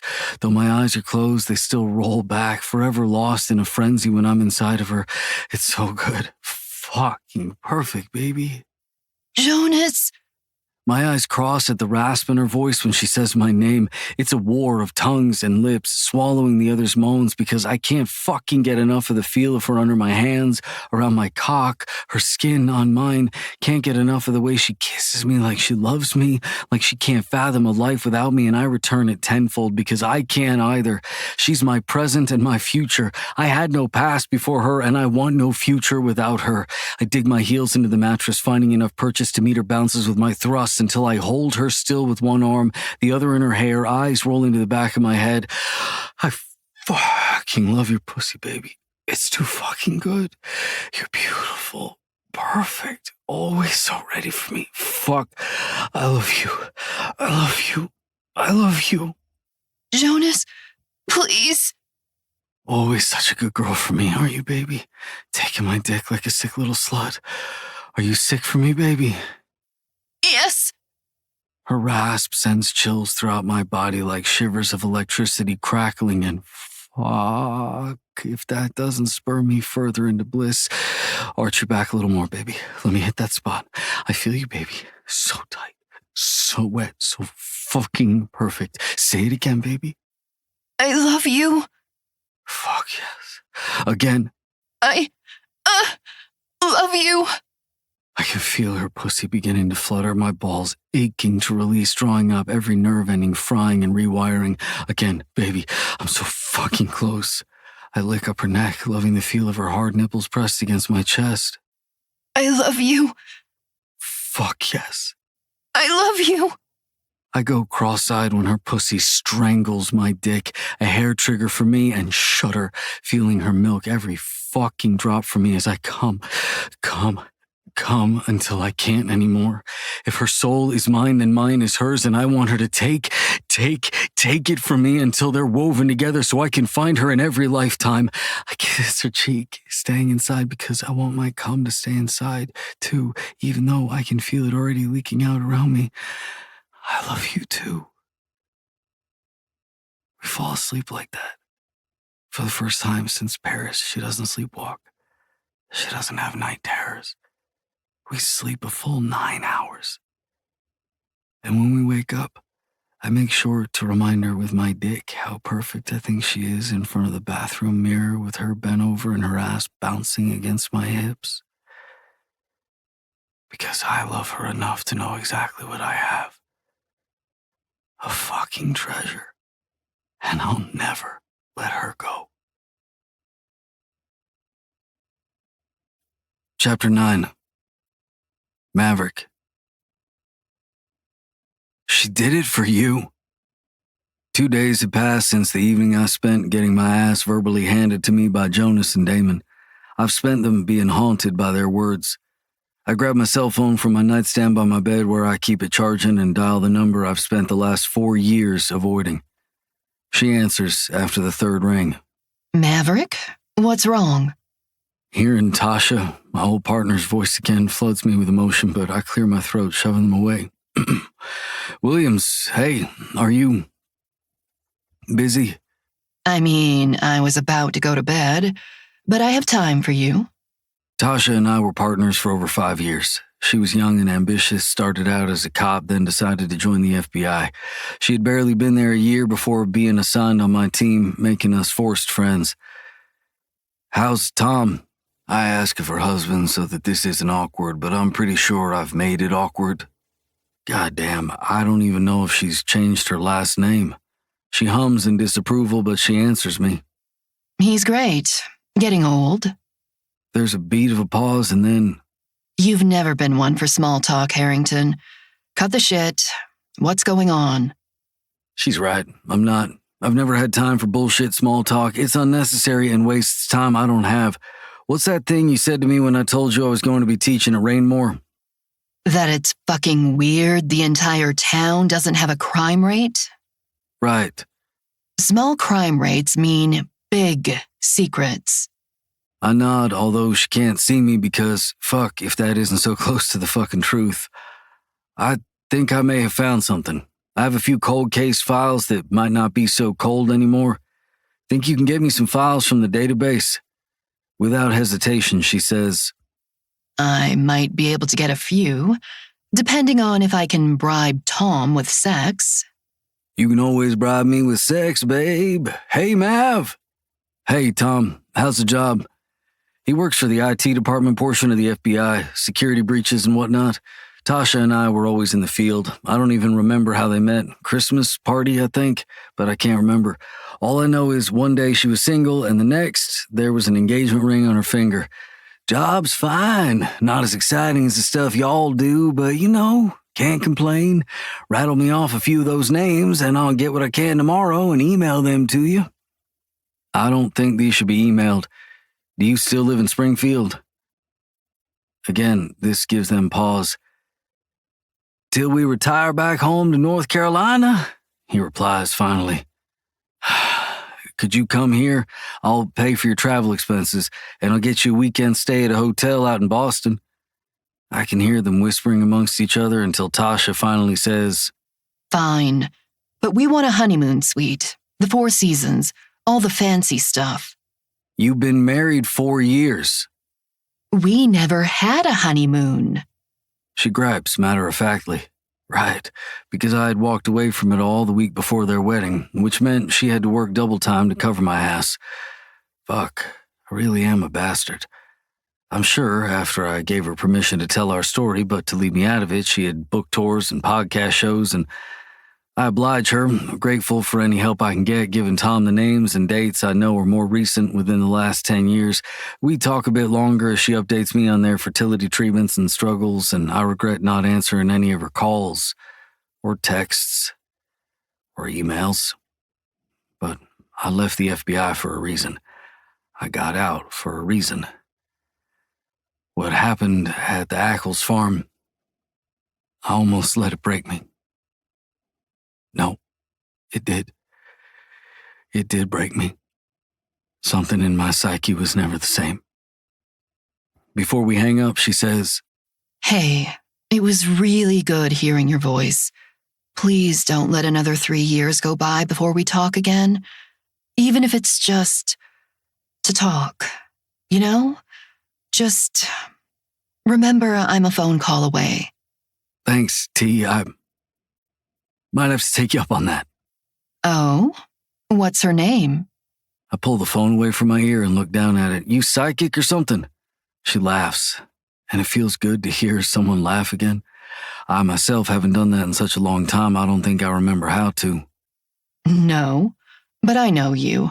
Something must have happened for you to have the spark light up your ass for you to call me. I mean, it's been years, Mav. She scolds me like an older sister, and it feels nice. I contemplate whether or not I should tell her about Raven, but she's right. We were once close enough. I let her cry on my shoulder, and I let her sleep on my arm during flights all over the nation. Her name is Raven. Raven. Rayne-Moore. Christ, Maverick, what the fuck? I can see her now, out of bed and pacing her bedroom. Is this why you went to teach there? What? No, I didn't even know her entire story until a few nights ago. Christ, T, it's all coincidental. She's my student and there's something going on here. I can't explain it. I just have this feeling. A feeling, huh? You never had issues with my instincts before? Is it true what the tabloids and the media said? She can't talk? Violent? I mean, I suppose you wouldn't have known anything about it. What happened to her happened around the same time as the Ackles. As your hiatus? Whoosh, whoosh. I decided to lie this time. I decided to lie wholeheartedly to the woman I used to stay up all night with, planning and plotting, hunting and catching predators and sickos. It's true. Hasn't spoken a word in over 4 years, but she's not violent. That may be her only saving grace, keeping her mouth shut. I again pull the phone away from my ear and stare at Tasha's picture in disbelief. So, the 4 seasons, huh? I put the phone back to my ear. Yeah, big fancy pants professor. You can afford it now. We'll see you then. I'll text when Tom has the info you need. Good night, Mav. Night, Tasha. Night, Tom. Night! Tom's overly cheery voice and the concern in Tasha's soothes something in me, like I've been missed. Friends, we were your family and you threw us away. I groan, throwing my phone on my bed and then flopping down on it. Fucking Jonas. He had every right to not believe me, but as much as I wanted to deny it or stay away from it all, I want to help Raven, or at least try to help her in any way that I can. Turn us in after she finds the answers. She deserves that at least. He was right. She does. I don't know what I'm doing here. That's a lie. I know exactly what I'm doing here. I could lie again and say I'm just here to make sure she's okay, that she's good, that Steven doesn't touch her inappropriately, that nobody drugs or drinks or takes her to a VIP room and she can't shout stop loud enough for the bouncers to hear. That's a lie because I already know she'd never let anyone other than us fuck her.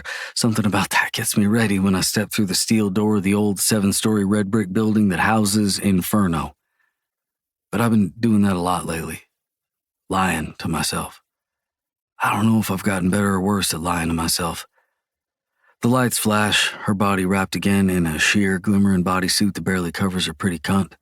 Makeup and small holed fishnet stocking up her legs, once again hiding her thigh tattoo, those glorious black and gold wings of hers, eyes hidden behind the black mesh of her mask, her movements fluid and in time with the music behind her large cage.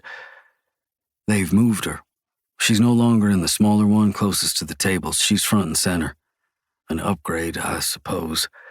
From across the room, Stephen fucking Prescott sits back, captivated, clenching a fist on his widespread thighs. The other holds a cigar and a glass tumbler filled with amber liquid. I know the look in his pale blue eyes from across the room. Hunger. But because of the rules set in place by the owners of Inferno, he can't do shit about it. I wonder if he would. If this were a seedy club where you could touch the dancers however you want, pay an extra $500 and fuck her, then discard her, would he do it? Or would he treasure every moment of being in her lush body that was tailor-made for me like I did? He takes her in like I am. Every movement she makes, he's watching, calculating. How many weekends had he paid the X amount of thousands of dollars for her to merely sit on his lap and almost flash him her gorgeous slit? But I've been watching her closely. She's never let him take her into a room, never let him touch more than is allowed, and when she's in his lap, she keeps her hands above his chest. Of course he's calculating. He's trying to figure out what to say, what to do to convince her to go into a VIP room with him. He's trying to see how much more she wants for her time. He looks frustrated, annoyed that he could have anyone he wants, say his name and they fall on their backs, spreading their legs, and yet this one, the one that won't even talk to him, takes his money and walks away every single time, without a backwards glance. I walk over to the cage keeper as soon as I see Prescott get up from his seat, but I'm closer to the keeper. I look at his name tag that says Jake. Gold hair and golden eyes, most likely contacts are lined with coal. His vest fits his chiseled body perfectly, and the smile he gives me is kind. Her. I point to Raven, who's rounding her hips side to side with the music, holding onto the bars as she squats down. I see Steven with her, talking to her, and she flashes him a wide smile. I grip my wallet and pull out a card. That'll be $4,000 for the night. Jake laughs like I'm the funniest person alive, and he shakes his head as if I'm just a silly little Billy as he takes the fake debit card the club provides to VIP members that's linked to my personal credit card and swipes it. I've never used it before. VIP rooms are for VIP members. You don't necessarily have to purchase a dancer's time to use them. For an hour. She's a favorite. He says casually, looking at the alias I use while I'm here, running the card and handing it back to me. Usually, her clients purchase her time the evening before, but Mr. Prescott didn't this time, so looks like he got lucky. Yeah, looks like. I say, taking back my card, my gaze going back to Raven. I want her for the night. I say, like I have money to spend. Have her meet me up on the 4th floor. Jake smiles politely, rounding the host desk he sits behind, and I make my way up the stairs. I do a quick glance back when Jake releases Raven and Steven's face turns into a scowl, furiously asking Jake questions, pointing at her. Jake shrugs, unbothered, saying something over the music, and I continue upwards, smiling like the cat that caught the canary. Once I reach the 4th floor, I make sure to grab the mostly dark corner booth and I wait for her, setting my drink down to tighten the mask over my eyes that almost matches hers. I didn't want mine to have mesh in the eyes. I wanted her to be able to see me. I settle into the corner, spreading my thighs wide, keeping my drink in one hand, the other arm draped over the back of the booth, awaiting her arrival that can't come soon enough. I spot her boyfriends by the bar, and the disguise I'm wearing must be working because neither of them see me, and if they do, they must not recognize me. More lights flash, and I swear it happens in slow motion. The old iron doors of the elevator the dancers take opens. Jake comes out first, Raven in tow. Through the throngs of people dancing fucking openly, Jake finds me. He does a quick bob of his head, and Raven simply follows as though tethered by an invisible leash. I'm sure Steven's ire reached her too, but I'm not worried about her. As soon as she's in front of me, I see Prescott at the top of the stairs. Good. Pale blue eyes find mine, and I send him a wink. I stand. Taking Raven's hand, I introduce myself. I know she knows who I am, but for club purposes, well, I play along. When she takes my hand, I yank her to me tightly. Hello, little moth. I'm Hades. God, she feels so fucking good in my hands. I can feel her song again, strumming through me like vibrations, breaking whatever chains I had over my heart. She smells divine, like sweat and perfume, and I want to lick the side of her throat down to her sweet cunt to taste her day in all her glory.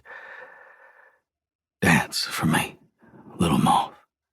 I practically growl as I let her go. She stumbles slightly but catches herself standing upright. She turns her gorgeous ass in my face as she steps up to the platform that reaches my knees as I sit back down, grabbing my tumbler and let my head fall back on the edge of the booth so I can watch the show. A flicker of movement to my left catches my eye, but I ignore Jonas and Damon, reverting my gaze back to my siren as her body sways, hips moving in a hypnotizing trance, her body calling to me to follow her back into the black abyss we called home. That I had called home. I had once likened her to an angel that had fallen to earth just for me, and now, dressed like sin, she absolutely looks the part. She jumps, hooking a leg around the pole so smoothly it looks acrobatic, and I know the difference between what she's doing now and what she's done for Prescott. For him, she was almost clumsy, always trying to reach farther to be able to listen to the private conversation going on around her, but right now, for me, she's performing. Her wings dip low, but she doesn't let them touch the ground.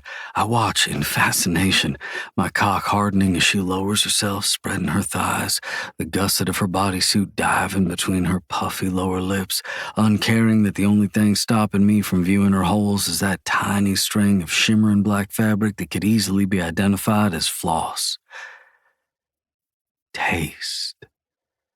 Memories of tearing her red thong off her supple ass and using it to tie her hands behind her back as I took her roughly from behind against the forest floor rummaged through my mind. The way she came for me as I bit into her, I never checked to see if I left my mark, and that excites me even more. The thought that my teeth branded and marred her flawless to me skin. Claim. I rub my thigh inching upwards to my hardened dick, now stealing the slacks I chose to wear, the dark tailored navy suit, lavender tie, the mask, all a part of my disguise. If she's not Raven, then I'm not Maverick. I wish I could see her eyes to know if she's watching me too. Feast. It's a singular thought that makes me salivate like a drooling dog watching its owner cook a steak. The thought of her beneath me with her mouth open, her tongue awaiting my spit to land on it and then drink it down makes the beast inside me roar to life. It's okay if you don't love me anymore. Now with my sole focus on her, nothing but her, I realize I couldn't be farther from the truth.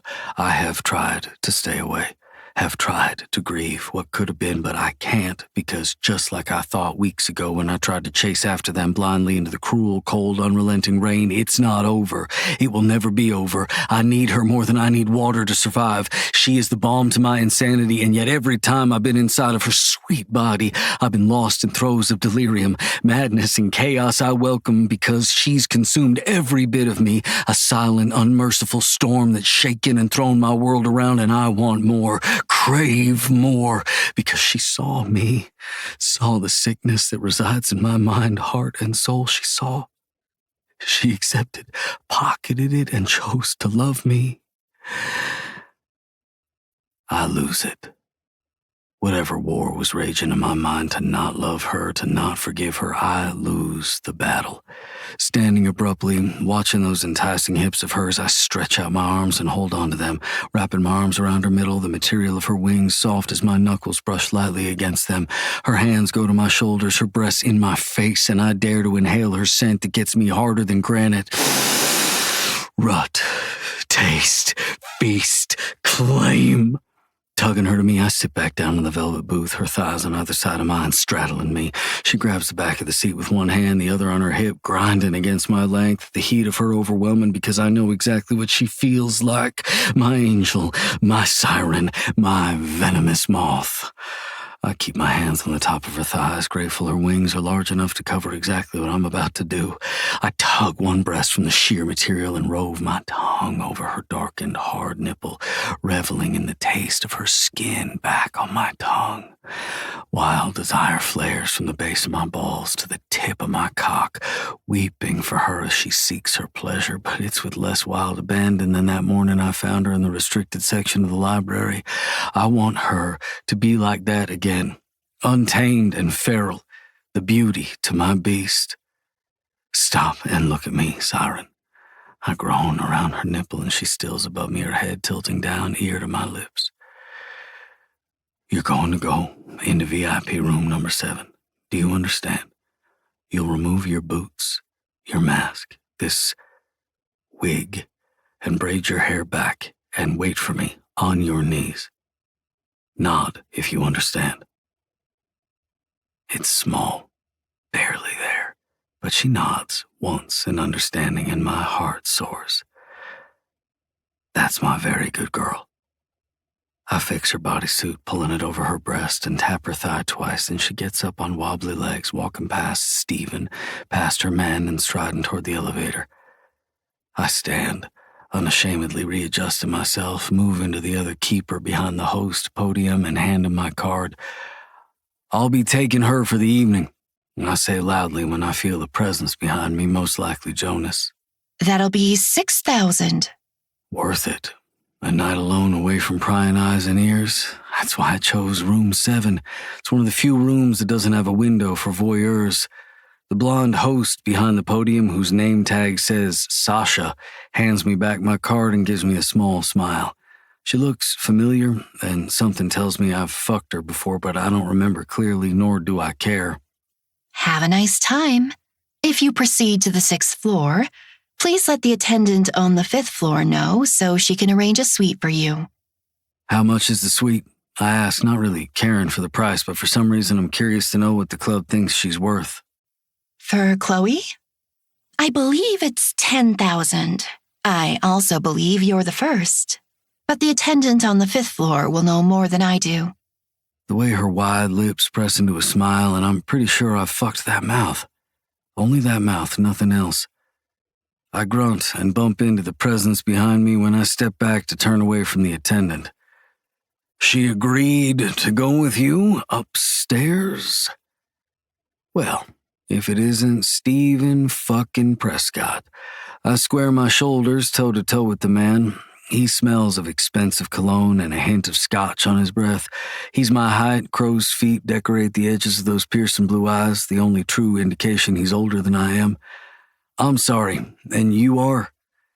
This baffles him. Even in the flashing, changing lights, I can see the pale pink that creeps along his cheeks. Stephen Prescott.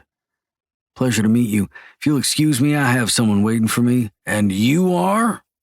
I take a sip of my watered-down Macallan and place the tumbler on a tray of a waitress passing by with empty glasses. Just a flame with a moth waiting for him. How did you get her to agree to go with you? I shrug, catching glinting gunmetal eyes to my right, and I smirk. Lucky, I suppose, I reply and simply step around him.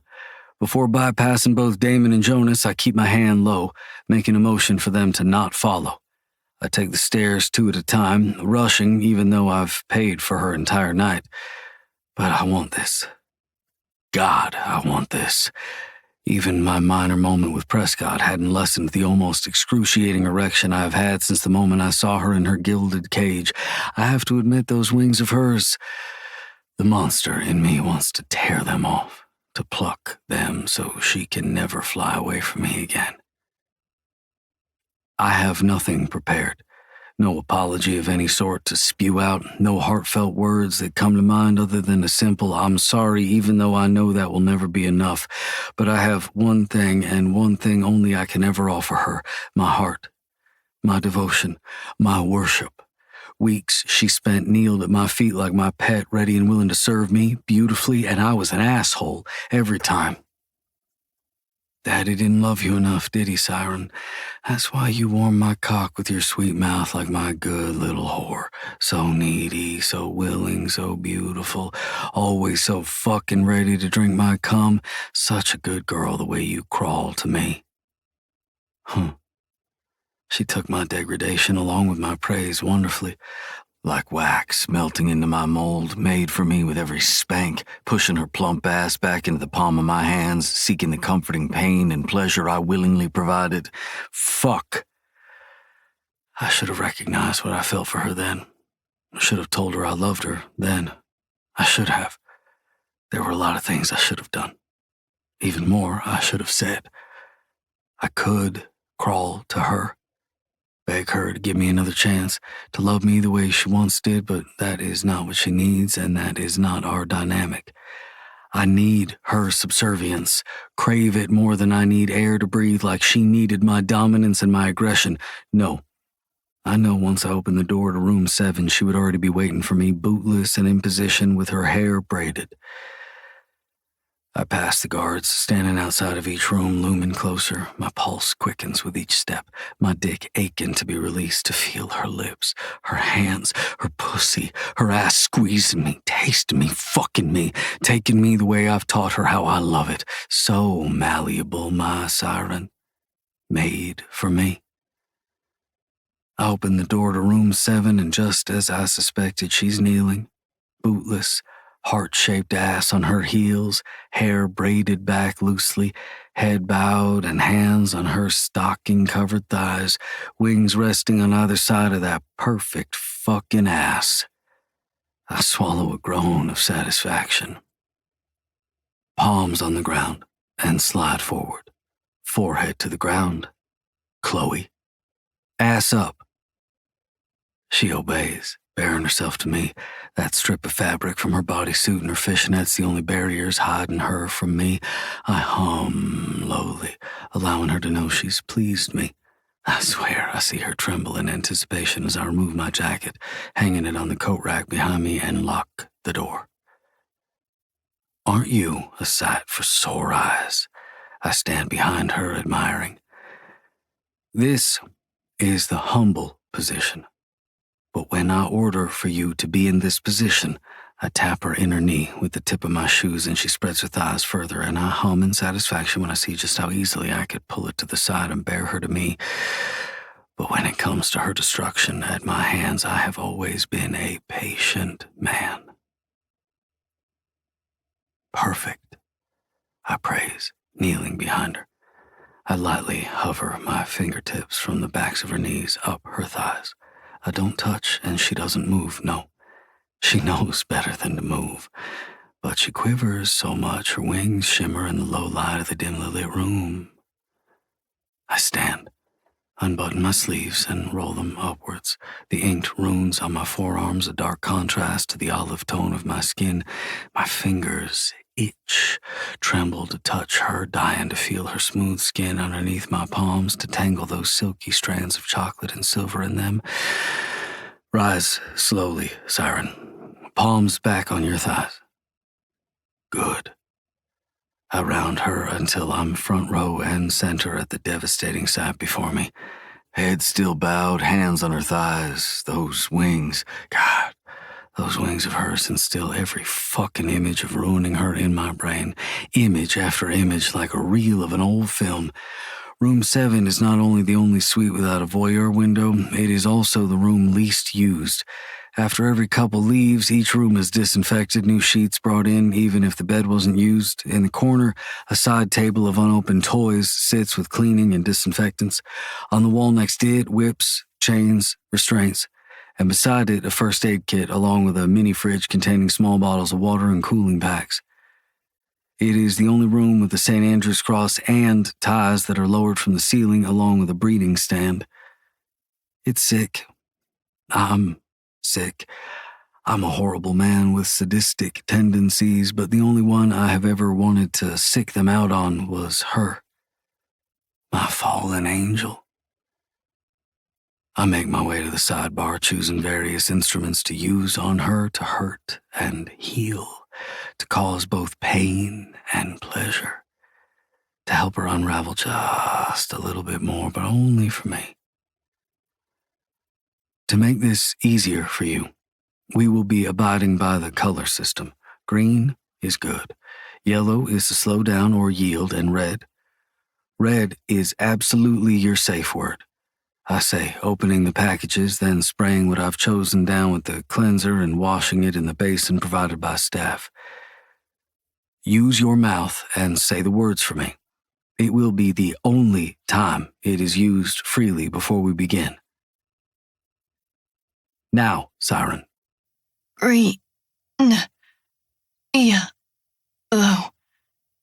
Red.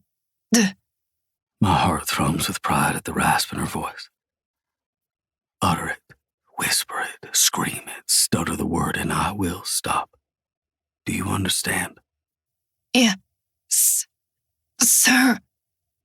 The way she hisses it makes me think she tried very hard not to fuck up, to speak. For me, I feel nothing but astounding pride race through me as I finally, delicately crook a finger and place it under her chin, tilting her head back so I can look at her. Brown eyes like caramelized bronze meet mine, and it's nothing but a dagger to my chest. There's makeup on the scar on her temple, removing it from sight, but I know it's there. I've placed my lips upon every perfect flaw that mars her body. The silver streak in her hair shines beside it. Strands like spider silk I wholeheartedly adore, and I know I will love her even more when she sprouts them all over and not just this one spot. You are so tragically beautiful. It hurts every atom of my being to look at you, to be near you and not touch you, and yet I can't stop craving you, a drug to an addict. I have tried to rid myself of these feelings, and yet they stay, persistent, so that I can't think. I can't eat. I can't breathe. I can't sleep, unable to function because you haunt me. These eyes, your lips. I pause, running my thumb over them, her lipstick not smearing like I wanted to. Memories of how good you feel squeezing my cock when you come for me. Your scent, God, your scent is everywhere, as though you still float around my house like the silent little specter you are. I leave out the part where I haven't changed my sheets or pillowcases because they still smell of her. Unable to wash the clothes she left in my hamper. T-shirts of mine that I need and still can't bring myself to rid me of her scent. Jasmine and berries and a hint of cinnamon or something akin to that. I am pathetic, and the frustration of not having her eats away at me and darkens my mood into something foul. Rise, Raven, on your feet. I growl instead of cradling her in my arms the way I want to. She rises. My finger still under her chin. The top of her head reaches the bottom of my chest, and I ache to kiss her. Holding back hurts me more than touching her does. Squirming to rut, to fuck up, and to her delectable little cunt. I reach for the restraints that come down from the ceiling, ordering her to show me her wrists and tie them on. I know things touching her wrists bother her, but we had made slow work of this before everything went to shit, so I check in. Color. Hello. I nod once. Progress. I make my way to the wall and turn on the pulley system that tugs at her restraints, watching her arms slowly rise above her head, and when they pull up, I watch until she stands on the balls of her feet and toes. She gasps softly, so I check in, stopping the pulley, the soft whirring above us dying down. Yellow. It seems many a thing will be yellow for her, as this is all new until they're green or red, but I'm willing to find out because she's strong. She's as resilient as she is tired of being resilient, but like me fucking her with Damon and Jonas, this needs to happen. Letting her see the darkness that resides in me. Yes, this, along with other things, needs to be just between us so we can move forward and trust can be built for each other. I place myself before her again. She's now to my chin. One hand on the warm curve of her hip, the other on the underside of her jaw so she can look at me, so I can drown in her thick caramel stare. I should apologize, shouldn't I, for the way I've kept away from you? I should grovel at your feet and beg you to take me back into your harem. But then I would spend a lifetime walking on eggshells, afraid one thing could go wrong and you'd cast me out like a dog on the street. I should apologize, and yet I won't. When I was kind, you ignored me. When I gave you preferential treatment, you decided to abuse it, slapped me, spit on me. A monumental brat, the worst kind of brat. Do you know why? No. She winces. Because you enjoy my punishment. You seek ways to torture me because you know even though I push you, I discipline you and fuck you like the wanton slut for my cock that you are, you know that I love you. Isn't that right? She gasps and a tear slips free. I grip her, stepping closer, my lips a mere inch away from hers. Please. I was going to kiss her, but to hear her beg for me, fuck. I inhale, my hands go into the low V of her bodysuit, and I pull it apart, ripping it from tits to pussy, a little yelp escaping her, then reach between her legs and flick my fingers into the sopping wet gusset of the strap that hid her from me and tear it too, marveling at the new display below the light, casting down at this venomous, dark little angel of death. Are you ready? She raises her head as though squaring her shoulders and then simply says, Green. Chapter 10. Raven. He's so close to me. I can smell his anticipation rolling off him in waves. Can see the way he trembles with a need to touch me. And my God, he licks 2 fingers and reaches between us. His jaw clenches and his eyes darken when he feels how wet I already am for him. My shoulders already ache from how they're stretched above me. But fuck if I give in. Fuck if I look away for even a moment. God, the way he's looking at me, it makes my skin feel on fire, ready to burn for him. I never want to look away. Just like I remember. He grits, fingers spreading my lower lips, circling my clit, so sensitive and so fucking needy. Teasing my entrance with something bulbous, I gasp when he shoves it into me. I can't help but grip the restraints and flail a bit. My mind blares to get out of them, that I can't stand the feeling on my wrists, to flee. But he's here, in the flesh, my own personal Hades, a king of hell, and I am his prisoner. And fuck, I love it. I'm starved for it. He steps away from me and I whimper. Whatever he shoved into me is still inside, latched onto me from the inside out. I watch him going back to the wall and coming back with, I'm not sure. He holds the handle and there's leather trusses. He flicks his wrists and they land on my breasts, stinging, but when he drags them, they cool as well. This is a flogger. Color? Green. I swallow, and he does it again and again. My breasts, my ribs, my stomach, my pussy. I tremble with a feral need with that one. But instead of doing it again, he flogs my thighs, my ass, back to my breasts, everywhere except for where I really liked it. Please. He knows what I'm asking for, because all he does is smirk wickedly, going back to the sideboard, and I hear a tiny click before whatever he shoved in me begins to vibrate. My hips buck, the sensation shooting up and forward, concentrating on my clit, and I let out a low moan. He pushes a button and it resides to a low, bearable hum against me. My thighs shake, and I watch as he crouches down on his haunches, spreading my lower lips with his fingers, moving the thing in me so it settles right where he wants it, and then turns up the vibration so I cry out, Look at that. Raven, you're creaming down your legs already and I've barely touched you. My pussy pulsates, and I try to close my thighs, but he pushes them apart. Be a good girl, Siren. Take what I give you. Yes, sir. He lowers the vibration setting, and I exhale. I don't know how I'm going to last. He gets up and grabs the flogger again, messing with the vibration settings as he strikes. God, I can feel my arousal dripping down my inner thighs, catching on the material of my fishnets. I flush with embarrassment and with wanton lust when he stops behind me, flogging my ass 4 times on each cheek. I hear it clatter to the ground, and his hands are on me, rubbing, soothing, spreading.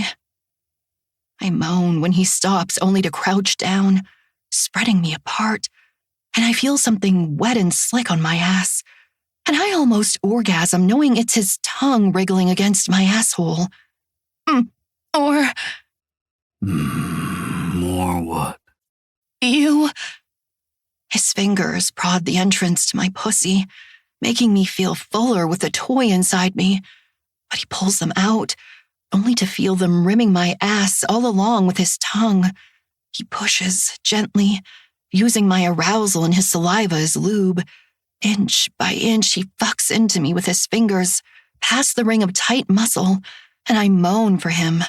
Such a filthy girl, letting me stretch your ass with my fingers. You'll let me do whatever I want to you, won't you? Yes, I hiss when he stands behind me, fingers still in my ass.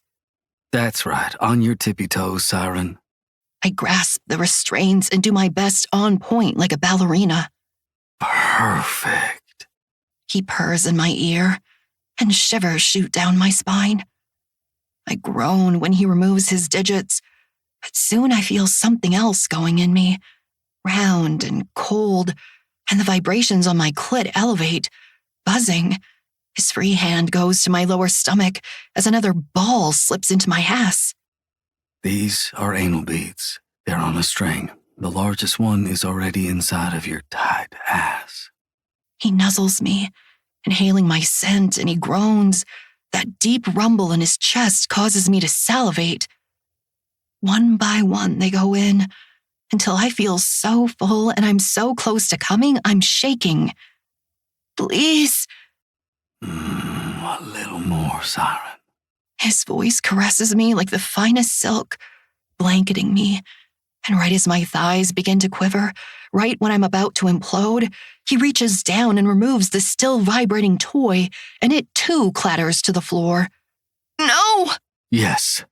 He growls, rounding to be in front of me, and pulls what looks like rubber clothesline clips connected by a chain. He puts one on my nipple, and it clamps down, then the other. Color? Green, I moan when he pulls on the chain. It burns so fucking good. It's too good. There's so many sensations buzzing alive inside me. Beautiful. He replies, eyes glittering with approval, and then he easily drops to the ground on his knees, His mouth finds me, slick and swollen and so fucking hot. I thrust onto his waiting tongue, and he smacks my backside, pulling away from me. And God! You've always tasted so fucking good, pretty little pussy. Fuck. Please! I cry out, but I don't know what I'm asking for. Desperate little thing, aren't you? He chuckles against my sensitive flesh. How do I answer that? Honestly. Yes! I sob, writhing, desperate to come on his tongue. If and when you come, it'll be on my cock, not my tongue, not my fingers. You'll be gripping and squeezing my dick when and if I let you come, Raylan. You left me in a dark place. You left me in the dark. His voice is hoarse, and there are so many emotions swirling in the dark of his eyes. I want to break out of my chains to hold him. Because he's right. I may have given him a binder, but I left him with more questions I was barely able to answer, and my heart burns with regret. I should have told him everything from the beginning. I inhale slowly, trying to compose myself, even though this is so difficult. Green, I rasp. Green! It comes out as a curse and a plea.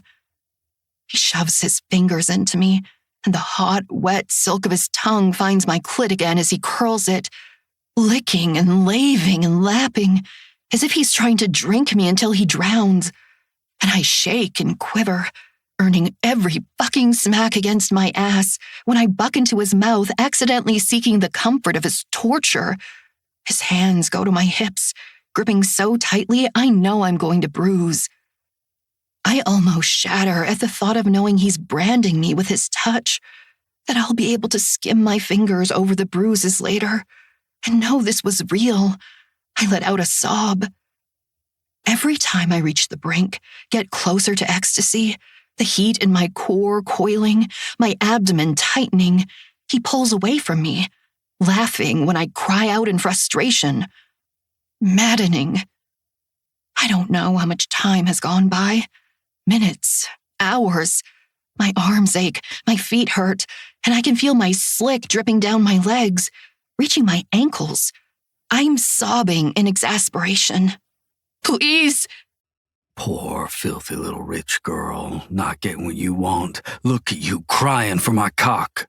He stands, and I relax on the balls of my feet as much as I can as he leaves me again, bringing back a handkerchief to wipe my nose. But my tears he leaves. He tosses it to the ground, and his fingers find me again, caressing where I'm so needy I feel like I'm going to die. His other hand goes up, fingers tangling themselves in my hair, his nose to mine. I'm a mess. I know I am. Pulling me closer to kiss my jaw, under my ear, my collarbone, and back up. I melt into him, only for him to withdraw his finger, and I whine. I can't help it. I want his brand of torture to settle into my bones and latch onto the marrow. I want him forever. But why can't I just say that? I whimper, and it makes him grin so wickedly like a predator about to attack.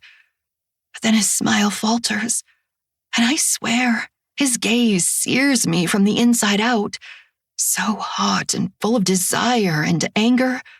I can feel it. I don't think you understand the maddening effect nor the gravity of the situation, Siren. I don't think you understand exactly how deranged I've become just by loving you. If you run, I will chase you. If you hide, I will find you. If you jump, I will catch you. If you fall, I will be there when you land. He purrs against my skin, sending goosebumps to ripple. I'm afraid to move, even though I'm aching. There is no escaping me anymore, and if you want to burn your world down, then I'll hand you the match and fan the goddamn flames as you set it ablaze. But you and I, we burn together. He growls, crashing his lips to mine. There's a bit of movement, and he finally picks up my legs for me and shoves every thick, hard inch of his cock inside me in one almost bruising, brutal thrust. swallowing every noise I make when I scream at the glorious stretch of him. I'm so full, so incredibly full of him, more tears burst from my eyes. And when I open them, I find him already staring at me, bursts of gold and black flecks in his green eyes, watching me break for him. Always my good fucking girl, taking every inch of my cock into your hungry, desperate cunt. I shiver, wishing I could break through and wrap my arms around him. More, please, don't, stop. He doesn't. He thrusts deeper, harder, shorter strokes. I'm at his mercy, but I don't fucking want it. My back and shoulders are so tender, but every thrust brings me so much closer to heaven, to hell and back. You want me to let you come? Please. That's my sweet fucking girl. Exactly how I want you. Come, Raven, so I can fill you up. Come with me. Be a good girl. There you go. Take every fucking inch of me, you desperate, dirty little cum slut. He tugs on the string in my ass, and the movement of the anal bead sends me spiraling. I moan his name when I feel him thicken inside of me, throbbing as my pussy contracts around him, begging for his seed. I want his cum to fill me up, to leak from me for days. And he fucks me harder, faster. When I come so hard, I think I'm going to pass out. And he stills inside me, grunting and cursing my name, coming so much I can feel him leaking out around a shaft still hard inside of me. And then he holds me while I sob, my heart erupting, like he's letting my soul cling to his for a few more desperate moments, like he needed this more than I did. Forever, my pretty girl. Forever mine. He withdraws only when he softens, letting me down, and carefully goes to the wall and turns on the pulley system they have this room rigged with, and I slowly come down to my feet. Lower your arms, slowly. He commands, and I follow. I let out a small yelp at the feeling of my tender arms coming down, and the whirring is off immediately. He runs to me, and only then do I notice he's still fully clothed. He takes off my bindings quickly, and I'm in his arms as he carries me bridal style to the 4-poster bed Inferno provides. But he's not done. Soon I'm being cleaned and wiped with a warm, wet washcloth. He's looking over my body from head to toe, removing my wings, my torn bodysuit, and my fishnets. Going back to the closet I'm just now noticing, and comes back with what looks like a cashmere robe and a bottle of cold water. He shrugs off his clothes until he's only in his boxer briefs and climbs into bed with me, still looking me over. I finally see what he sees. There are pink whelps all over my body from my chest to my thighs. I need you to turn over, Angel. I need to remove the anal beads. My cheeks run hot, but I do as he says, getting on all fours and then in his preferred version of the humble position. He groans when he gets behind me, and I gasp when I feel his tongue licking my pussy, hard, fast licks to my clit. The sounds of his slobbering and slurping make me cry out with need again.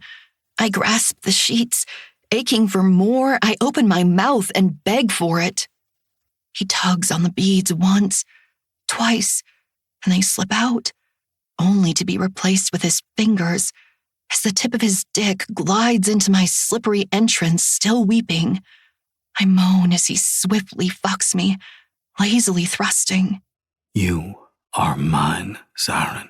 I have never wanted anything or anyone as much as I want and love you. He pulls out, only to flip me over and position himself between my aching thighs. He doesn't bother to hold up his weight, and I love it.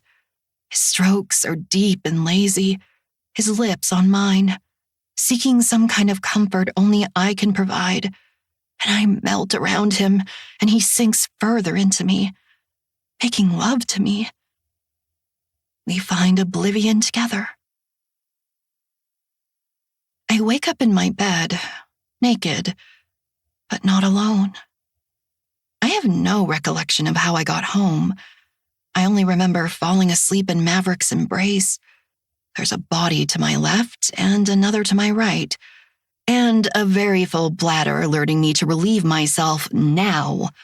I creep out of bed and go to my ensuite, relieve myself, grab my robe and brush my teeth, wash the remaining makeup off, then go look at who exactly is in my bed.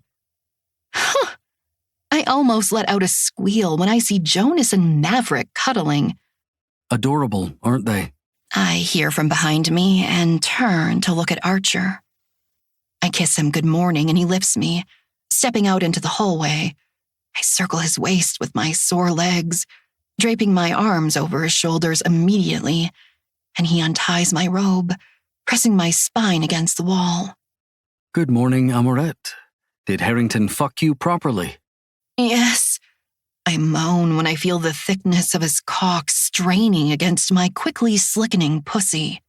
Are you sore? Yes. I breathe as he reaches between us to release his cock. Because fuck, even if I am, I need him. Let's check, shall we? Shh, Amorette. I'm a doctor.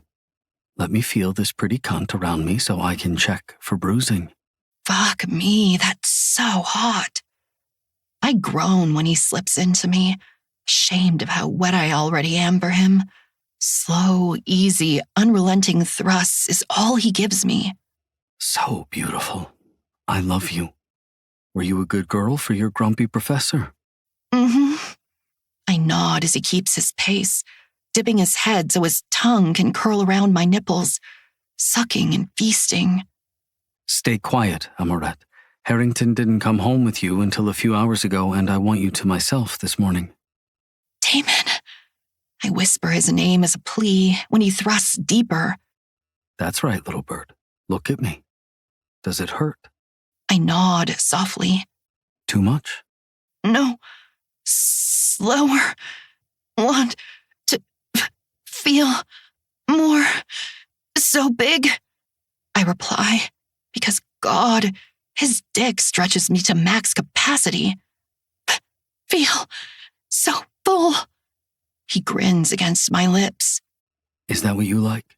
How fat my cock gets when I'm inside of you, I clutch him closer, nodding, feeling my impending orgasm with each maddening, slow pump of his hips, making me feel every ridge of his hard, rigid length.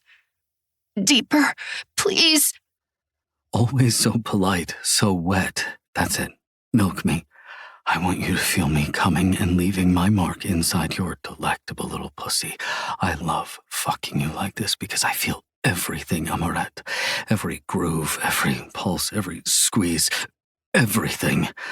I love how your little pussy looks and feels stretching around my cock. There you go. Such a good girl fucking me back. You take my cock so well. His words are always so dirty, so perfect. My orgasm rushes through me at his praise. His head sinks between my shoulder and he laves his tongue over and over again as I contract around him. And he shudders, biting my neck softly, leaving his mark. He lets me down gently once he slips out. We go to his room so he can take care of me, cleaning me up. One day I'm going to plug all of this inside of you for the day. I'll only remove it to fill you up again. Would you like that? I nod enthusiastically, mindlessly scratching at the spot on my arm where he placed my birth control rod, while he grabs one of his shirts for me to wear. My stomach growls embarrassingly loud once it's on, and he grins from ear to ear. Damon is devastatingly beautiful. At Lornewood Mental Asylum, the moment my brain fog had lifted from the amount of drugs I was on, Damon was in the room, checking my vitals. I still remember the moment I saw him. My lungs felt as though they had crashed. The pulse monitor I was connected to went haywire. I kept blinking, wondering if this gorgeous man was a hallucination. He was wearing black scrubs under his white coat. Brown hair was freshly cut, only a few gray hairs on the sides. Silver eyes glittering, sharp jawline and a French nose. He looked at me and smiled, dimples showing on his clean-shaven face, and I almost fainted, heart stammering in my chest. It was the first time in a while anyone had smiled at me without their lips slightly rolled inward, or their face pinched, as if the sight of me wanted to make them vomit. No, Dr. Damon Archer brushed my hair away from my face, lifted the gauze on my temple, frowned at it, but then parted his lips and smiled down at me as if I were a living, breathing person again. Good morning, Raven. I'm Dr. Damon Archer, lead psychiatrist on your team. How are you feeling this evening? I had closed my eyes and cringed. Lead psychiatrist? Of course. They had to have drugged me while I was at Lorne Woodfalls Hospital and transferred me here. Here? Wait, what if this is a dream? What if this isn't real? Panic rises in my throat, and I claw at it. Raven, what's going on? He shakes me, his strong fingers gripping my tender shoulder. I can hear his voice, but... Raven, breathe. Stay with me, Amoret. I'm with you. Amoret? This is real. I look at him, searching his silver eyes for any chance that he's a hallucination. A sob escaping my throat. I point between us, the words on the tip of my tongue, but like a child, all that comes out is, real? This? Yes, little bird, this is real. I am real. We are here. Can you tell me where here is? Kingston. Not Lorne. Wood. His nod is big. That's right. We are here in Kingston, you and me. Jonas! I need to make sure. Damon could be lying to me. I could be in a straitjacket. There's a fumbling in the hall, and Jonas appears in the threshold only to sink to his knees, grasping my hand in his without hesitation. I'm here, baby. What's wrong? Maverick turns up next, leaning against the door, eyes wide in alarm. What's happening? Real. Jonas tilts his head in confusion like a puppy with a solemn dip of his chin. Real, baby. Maverick's dark brows furrow, green eyes filling with concern when he realizes what's happening. But I can't trust it. What if this is all in my head? I could be dreaming. I could be so drugged up this is all just a figment of my imagination.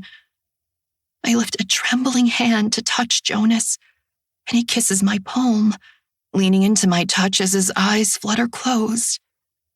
Jonas Anderson, number 19, 6'4", 237 pounds, wide receiver for Rayne-Moore, yellow jackets. He grins, and my heart rewires. That's me, except now it's more like 256 pounds. Damon cooks like he's paying rent. You made her remember your stats? Nope. It was on a roster poster for the athletic holiday banquet. I was nominated as MVP. Asked her to be my date.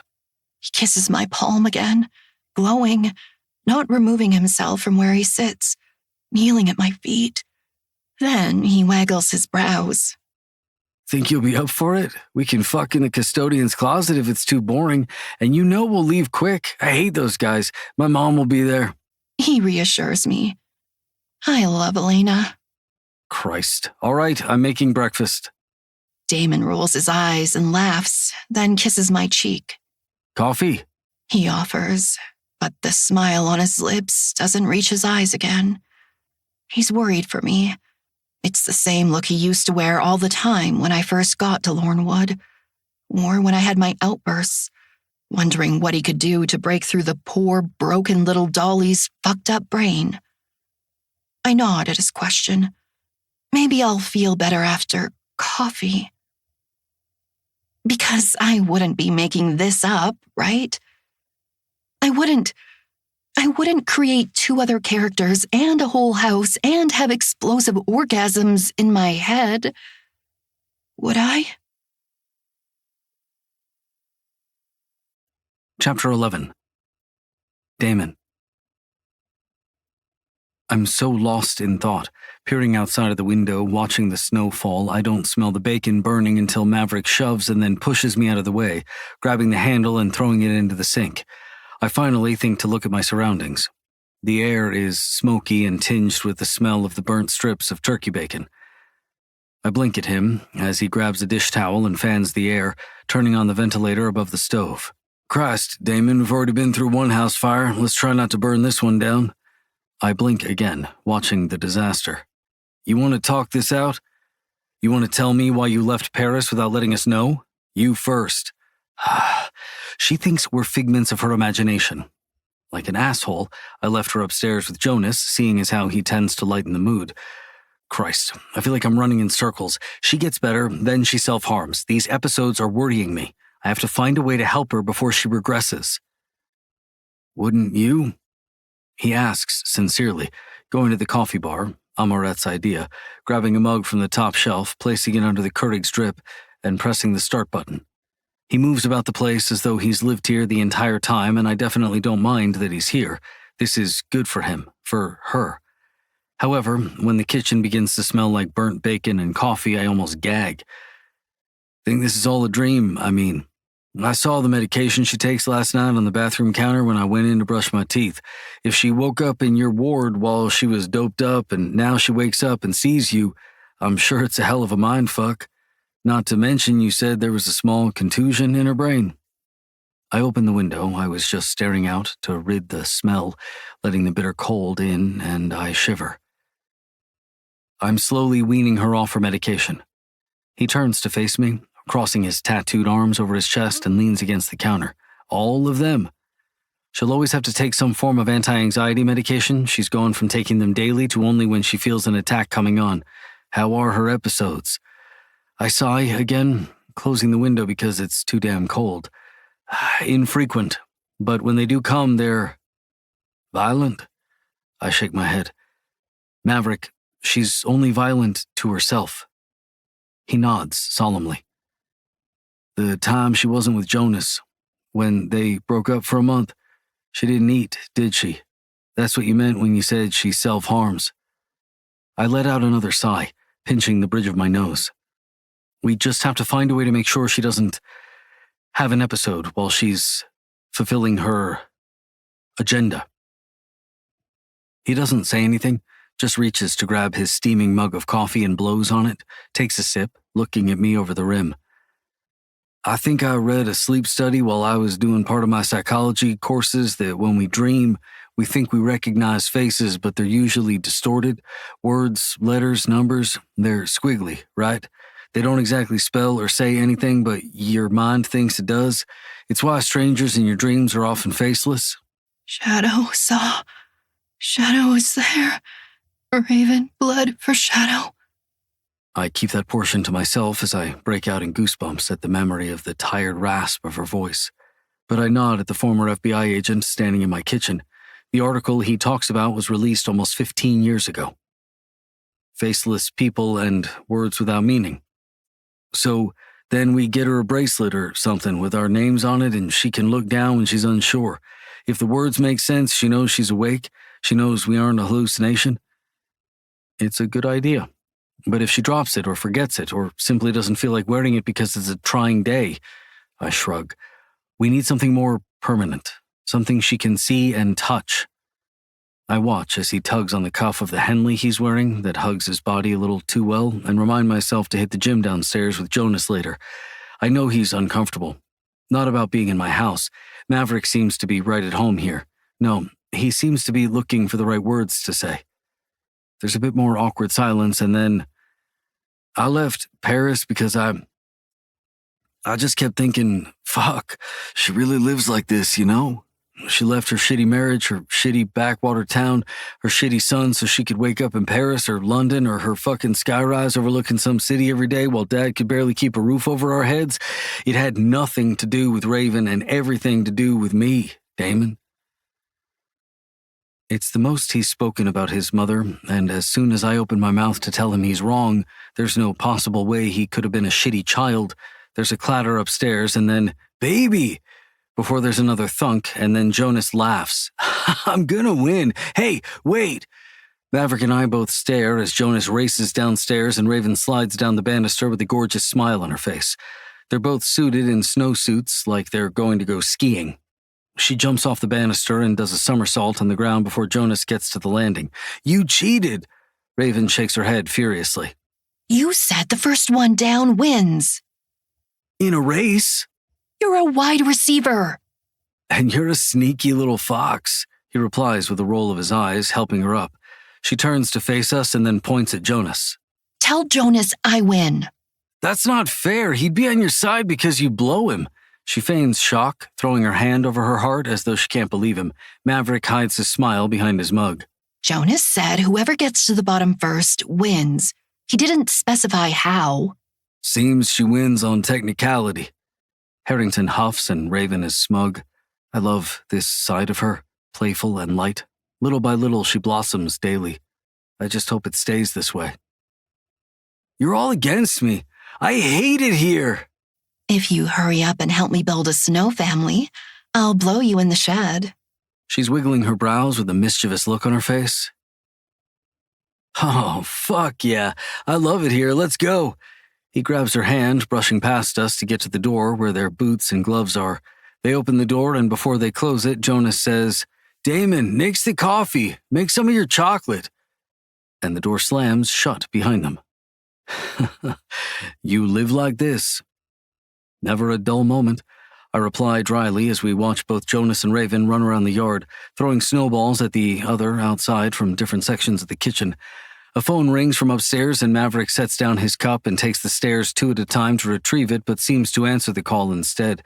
I can hear his muffled voice from where I am as I watch the young lovers rolling a snowball to massive proportions, laughing together. My heart feels like it's exploding at so much tenderness, and all I can hope is that Raven is replacing every terrible memory she ever had with new and happy ones. We aren't in a place right now where I can guarantee her happiness. There are still so many demons she has to fight, but regardless, I want her to be so incredibly happy Lorne Wood is nothing but a faint memory. A bad dream. That was Jonas's phone. Seems there's a blizzard set to come through, and the animal shelter Kronos was transferred to in Boston wants to know if you can pick him up before tonight. I don't draw my eyes away from the lovebirds. Tell them yes. I see Maverick nod from my periphery. "Hey, yeah, they'll be there in a few hours." "Yeah, okay, great. I'll let them know." Sure, sounds good." He hangs up and places the phone on the counter. "Who's Kronos?" A surprise for little bird. Jonas adopted a former Veterans Service Doberman for our girl in New Jersey, but had him transferred closer.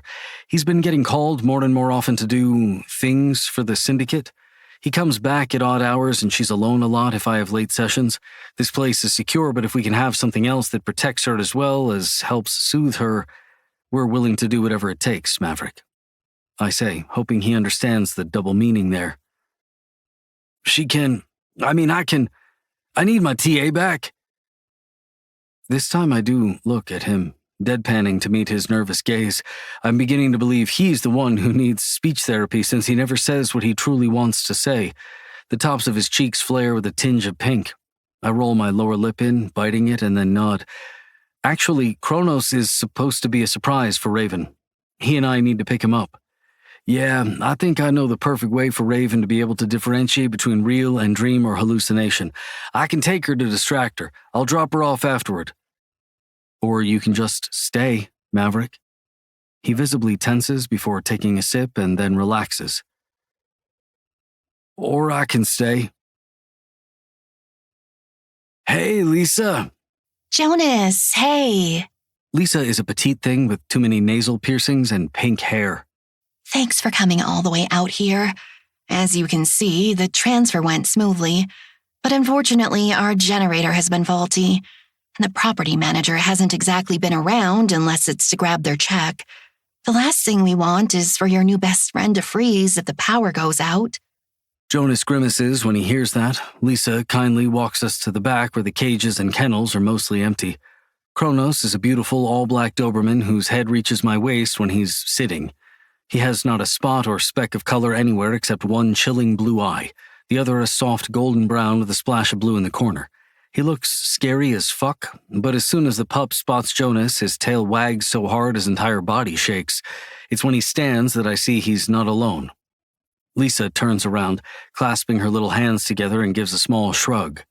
So, this little guy came to us last week while you were gone, and, well, it seems they've become best friends.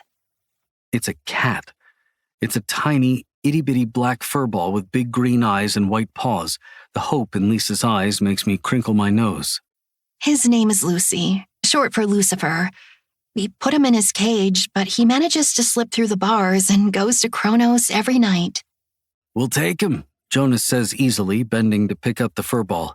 Hey, little guy, Jonas. Damon, they're the only ones left.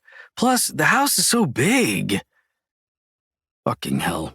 He's learned how to pout like my amorette, and I groan, waving a hand in resignation. These two will be the death of me. We let Lisa lead us back to the front, and Jonas signs the paperwork, Lisa informing us the cat, Lucifer, had been dewormed, vaccinated, neutered, and is flea-free. She also gives us enough food to last the storm, toys, and kitty litter. He writes a check out to the animal rescue for $40,000 and leaves with an, I hope you have a really great Christmas if that's what you celebrate. Happy Hanukkah, She replies with tears in her eyes, still staring at the check in disbelief. I pull out my own checkbook and write out a check to her specifically as a tip.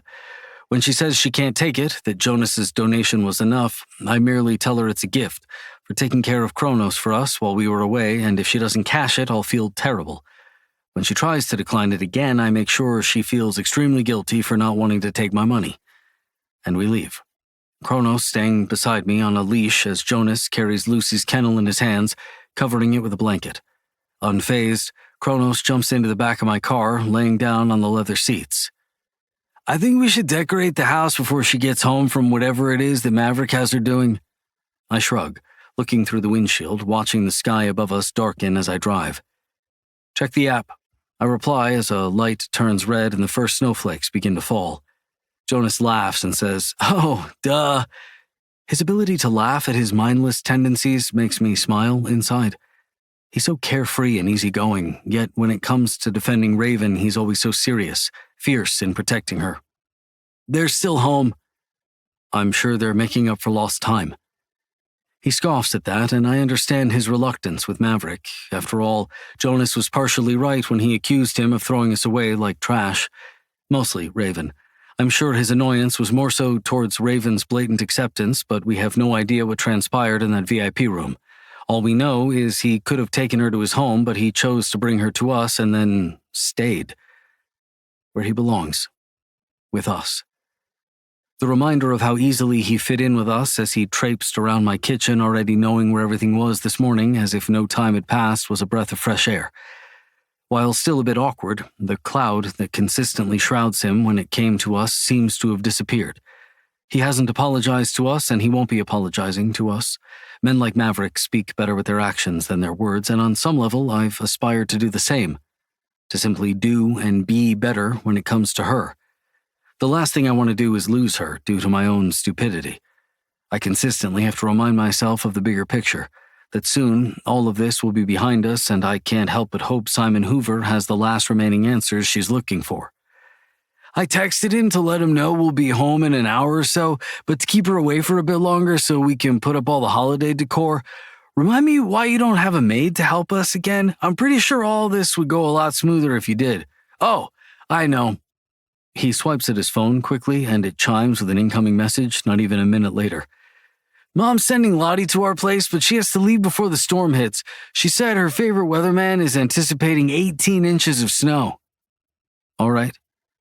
He taps the kennel with his fingers, drumming them to a beat only he hears, then begins to tap his toes on the floorboard. Something wrong? Nope. He pops the pea and looks out the window as we drive away from the storm and closer to Massachusetts. Just get antsy being away from her too long. Isn't that the fucking truth? I clear my throat. When Raven gained bi-weekend visits home, I hated it. I used to count down the hours until she was in my ward again. I had a camera installed in her bedroom at Monroe Mansion the day I went to inspect it and make sure it was safe before I could approve her visiting home again. Asked Sophia for privacy while I inspected every square inch of the room. I mean, I saw her every day for 3.5 years. For 6 months, leading up to that 4th year, every other weekend I would pace or try to keep myself busy, but I would find myself sitting there, watching her sleep, play cello, draw, read. But it's nothing like having her with me. I admit, letting him know I understand his separation anxiety. You really had it bad, huh? You have no idea. The first weekend without her, I watched her via camera for almost the entirety of her 72-hour visit. I barely slept or ate. I just had to make sure she was okay. At Lorne Wood, it was easy for me to lie to myself and say I was just watching how she interacted with the general population, but again, it was a lie. He stays quiet. I had this girlfriend a few years ago, my first serious girlfriend. I thought I loved her. She did really bad things to me, and I forgave her a lot because I thought that was what love was, you know? Just kept thinking if I was a better boyfriend or just a better man, she would get better at loving me too. But it didn't get better. He shakes his head. It got worse. He swallows with a grimace. Raven, I think it's so easy to love her because she's so multifaceted. Every day is different, and even when we argue, it's so easy to find common ground. I got so lucky. I got to fall in love with my best friend. Even when she's having a bad day, I feel lucky that I get to make it better for her. Maverick is an asshole, but so are we. Seems all of our common ground is her. I just hope he doesn't fuck up again. Or me. Or you. We can't afford any more mistakes, and Reardon and that fucking detective aren't making this easier. Reardon? He was at Inferno last night with his uncle. I thought you saw him. This is news to me. I shake my head. What's he doing back? He was only on house arrest for 30 days. The privilege of being wealthy. I can't exactly talk, but then again, after Maddie was murdered, I never truly did anything that warranted my parents to worry about me until I was in college. Even then, everything I did that was considered rebellious was done within reason. I was sensible with my stupidity. I'm pulled out of my thoughts by Jonas's phone ringing. He stares at the screen, the name Axhole popping up. You should answer. I don't want to. Could be important. He sighs, answers, but puts it on speakerphone. Yeah. Hey, Jonas, my mom just wants to know if you'll be joining us for the Monroe holiday party since you're dating Raven. No. He answers sternly. His ability to keep his boundaries is astounding, and it makes me proud. Jonas, we're spending it out of state. We'll be gone till campus opens back up. You can't keep her from us. Well, seeing as she's not a dog or a child and she doesn't want to be around Sophia, and I don't want to be around Sophia or John or you, plus the Prescotts will most likely be there since they were there last year and all the years before we were allowed to attend, there's no reason for us to attend. What's going on with the Prescotts? Reardon is off house arrest and I don't want him anywhere near Raven. I didn't know that. I'll try to get him off the guest list. If you do, then we can talk, he says, hanging up without a second thought. His knee bounces and soon he's pulling the tracker app back up. Looks like they're finally leaving. The rest of the car ride back is quiet, with Jonas baby talking to both Kronos and Lucifer. When we get home, Mav's navigator is gone, but a silver car is waiting by the gate. That's Charlotte. She helped raise me. She'll tell you to call her Lottie if she likes you.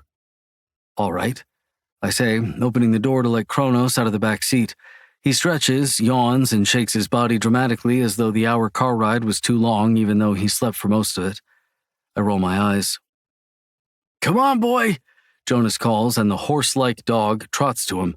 He greets Charlotte, a waif of a woman with a gray puffy jacket that reaches her ankles, thick, carrot-colored hair, green eyes, and a Scottish lilt. He introduces us, then introduces her to both pets as we walk up the steps to the front porch. Dunno what you're thinking, taking on a dog as big as an ass boy? Lottie, he's just a puppy. He's only 2. He'll get bigger. Besides, I can always buy a bigger house. You're laying? Jonas grins. Yeah, I am. Charlotte huffs at him as I open the door to the house. We take off our coats, hanging them, then make it to the foyer where I switch on the lights.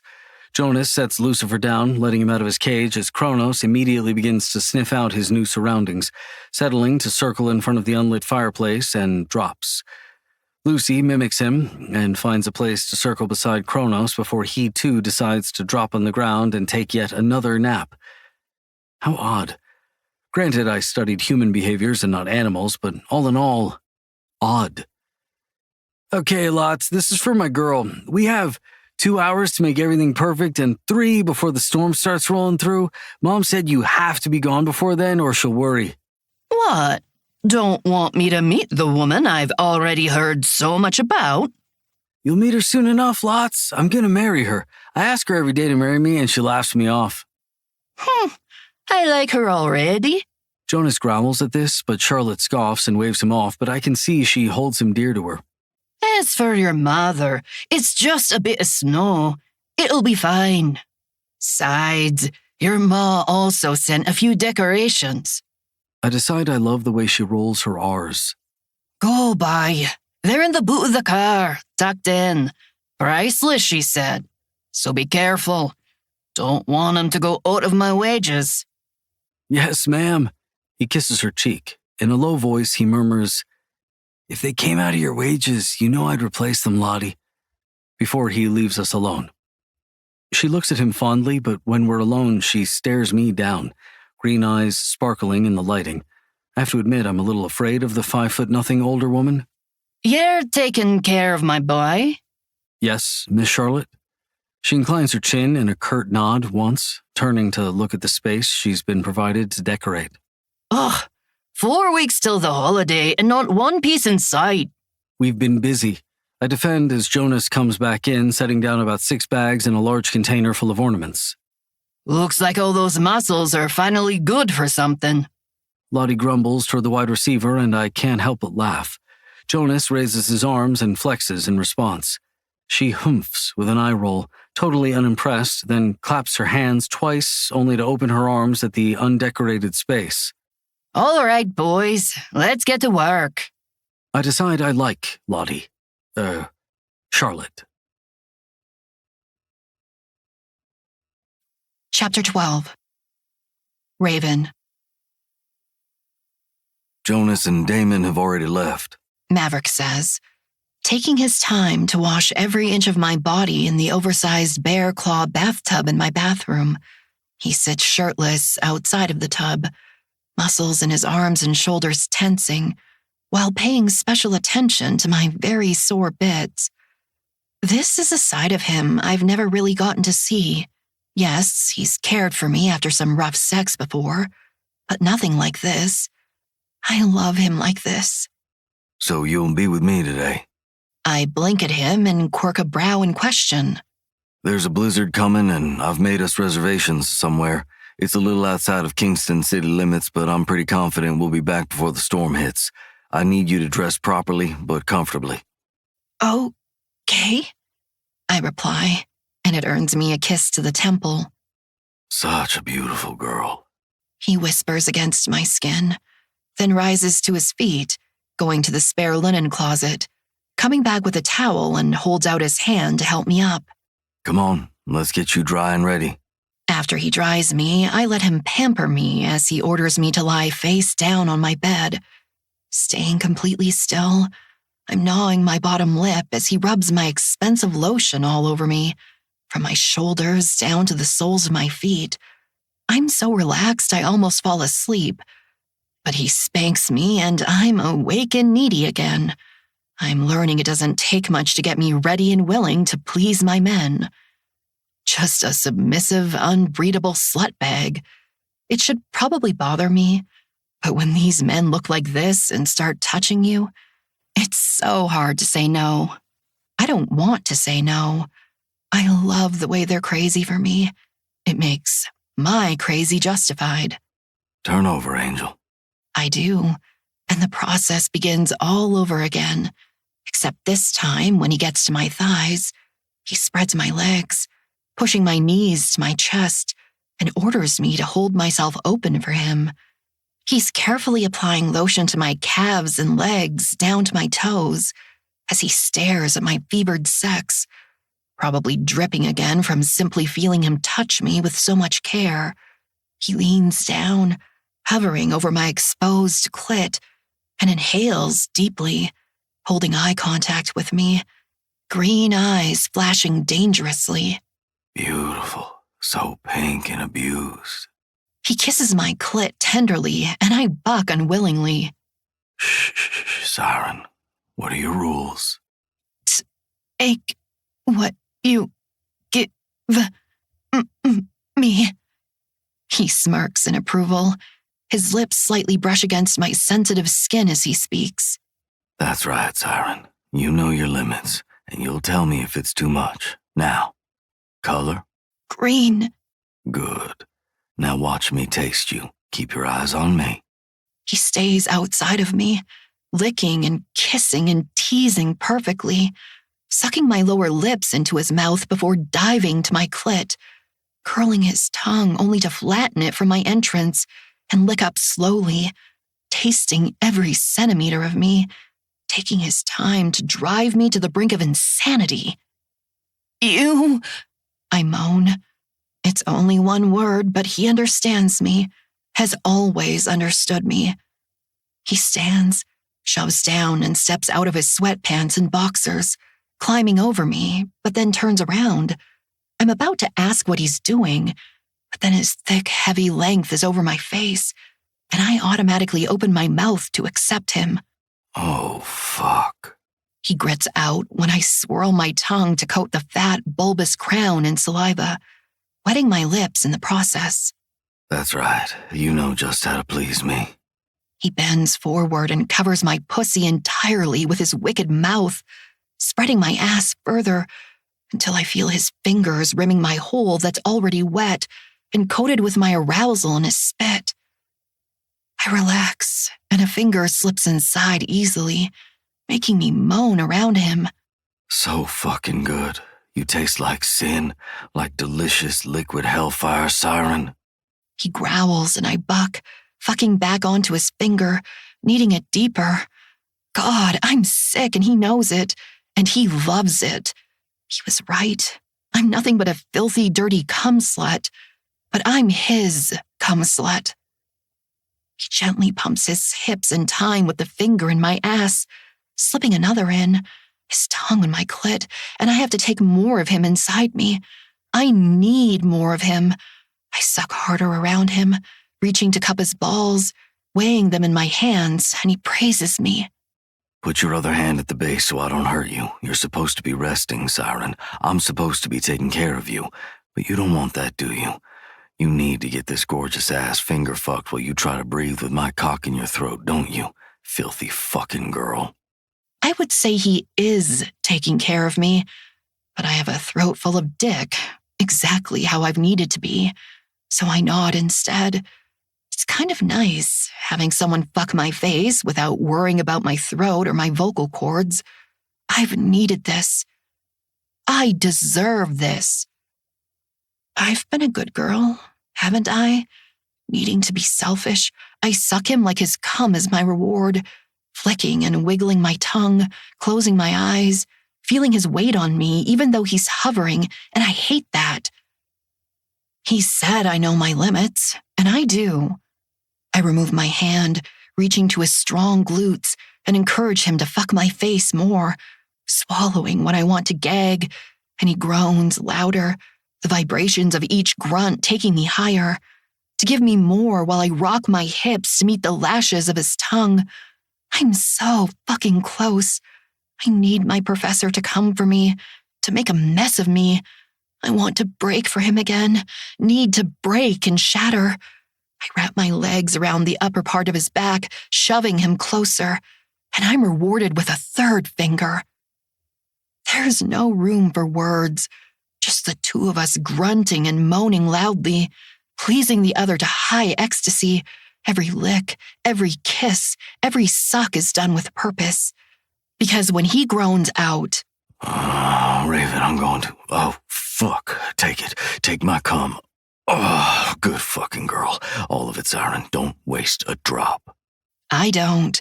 My legs tighten around him, drinking every drop he produces until his thick, muscular thighs are shaking above me, and he jerks with each hot, salty load, and I scream around him as waves of hot, searing pleasure coils in my belly and my womb, and I tighten around his fingers, not letting them escape until I've given all I can give.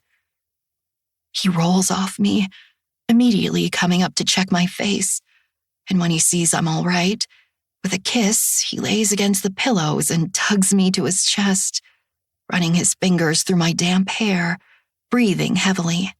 "You are exquisite, little succubus." He praises between breaths. I smirk, settling deeper into him, his fingers trailing lightly from my ribs to my hip and back up, goosebumps rising in their wake. "Okay, we need to go. I don't want to be late to this appointment." After I put on a high-waisted thong and bra, he clicks his tongue in approval, then dresses me in a loose-fitting long-sleeve shirt, sweats, and my thick, comfy socks. Downstairs, he kneels to shove my Ugg boots onto my feet, then puts my puffer on me, my scarf, my beanie, and finally my mittens, which means I'll have to use my words because they cover my fingers. Tricky professor. He then dresses himself in similar winter gear, except his gloves have fingers. I'm so excited at the thought that he and I are going out, together, as a couple, for the very first time. I've been on dates with both Jonas and Damon, together and one-on-one, to various parts of Massachusetts. Unfortunately, due to our relationship, me being Damon's former patient and him being on Rayne-Moore's faculty staff, we can't exactly walk around the surrounding parts of RMU without possibly getting caught. Jonas, on the other hand, loves to have me everywhere he goes. Usually if I can't go, he just won't go or he'll wait for me to be available. It never matters how small the errand is. We leave after I input the alarm code, and he opens the passenger door to the navigator for me, helping me up and in. He rounds the front of the vehicle and climbs in. Once the navy is on, we sit in silence for a moment before he exhales and we're driving off, leaving our safe haven behind. We drive past Kingston, away from Salem, towards Peabody. I can tell he's nervous, so I use my teeth to pull off a mitten and take his hand in mine, offering a smile. He kisses the top of my hand and then threads his fingers through mine. "I'm not the kind to go out with women, but you and I are different. I know you, like myself, would be more than happy at home, reading or playing your cello or watching a movie. While I love reading and watching movies with you and listening to you play, I do want some things to be just for us. I'm not promising a date night every weekend. I also may not be able to afford every luxurious thing life has to offer, but I do promise to show you that I want us. I know there will be ugly days ahead of us, but I want us to come out of it together." Holy hell. I squeeze his hand. I don't know what a professor at an elite university's salary is, and I don't really care. I would love the man beside me if all he had to offer me was his heart. We started out in a frenzy, and when he's with me, every facet of the man beside me turns me into a feral kitten. It will never be over between us. I knew this then, and I know it now. I love you. His eyes stay on the road, but he still smiles. "I know. I love you too. I'm not like Jonas and Damon where I can fling those words around, Raven. I know they mean it, but words and promises have never meant much to me. Growing up, I told you my mother left when I was young. She left me behind with my father when I was 6 years old. My father ran a mechanic shop in a tiny town in Texas called Adelaide. As you can probably tell, we barely got by the skin of our teeth. I grew up on the right side of the tracks, but just barely. The house we lived in was my grandmother's, which he inherited upon her death. Otherwise, I'm sure we would have been 2 streets over those tracks and in one of the rotting mobile homes of the trailer park. But that didn't mean I didn't see what no child should see. My father always promised this and that. The very little contact I had with my mother, she did too. But those promises were always broken, and the I love yous were scarce, if any. They were mostly written on a postcard here and there until the postcards simply stopped coming. My heart breaks at imagining Maverick as a child, waiting outside for his mother to show up. It never did. Deadbeat moms exist as well. I should know. But then again, could I categorize Sophia as a deadbeat? There was a roof over my head, food in my belly, lessons in Latin and French. She made every cello recital. But where was she really when I needed her? I had so many things I took for granted. But at the end of the day, didn't I run to Galvina, our chef, when I was hurt or sick? Wasn't it Maximo, our house manager, when my father died? Or I went to play with when Axel couldn't because he was sick? Wasn't it Rosie, our housemaid, that taught me everything I needed to know about being a woman? When I woke up bleeding between my thighs the first time? When I was 13? Because Sophia couldn't bother to answer my phone call while she was in France? Wasn't it her again that held me when I cried the first time my mother pointed out the small pooch in my belly? Or the way my thighs jiggled disgustingly when I was 12 and had to have my meals supervised? My pain is different from Maverick's, but it was pain all the same. And I knew pain well. Physical, emotional, mental. Maybe that's why I trusted him so much sexually. Because he knew not to give me more than I could handle. I knew my limits, but it seemed he knew mine more than I did. Because he sees my strength. I was 16 when I graduated high school with a 75% scholarship to UMass. I applied there because I wanted to get as far away from my father as I could. I wanted to go away and never return. I'd even applied to the University of Alaska, if you can believe that. Anyway, thanks to working at my dad's shop, I knew my way around cars. So the kids at UMass would hire me to not only work on their cars if they broke down, but fix them up too. I worked my way through college, earning a degree in psychology, but I was fascinated by... He swallows with a wince before he says the next word. Criminals. So I applied to work for the FBI. I was essentially a grunt and a rookie in every sense of the word, but I had always been a quiet kid, entertained with puzzles and books too smart for the average adult. I was always the odd one out, never picked first because I was a small thing, always smarter than others because I saw things others didn't see. I worked hard, Raven, to be who I was, respected. I was 22 when I ran into my mother in New York City while I was on assignment in some small bougie cafe. I recognized her from the photos my father had kept of her. He loved her, Raven, truly loved her. Never got over her. Never dated once she left. He simply deteriorated, let himself go even though he still had a child to provide for. That's the Harrington curse, Mav, He says in a mocking voice with a country accent, gripping the steering tightly. We'll love a woman with our entire soul, give it to her, and she'll take it with her when she finally leaves, because they know a Harrington just ain't good enough for them to love back. He scoffs with a bitter laugh, and all I can do is clutch his hand tighter, knowing this is the pivotal moment where I will always show him I love him, remind him I love him until he knows he deserves my love. That yes, I'll take his soul, but I'll give him mine in return. In fact, I gave mine first, dark and twisted as it may be. My mother didn't recognize me whatsoever, but she would have if she had ever kept any of her promises. He breathes. There's so much turmoil on his face, but then his features relax. Which is why I'm going to show you my devotion, Angel, because you have my soul and my heart. But I'm better at this than I am at words. He laughs, and I know it's at the irony of who he's saying this to. Me, the girl that stutters. I giggle at that too. And when we reach a stop sign, He finally looks over at me, smile still bracing his face. God, he's fucking handsome. The SUV lurches forward as we drive at a snail's pace through a somewhat busy small town. Just know I do love you. I'm a mean fucking devil with twisted desires, Raven. I am not a good nor a kind man, but I'm your devil. Nobody has ever captivated me nor held my attention nor has sucked my dick like it holds the elixir of youth like you do. I want you for as long as I live. Until I croak and even trapped in the ether will I love you. If you'll have me. I inhale and form the words on my tongue. So much for not being good at words.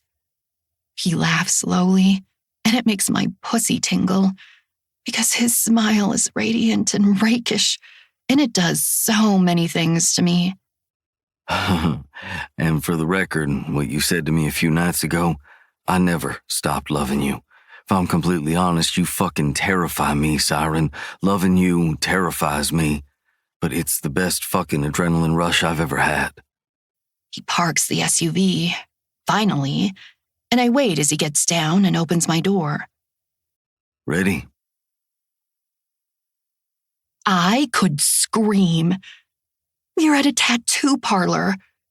I wiggle up and down excitedly in a happy dance as he opens the door and the bell jingles above us. Heavy metal covers of Christmas carols play softly above us as we walk through the door, his hand on the small of my back, pushing me forward. It's a classic tattoo parlor. Drawings of traditional and non-traditional tattoos are hung along the walls. Bead curtains are hung above another doorway, and a petite blonde woman with red tips and what looks like 10 piercings on her face pops through. She looks cool until she squeals, "Mavi!" then bites her lip, clasping her hands together to push out her generous chest as she jumps a little, making them jiggle. Mavi? What the fuck? Jealousy flares through me, and I go rigid. I let my gaze bounce between the barely covered woman in her late 20s and my professor. Hey, Cherry, he says, without glancing her way, keeping his eyes on mine. And honestly, that helps her not get stabbed. With a smirk, because I'm not doing anything to hide my immediate dislike of Cherry. He shrugs out of his coat and starts helping me out of my winter gear by the front door. This is my girlfriend, Raven. Her smile falters, and I beam at her, glowing. I am radiant. I am a full harvest moon on a cloudless night. That's right, bitch. I am Maverick Harrington's motherfucking girlfriend. Oh, hi. I give a small wave as Maverick tugs me to him by my scarf. His brown hair is tousled, green eyes glittering with a knowing happiness. He kisses me, but not before whispering, You look beautiful when you're jealous, and no, I've never fucked her. I let my rage simmer down, but not before I see her try to hide a face of casual annoyance. Same, bitch. Damon says he thinks you think we're hallucinations sometimes. I grimace, hoping Cherry didn't hear him even though he's whispering to me. When I was in my third year at Quantico, I saw a lot of shit. I was shot at for the first time. I started getting protection runes tattooed on me, and they made me feel better. But sometimes I also had issues differentiating from real life and my dreams. Maybe that's why I was so ballsy. But the more I got, the more they helped, because I could look down and know I was awake. He goes on to tell me about a sleep study, ending it with, So what do you say? Listen, it's starting to snow, and Tiny is getting antsy, Cherry says, all the fake gone from her tone. We both look over at her, noticing the not so tiny, very large mountain of a man with tattoos covering every inch of skin that we can see, including an upside-down cross on his cheek. He has to be over 6'7" because he has to duck a bit to not hit his shaved head in the doorway. His blonde brows shoot up as if asking me if I'm ready, and I nod. Tiny turns away, And he has more tattoos on the back of his head. Children could use this man as a jungle gym. We follow Tiny through the beaded curtain and into the room with the usual black tattooing chair. Do you know what you want? I sign, asking for a pencil and piece of paper. Maverick interprets for me and Tiny delivers. I sit for a little, looking at the blank sheet, and let it come to me. I tell Maverick to turn around, swirling my finger in the air, and he heaves out a long sigh, but he does so and I get to work. I show it to Tiny, brows furrowing. All right. Any particular color or just black? I nod at black, but then scribble down. Can you make them different shades of purple? He bobs his head and gets to work. He sits on my side and Maverick asks if he can turn around now, and I nod, though he can't see me. She says yes. Maverick turns and grins, and I can't get enough of this side of him. He grabs the extra rolling chair as Tiny asks where I want it. I point to the inside of my wrist, where my thumb is, and gesture towards him the size I want. Tiny isn't much of a talker, and soon I'm being shaved, cleansed, and dried, the needle going into my skin as Maverick holds my other hand. I don't really need him to. This is nothing compared to when my knee was being done, but I like the way his calloused hand feels in mine. It's so big, like his dick. I look at my thigh, the spider lilies and lotus flowers. That was impulsive. I made Axel stop at a tattoo shop on my 24th birthday, as soon as we left Lorne Wood in the rearview mirror, finally being able to do something about my scars. But I love my spider lily and lotus tattoo. I love the vines that go from my ankle to my outer thigh. Tiny finishes within an hour, and once it's cleaned, I show Maverick, beaming at him. And once he sits back after seeing it, he looks at me with so much pride in his eyes. I almost think I see them well up. It's a 30-second music note. It's a long note with 3 flags, but instead of the flags, I scribbled their names. Jonas, Damon, Maverick. It's legible enough, I'll be able to tell the difference between if they're squiggly or not, if this is all real or not. It's beautiful, Siren. I love it. Mav says, kissing my temple. While Tiny wraps me, he looks over at my boyfriend. Ah! So are you getting one too? Maverick says yes and pulls off his shirt. I already sent you what I want. He says, taking my hand when Tiny leans over his chest, prepping him the way he prepped me. His takes longer, except the anus doesn't let me see it when it's done. You'll see it later, Siren. Don't worry. He grins, and soon we're paying, dressed, and back on the road heading to Kingston. Are you hungry? Never mind, you're always hungry. I would be offended if it wasn't true. What would you like? Burger. All right, we'll pick some up for the guys, too. We stop at a diner, the only thing open, and order double bacon cheeseburgers and fries to go. I dip into the bag every now and then to steal a fry, feeding my love fries. His lips lingering a little too long on my fingers, and fuck if it doesn't make me want him. We make it home just as the snow is accumulating. At least 3 inches has gathered on the snow that was already on the ground. After he helps me down, he grabs the brown bag of burgers from my hand so I can put in the code to the alarm. It smells delicious, like snickerdoodle cookies and vanilla, a soft glow coming from past the foyer. I remove my coat and all the extra when I hear a bark and I tense. Shh. I hear Jonas whisper. My heart beats a little wildly. Inching closer to the living room, I see lit up garland wrapping from the bottom of the banister. And when I turn, tears spring to my eyes. Surprise! They all yell, and I can't catch my breath. It all glitters. The enormous, twinkling Christmas tree has a shiny purple and silver bow with tresses tucked into it.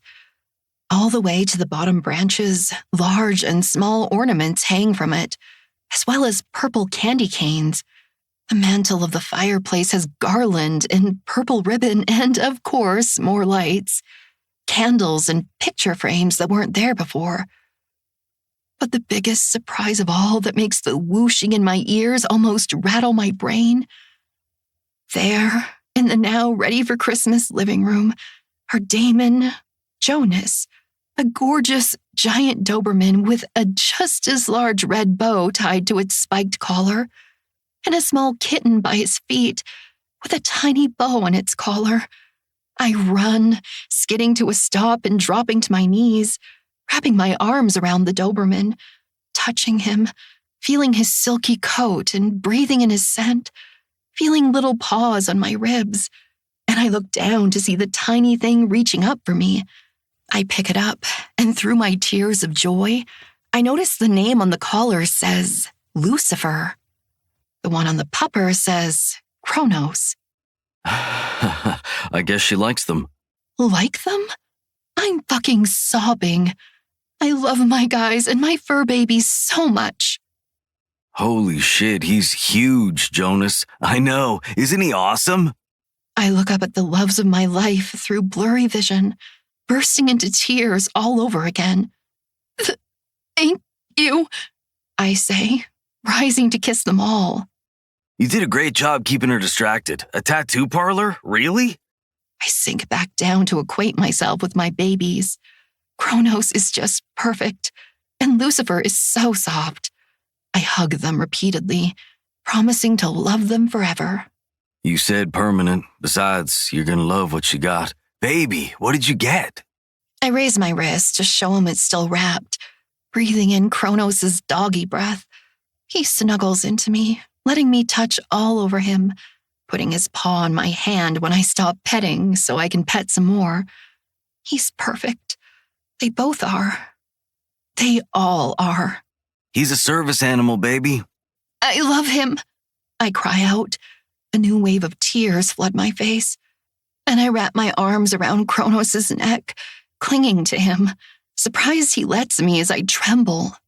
Lucy was the last kid he left at the shelter because he hid behind Kronos, and with the storm coming through, I couldn't leave him behind.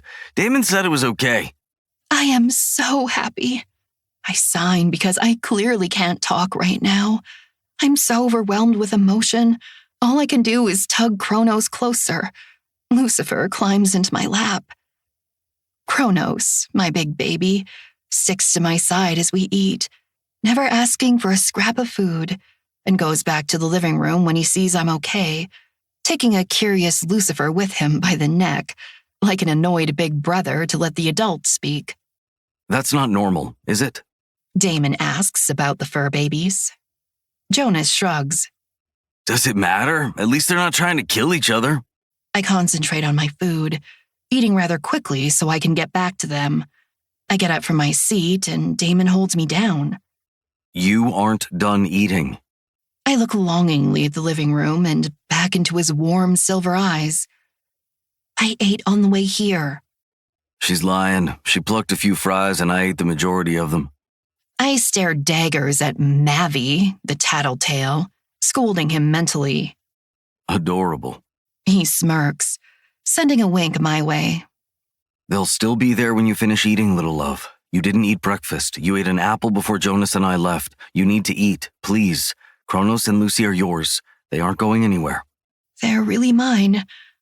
I want to cry all over again. Come here, baby. I'll feed you. Jonas says happily, holding out his hand. A demigod wants to feed me? I sit in his lap and eat the few fries he holds out and get up when I swallow. He tugs me back down.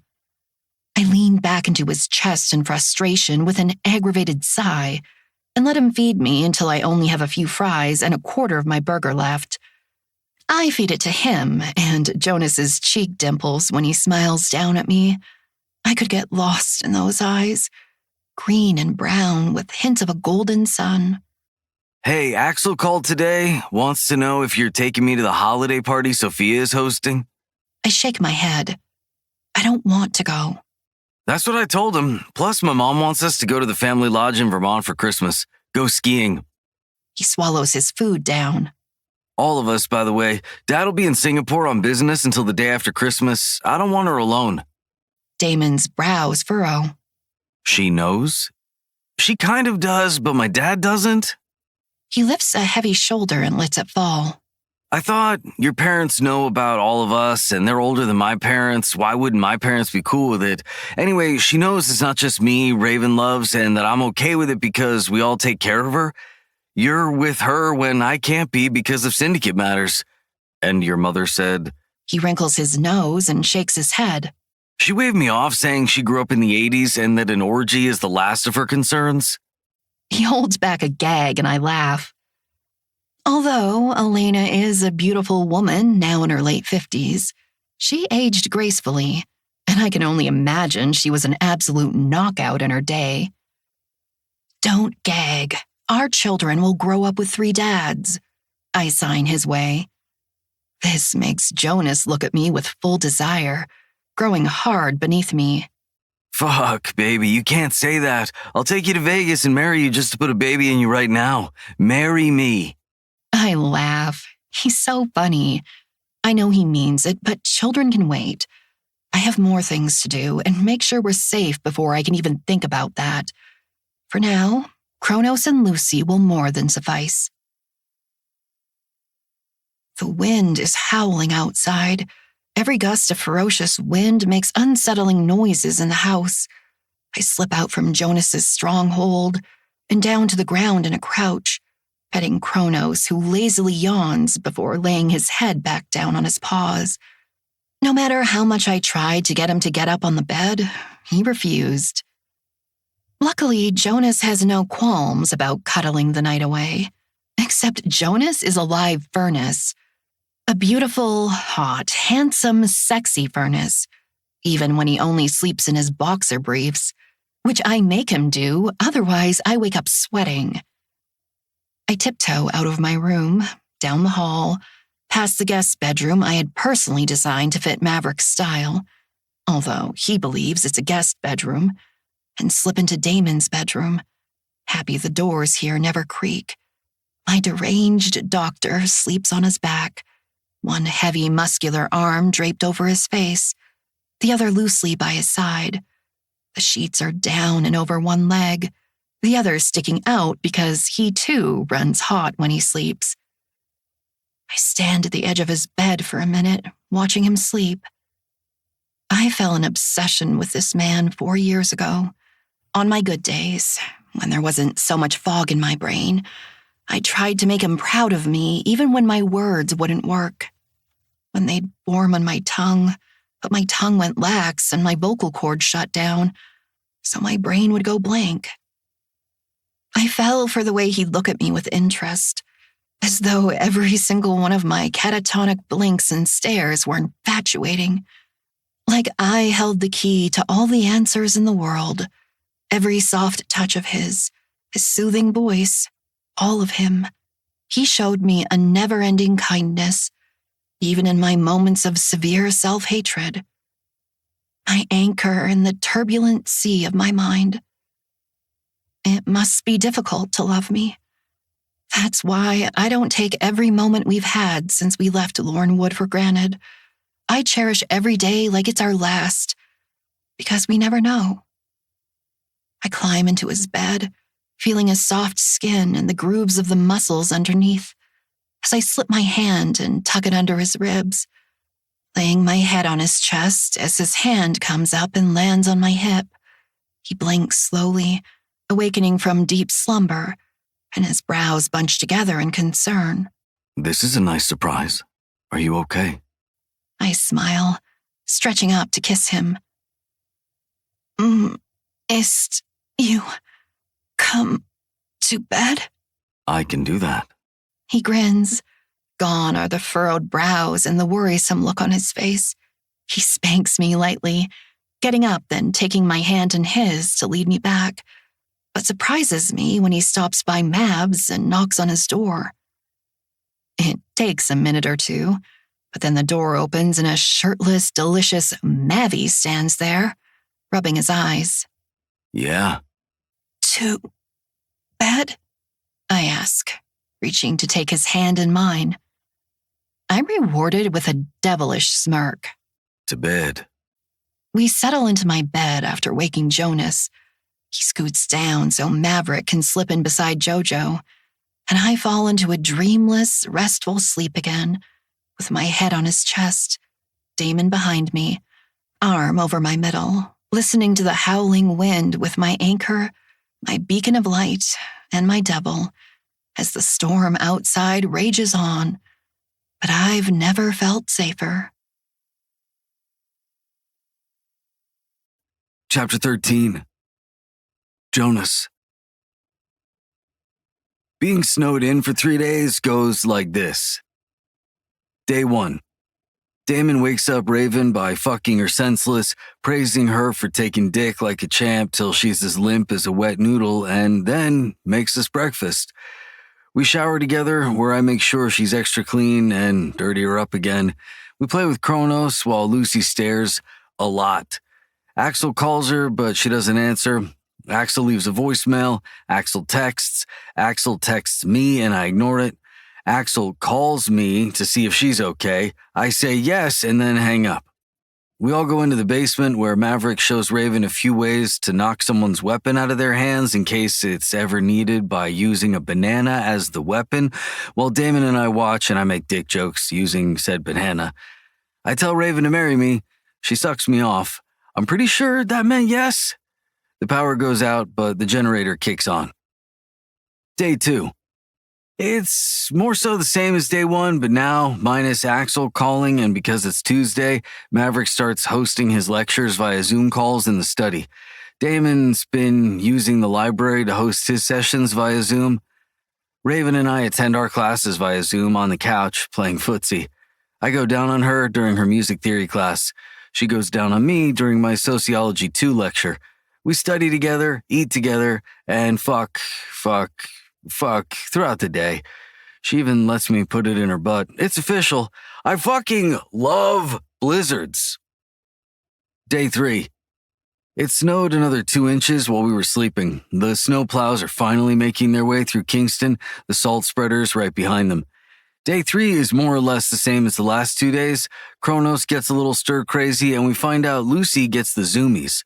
When I go through the back door to let Kronos out, I head to the fence to brace myself from the wind and notice a black sedan parked away on the street, but close enough to the house through one of the cracks of the tall wooden fence that's hiding me.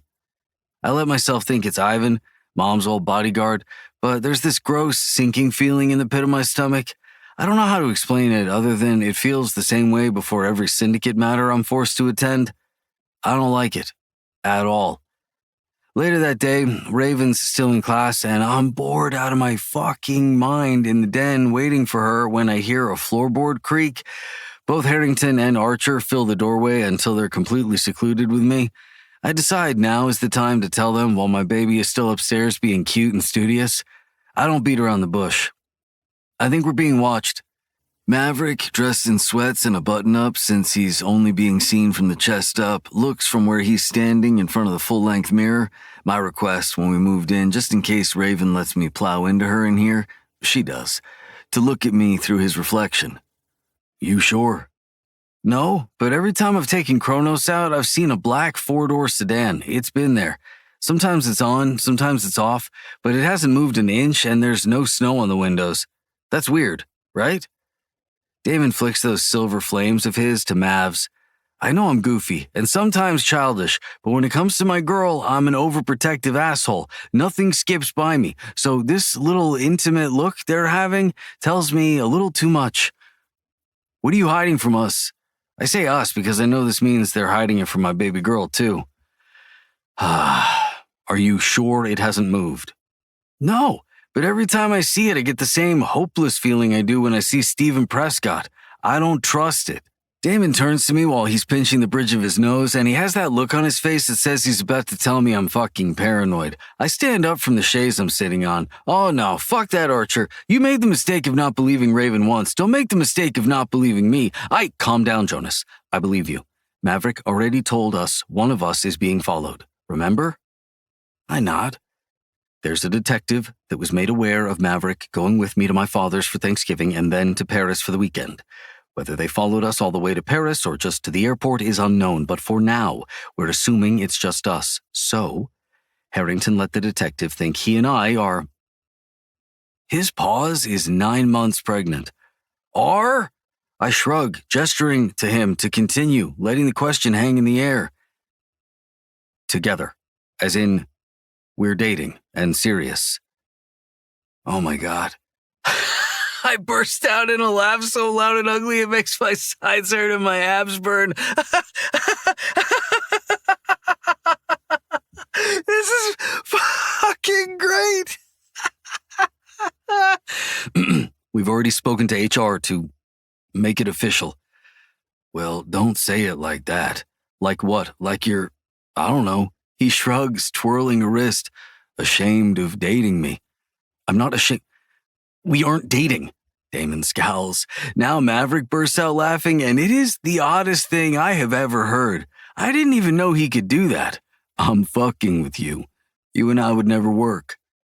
Damon's face falls. What's wrong with me? Maverick and I burst into laughter again, Damon realizing he's fucking with him again and shakes his head in annoyance, throwing his hands up. Children, both of you. Aw, come on, Daddy Damon. You could do worse than Mavi. Don't call me that. Damon doesn't take the crumb, almost growling my way. Our laughter is set aside. Maverick does quirk a brow in thought. Other than Detective Arlo, who could be staking us? I'm thinking Reardon. He's done it before. He's off house arrest. His family's estate is in Salem. Mav nods, doing his casual one arm over his chest, the other resting on it to put his chin in his hand while he thinks thing that makes me think that's what he used to look like while gazing at a victim board trying to string the pieces together. He has motive. I've never seen him so pensive. But if he's embarrassed the family enough, would he risk sleeping in his car during a blizzard to stake us out? No, Reardon's on the spectrum. He has a routine and hates being uncomfortable. And nobody saw you. I doubt it. I was in full gear when I let Kronos out. If anything, whoever is in the car wouldn't have been able to differentiate us. We're all of a similar build with winter gear on. I beat Damon by barely an inch and beat you by 2, maybe. Damon? We hear from the stairs to see my baby with her hand on the banister, those eyes all big and doe-like when she steps on the landing. Fuck, she looks immaculate, wearing my sweats, Mav's RMU sweatshirt, and her hair in a messy bun. She kisses Mav, who she's closest to, then me, and stops in front of her old doctor. Damon looks down at Raven, and an easy smile spreads on his face. Hello, little bird. She goes to him and they share a kiss, but he holds her a little longer when she pulls back to rest her hands on his chest. What is it? Just then her stomach lets out an inhuman growl and he grins. I left you a charcuterie board of fruits, meat, cheese, and snacks ready. I was going to bring it to you after your lecture. Go up, little love. I'll bring it to you in a moment. She jumps happily and gives him a big kiss that turns into soft nibbles before she turns to me, does the same, rubs her nose against mine, and then to Maverick, whispering, I love you. Against his lips. He swats her on the butt, grabbing a handful, and I regret not doing the same before she's taken the stairs back up 2 at a time. We all watch her leave. Mav wastes not a breath before returning to our conversation. If the person outside is watching and aware I'm here, I need to make a show of leaving. Damon and I are supposedly together. It makes sense if they see me leaving. They won't question it. I'll need to leave tonight. Come back tomorrow, which is fine. I need more clothes anyway. Damon shakes his head. To make it more believable, we both need to be seen at the other's house. Damon, if you're questioned, fortunately, I'm a very honest person. I give just enough of the truth where it won't make it seem like I'm lying. Damon interrupts the professor. Mav cants his wrist to check his watch and grunts. My last lecture of the day begins in 20. There goes my lunch break. Spending the last few days, I've noticed he has a lot of pent-up aggression. I understand in so many ways why Damon once said he's more Neanderthal than man. Damon makes a motion for me to follow him to the kitchen. I sit on a bar stool as he goes to the coffee maker and starts putting everything together for our girl. He opens a cupboard and reaches into the tallest cupboard, reaching so far inside he's on the tips of his toes. He pulls out a little K-cup. What's that? I give Little Bird decaf in the afternoons. You monster! He tips his head back and laughs. She's already riddled with anxiety. This helps her with that and with her sleep. This way she isn't tossing and turning. And you can wake her up the special way with your big old dick? I gotta tell you, it kinda sucks sometimes when I want to roll over and wake her up with mine, but you're already in there. He turns to face me as the Keurig begins pouring water into Raven's purple. I went to RMU and all I got was dick and coffee mug I purchased for her at a novelty shop that always puts a smile on her face. You can always do your best to slip inside, Jonas. I raise a brow and smirk. Is that an invite? He rolls his eyes and goes back to making her cup of lies. I'm just saying she wouldn't say no. Come on. While this cools down a bit, why don't you show me where the sedan is located so I can also keep an eye on it? Yeah, okay. I lead him to the living room, to the farthest window by the Christmas tree, pop open a blind with my index and middle finger and step away so he can take my place when I spot it. He does, and his head inclines to the side until I know he sees it and he stands up straight. You saw it before or after the snowplows came through? After. It's on the side of the street. Wouldn't the window be covered in snow if it was empty? I mean, the rest of the car is covered, but you're telling me just one window was safe? Damon, we don't know if they saw baby girl get out of Mav's Navy with him the other night. I know we haven't let her step foot outside. I've worn my gear when Lottie came. Huh? The car wasn't there when Miss Charlotte came to help us decorate. I would have seen it. Even now it sticks out like a sore thumb. But in any instance, they've seen Maverick's car here. He's right.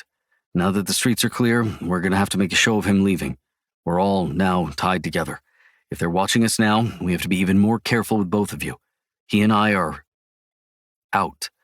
He says with his jaw clenching. That still makes me want to giggle. We're expected to be seen together now, but keeping you and Raven as a secret has to stay exactly that. So what do? He shrugs. I have no idea. Keep her safe to the best of our abilities. Pray for the best and prepare for the worst.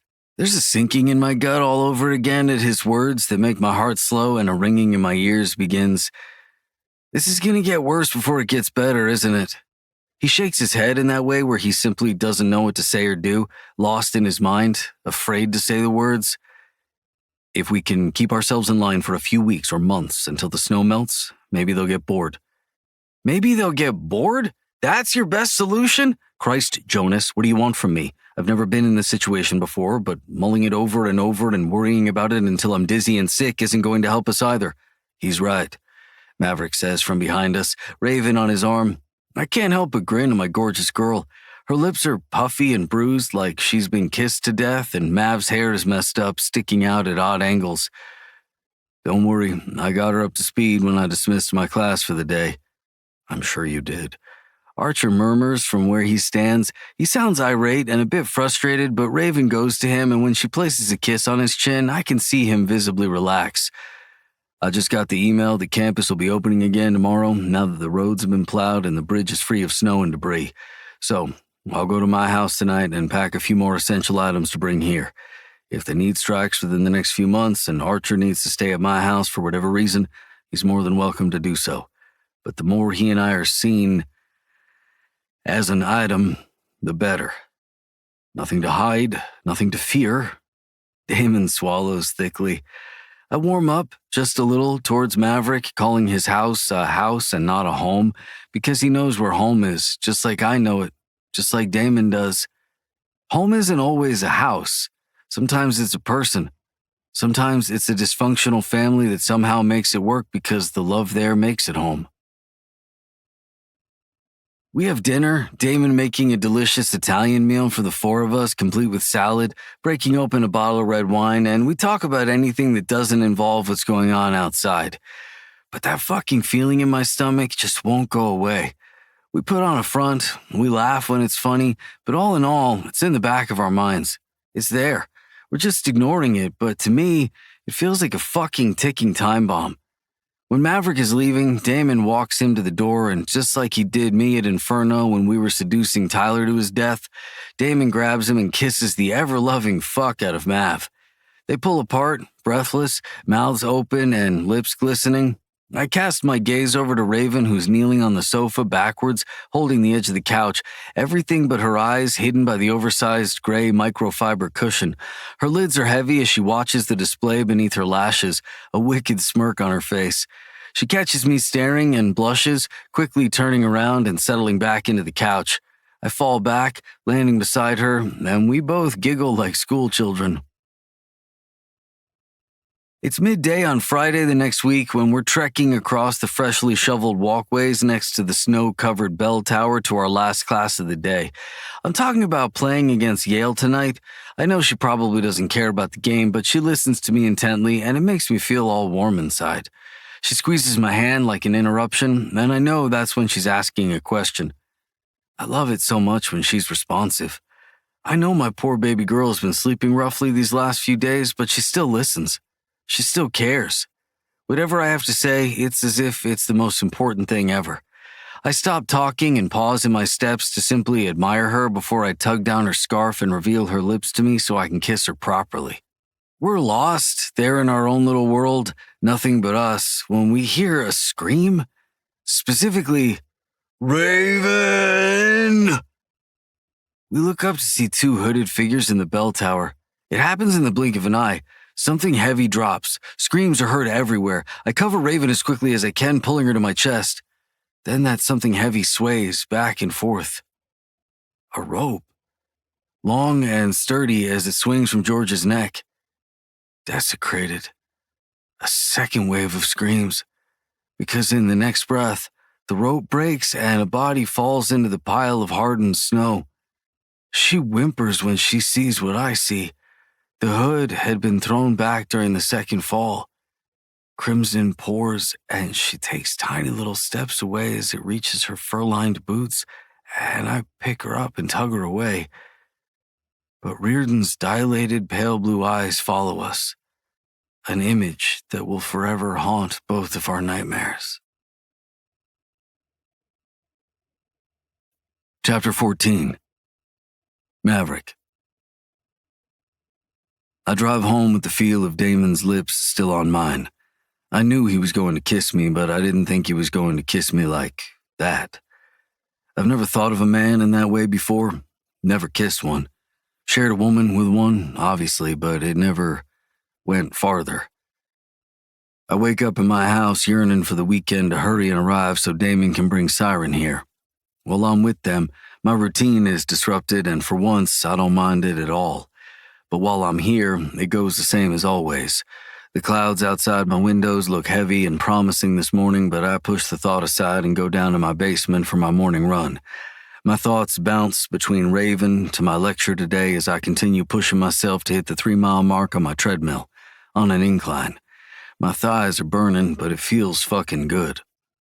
After my run, I shower, then carefully peel off the Sanoderm from my tattoo, rubbing the Aquaphor on it, then do my morning routine in the deafening, uncomfortable silence of my house. My thoughts on the probable chaos ensuing over at Damon's that happens each morning, and I have this anxious feeling to get back over there, leave this house behind and just begin the new chapters of my life. I don't let my mind wander to the closing chapter of hers. I know she's not done doing what it is she needs to do, and it's not about incriminating myself, but I suppose I wish she didn't have to do this. And there's another part of me that wants to see her exact her pound of flesh. I simply live in her world now. The wind is bitter, and it feels as though it chills even your bones. Simply saying that it's cold is an overused understatement. It's days like this I miss Texas, but I won't go back. Even the few cases I worked out there were brief, and I usually cut them as short as I could. While I missed certain aspects of the state, I did not miss the blistering heat. The drive to Rayne-Moore was dreadfully slow, everyone crossing the bridge at speeds of 20 to 30 miles an hour, me included, as the sun inches its way up over the horizon and my playlist bounces from cello covers of old rock songs to newer popular songs. My usual 20-minute commute is almost an hour, which is why I left 30 minutes earlier. I park in the already full faculty lot and tug on my winter gear, mentally preparing myself to walk into the bitter breeze. The quad is filling with students ready for the weekend. The coffee cart already has a line, and I can hear the marching band practicing on the soccer fields, readying for tonight's home game. The air feels light and almost cheery the closer we get to the end of the semester. Next week is the athletic holiday banquet. Raven said yes to being Jonas's date, and although I was a bit jealous that I simply can't have her on my arm as a date, Damon and I can at least go as faculty and protect her from afar. I spot my little fallen angel, sans wings, and Jonas walking through, holding hands, lost in their little bubble, heading to the coffee cart, which I'm sure she's already had her morning cup Damon provided for her, but Jonas has a very tough time telling Raven no. I sigh, my breath creating little puffs of fog. We'll have to work on that.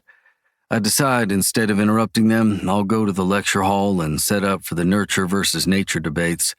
I'm honestly pleasantly surprised she's on campus today, given she doesn't need to be, but I'm guessing this is just another way for her to be near us and safe. Once I stroll into the psych department, I'm almost surprised to see Damon standing outside of my locked classroom door with a thermos in his hand, but I suppose it's not as weird seeing as his office is on the 3rd floor. He waits for me patiently to open the door and then steps inside, looking around as if it's the first time he's truly taken in my space. The ancient, tiered seats and wooden desks, the one large window on the side, my podium, the screen behind it, the projector screwed into the ceiling, the old hardwood flooring, and finally, the door that leads to my medium-sized office where more than once I had Raven on my desk, legs spread and feeding me her delicious ambrosia for lunch or dinner. The mere memory has my dick thickening in my slacks. Damon holds out the thermos for me when we enter my office so I can set down my things. "Oh, I already had my coffee this morning." He grins. "It's willow bark, ginger, peppermint with a few drops of honey for your headaches." I take it from him with a thank you and take a sip. There's a bit of a familiar musk to it, but it's overpowered by the sweetness of the honey. It also contains a few drops of little bird's nectar. That's for the beast in you. I almost choke. I look between him and the thermos with a question on my face. "How?" I croak out in short spurts. He shrugs, a wicked grin on his lips. He thinks I'm a beast. The man is demented. I had Jonas sit her up on the counter and play with her until she was so creamy it just dripped and dripped and dripped into your thermos. I figured you would miss her, and what's better than drinking her essence early in the morning? "Are there remnants of you in my tea as well, Dr. Archer?" He steps close to me, his scent invading my senses. "Would it bother you if there was, Harrington?" "Seeing as you're a fan of your own flavor, I suppose not really," I say, recalling the day I watched him slurp out his own seed from her puffy cunt from behind while she swallowed Jonas's dick to the hilt before we all took her together, making my dick ache. Christ, I am a beast. Fortunately, without his answer, he's right. This is exactly my favorite flavor. He laughs and steps back. "No, I promise you. We were exhausted last night. She's been sleepwalking since you left." I finally see the bags under his eyes and shake my head. "Her medication not working. The pharmacies have been closed. I won't be able to pick up her prescription until tonight before the game. Which reminds me, I assume since we're out now, we'll be going to the banquet together." "You'll be correct in your assumptions. Her dress is lavender. Do with that what you will." I incline my head once because of course her dress is lavender, and he turns to leave and I follow him out of my office, seeing students beginning to fill the tiered seats as he stalks out, arrogant and slightly entitled. When I spot Raven signing in, she sees my Raven-infused tea and blushes so hard she goes from pink to crimson. Adorable. Once all of my students have entered, signed in, and every seat taken, I close the door to my classroom and let the debates begin. Or so I thought. Professor Harrington, why isn't Raven participating? Doesn't really seem fair to the rest of us. The question comes 30 minutes into the debates from a brunette sitting behind her. Morgan Smith, I believe her name is. Her father is in fishes or oil or fish oil, I don't exactly care. Everyone shushes and some sneer down at her from their seats, others begin whispering in agreement. She doesn't bow her head, instead leaning into Jonas, who kisses her temple and whispers something into her ear I can't hear from where I'm standing. Miss Monroe and Dean Whitmore and I had an agreement. It's a lie, and I don't owe them anything, but fuck it. I've become a great liar lately. What's one more? If you have an issue with it, please let him know. Morgan's vile trap opens and closes like a fish, so I guess I was right on some point about what her father's industry is in, and finally shuts it for good. I take a delicious sip of my raven-infused tea, which sends her into another squirming blush, and Jonas smirks my way. It takes everything in me to not send a wink her way. Jonas leans in to whisper something in her ear, maintaining eye contact with me, her eyes fluttering before looking up at me through her sooty lashes, and the beast in me is ready to fucking rut. God, I'm like a teenager all over again. It's not enough to take her once. I always need her at least twice to feel satisfied, a third to feel properly emptied. And it's been 2 days since I've had her. I call up the next 2 students to hurry it along so I can pull her into my office. After the hour is over, she and Jonas are slowest to leave. I call Jonas into my office and he tugs her along by the hand. He sits in the chair behind my desk, aloof with a slight arrogant grin as soon as I shut my door, dick already throbbing to be sheathed inside my siren. I have her against the wall. A small oof escapes her plush lips before I'm on them, molding them to my own. Has she been a good girl? I ask, but my question is directed at Jonas. She's been okay. A little moody this morning. I reach behind her and grasp the hair on the bottom of her skull and pull it for her to look up at me. Caramel eyes full of lust and a little afraid. Fuck, I shouldn't love that. My other hand stretches between us and I hike up her skirt, grateful she wore thigh-highs instead of her fishnets, although I'm a bit more particular and lean toward those a bit more since our night at Inferno. I run my fingers through the soaking gusset of her panties and sneer. You're soaking, Miss Monroe. She shudders and my insides burn with need. Do you need an attitude adjustment this morning? She nods as much as she can with her hair still in my grip. That's the right answer, Siren. Spread your legs. She obeys sweetly, but I kick them further apart, pulling down her panties in time, and she steps out of one hole, but they remain attached to one ankle. I then reach and unfasten my zipper, my pants, and tug them down only for my dick to jut out, strong and hard and aching. I hike her thigh over my hip and coat my mushroom tip with her arousal, groaning with how utterly wet she is, the warmth of her body always so fucking inviting. You know I won't be sweet to you, don't you? Maverick, She moans softly, and I shush her. You'll remain my little mute in here, tongueless. Do you understand? Anyone could walk in over here, and if you aren't quiet, I'll have to have Jonas stuff your mouth with his cock. Do you understand? She nods. I grip my teeth in preparation for the groan I know I'm going to need to hold back, and in one rough, agonizing thrust, I'm wrapped in her slick, tight warmth. Her lips part. An agonized gasp reminds me to cover her mouth with mine, and I capture her lips, making them my own, thrusting my tongue into her mouth to dance with hers. Quiet, Siren. Be a good fucking girl for me just once. Take my cock and let me fuck your little pussy until I drown it with my cum. I whisper into her mouth, pumping my hips wildly into her, not exactly caring that even in her silence the sounds of her cunt and her little breathless pants and the sound of Jonas jerking his dick behind us are all obscene. I let go of her hair, pull out, let her foot find the floor, and then spin her roughly by the arm to face my desk, bending her over, flipping up her teasing, slutty little uniform skirt, then use my cock to guide myself into her and thrust deeply. Again and again in deep, short strokes. Her gasp is short and caught in her throat, same as my growl. I flick my gaze to Jonas for a mere second and give him a nod, knowing she wouldn't be able to keep quiet. One moment it's just us, the next Jonas is ready and we move around once more. I step back, wrap her silky hair around my wrist, the other on her ample hip, and guide her head to Jonas's waiting dick. Suck, then, little mute, the way I taught you. I'll be punishing you later for your disobedience. Truly, this is a simple reward. I would spank her, but we're running out of time.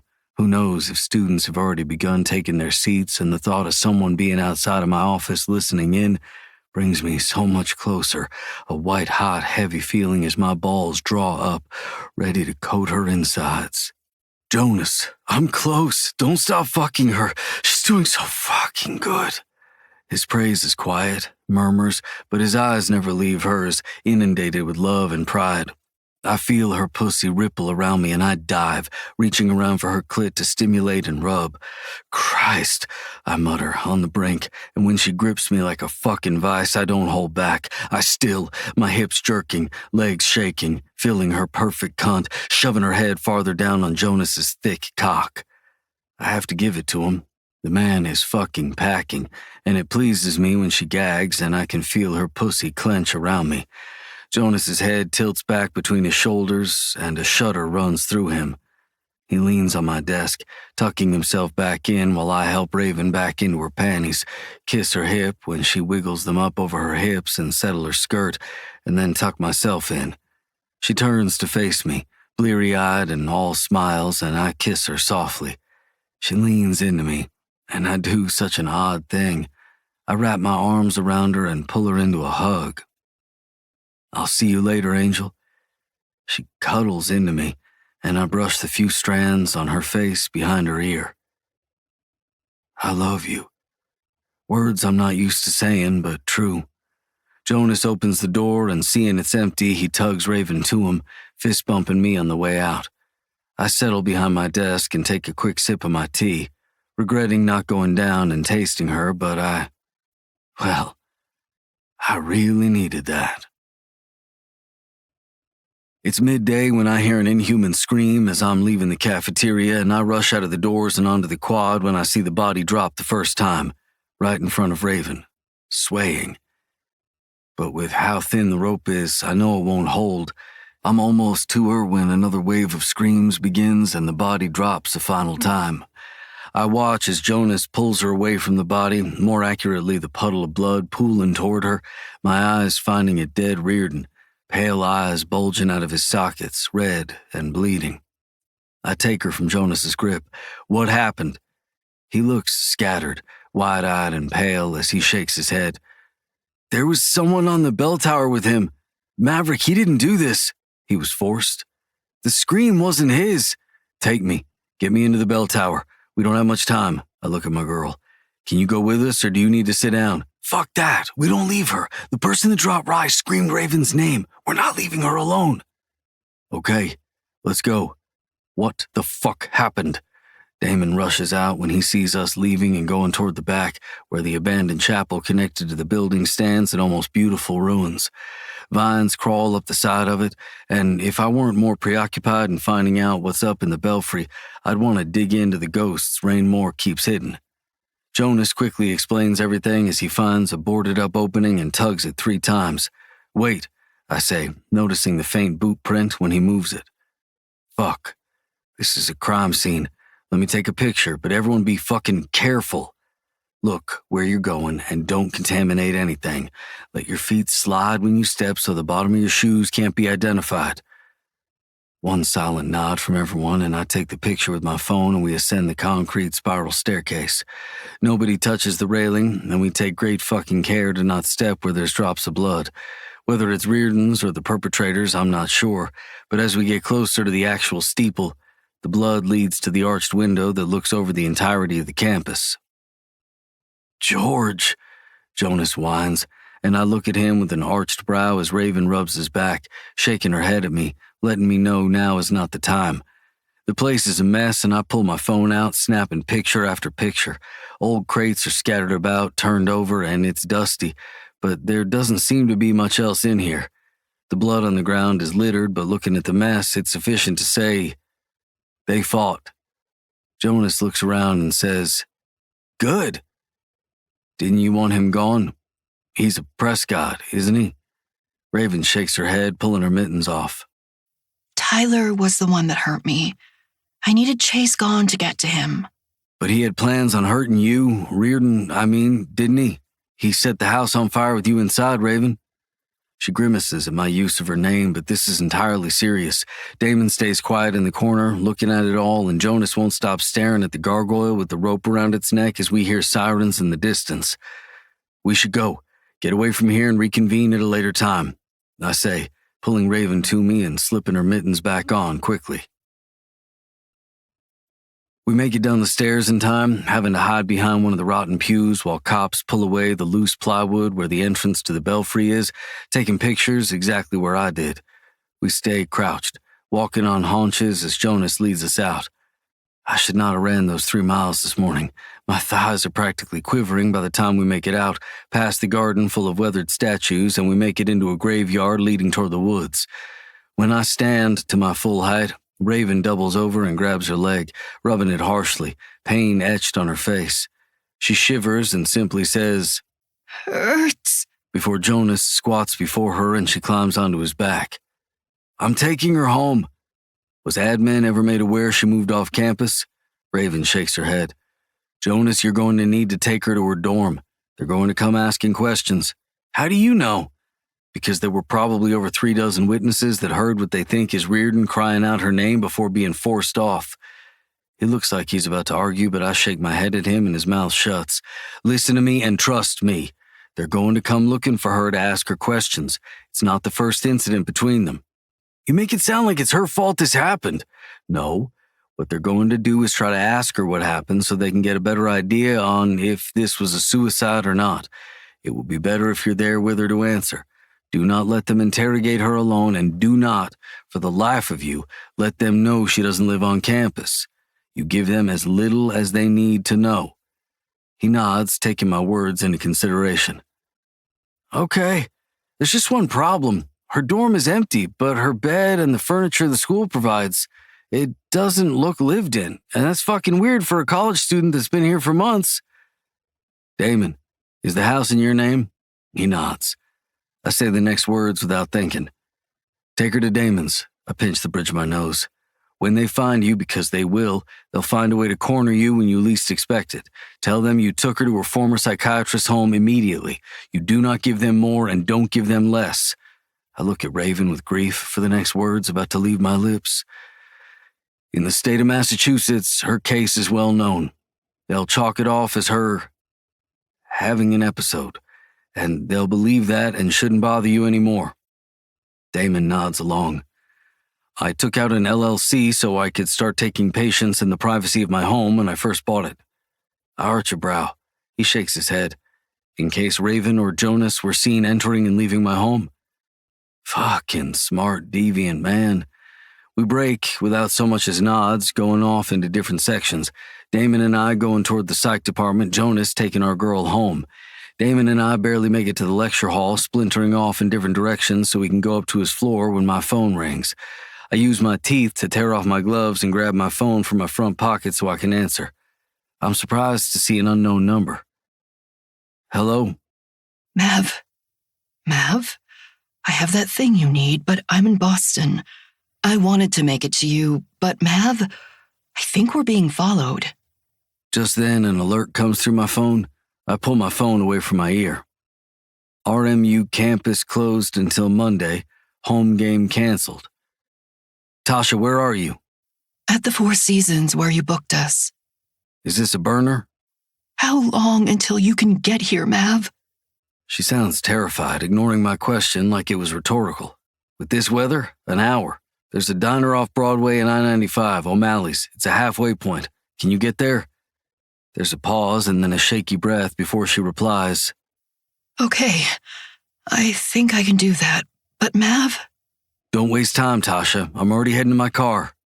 Okay. She replies and hangs up.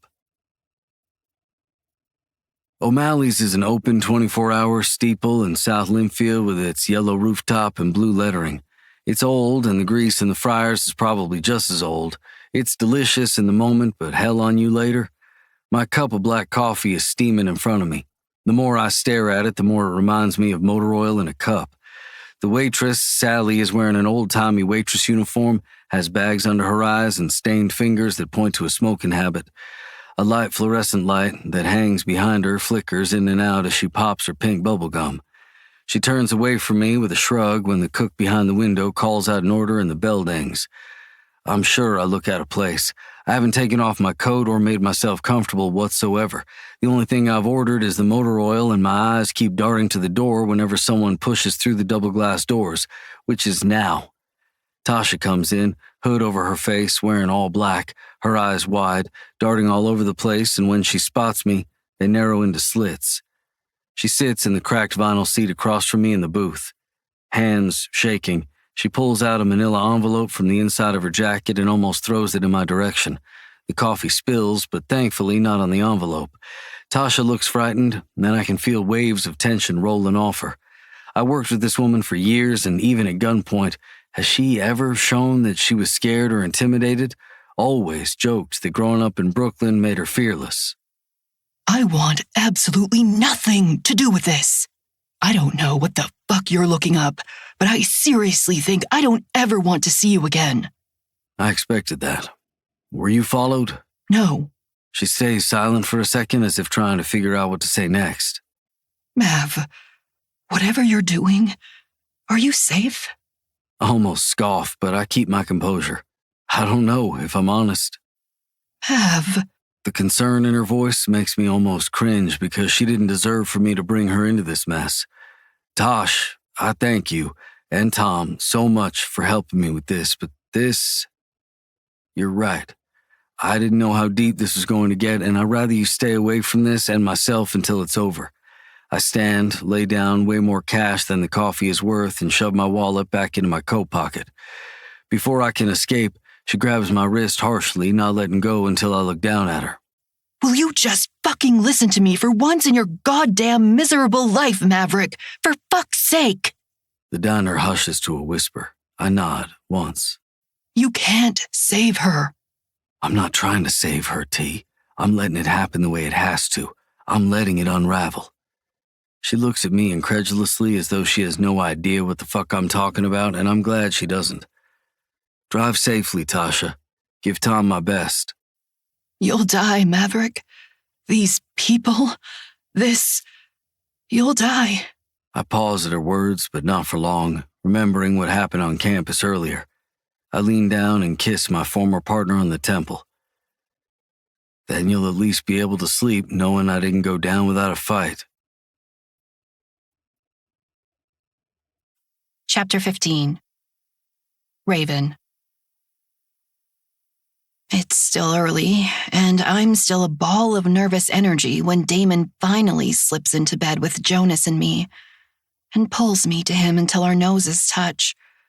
In the purple glow of the fairy lights Jonas hung for me from the bookshelf they built for me, that is slowly but surely being filled again, I can see his gunmetal eyes skating over my features. He leans closer and rubs his nose against mine, and his lips gingerly tap on mine in the softest kiss ever known to mankind. Qu'est-ce qui ne va pas, Amourette? What's wrong, little love? Maverick never came back, although he did send a text he had to go to Boston, and he would be back either later or in the morning. But his tracker shows he's home. But I don't tell Damon all of that. I simply say, Je t'aime tellement. I love you so much. He chuckles, rolling his eyes. Oh, yeah. I can definitely see the issue. His hand comes up to my head, but he cups my face. I think it's time I suggest a therapy session, little bird. A real one, where you actually tell me what's going on instead of staring at me or blinking your answers. I groan and climb onto him instead, straddling him, then rest my head on his chest, listening to his strong heartbeat. There's a shuffling beside us, and soon, Jonas is blinking at us, propped on an elbow. You okay, baby? I nod, reaching out to him, and he scoots closer. I hate that I constantly wake them up.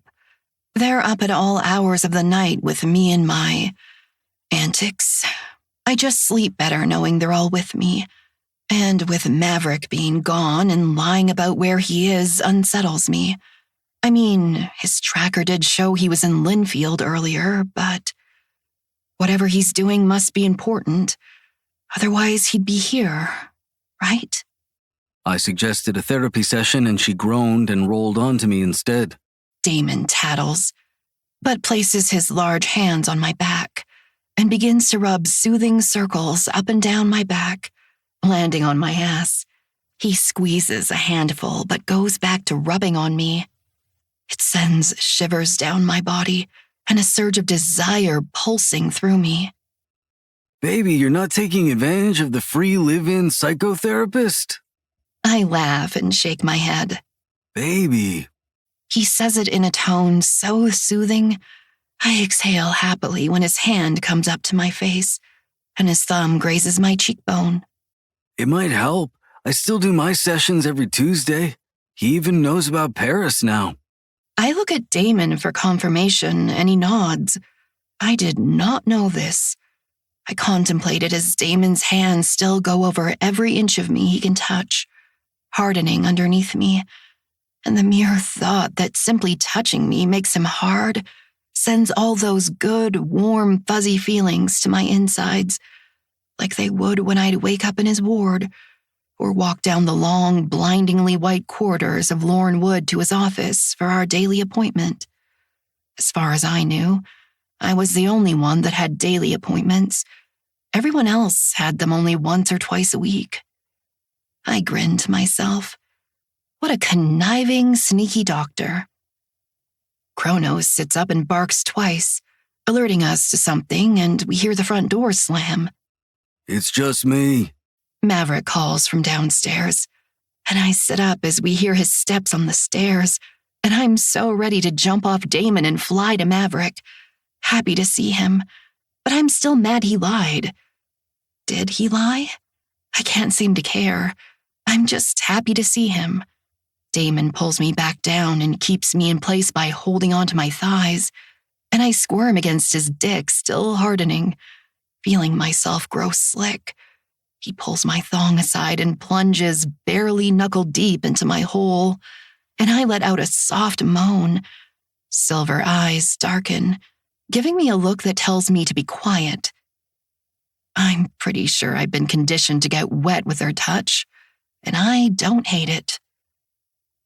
Maverick sets his duffel bag and his work satchel by the door and strides over, then leans down to kiss me. Hello, pretty girl.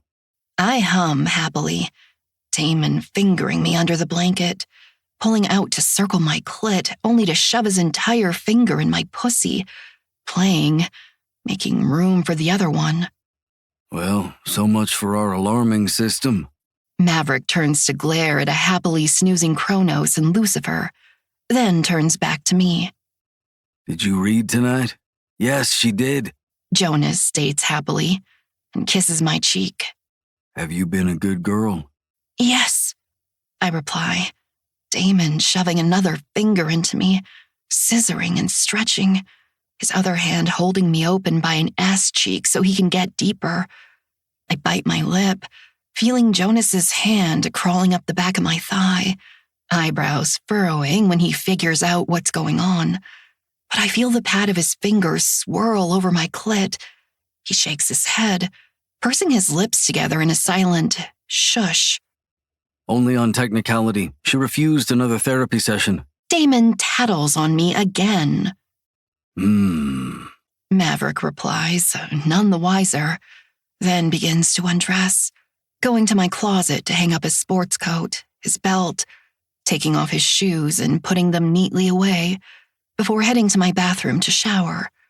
When the door closes, Jonas shoves off the blanket and climbs between Damon's parted legs to help Damon flip me over, only for his fingers to spread me open for Jonas's tongue. But then Jonas says, Damon, sit up a little and put your dick in her, but don't move. I want her desperate to come. Damon has no rebuttal as always when it comes to Jonas's plans in my body. I think they both revel in finding new ways of splitting me in half. Damon needs no other instruction. I'm shifted, my back against his chest. Then his boxer briefs are off. And soon he's coating his dick in my wetness, rubbing it all over my slit, moaning when he finds my entrance and thrusting slowly until he's fully seated. Hold her open. Fuck. That's so beautiful, Raven. Your pussy is so pretty, baby. He leans forward and, oh fuck, licks from where Damon and I are joined, and then sucks my swollen, needy clit into his mouth. Jonas! Autumn eyes meet mine as he flicks his tongue, then curls it around. Jonas doesn't simply eat pussy. He fucking makes out with it, swirling and licking and kissing, while I tighten around Damon, unable to move because he has me in a vice grip while Jonas tortures me. How good does it feel, Amorette? Damon asks, pumping just a tiny bit, adding more pressure exactly where I need it. So good. More, please. Use your hand, baby. Tell me where you need me. Eyes on me, baby. Watch me torture you. I reach down, my fingers in his hair. The other flies up and under my shirt, so I can pull on my nipples the way Jonas does. He sticks out his wide, strong tongue, and I guide him to my core, pressing him onto my clit harder. And when he sucks me in again, the pressure builds and builds, and I'm so close. I whisper into my violet room. The bathroom door swings open, Maverick coming with just a towel rolled around his waist. Well, this is a nice surprise. I'm starving. All I had today was tea. The corner of his mouth lifts in a smirk, and goddamn, he's fucking handsome. Oh, I blush something fierce at the memory of Jonas playing with me, while Damon held Mav's thermos underneath me this morning. Maverick makes his way to us as Damon says, Wasn't it delicious? Yes, but I prefer getting it from tap. Scoot over, Jonas. With one knee, he sinks onto the bed beside my wide receiver, and then bends to kiss my inner thigh. Green eyes flash and then darken. What's the plan, Jonas? He licks his lips. Torture? I want to see how many times we can make her come before she passes out or she's so exhausted she sleeps through the night. The smile that spreads on Maverick's face is pure evil. And then he lays beside Jonas and begins lapping me up.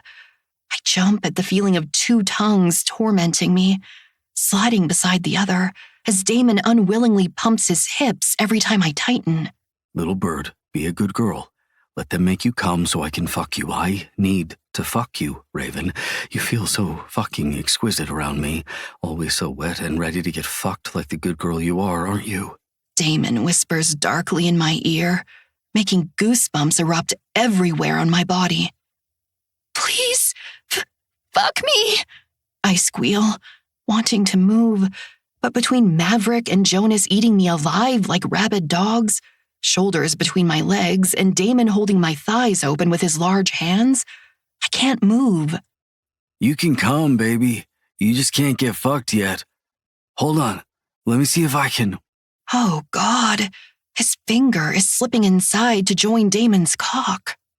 Great idea. Maverick moans against my clit, and he joins them. So full, I gasp. The need to move, to take them deeper makes me ache. I undulate my hips as much as I can, and when my doctor nips me on my earlobe, liquid heat pools out of me. Keep doing that, Raven. Warm and tighten around my cock like the slutty little vixen you are. All three of your deranged men in your pathetically needy little hole. Christ, why is that so hot to me? Because it's so true. I crave them to the point of licentious absurdity. One touch, one word, one look, and I'm salivating, pussy drooling, ready to be on my knees for them, to be used and fucked like their special sex doll. I'll have to ask Damon later if that's a thing. Right now, I don't care. I want to be used and abused and made to come and be filled with cum until I can't fucking walk. So fucking creamy, baby. So perfect. You want to come for us? They pump their fingers, sliding in and out. Yes, I need it. Such a greedy pussy, Siren.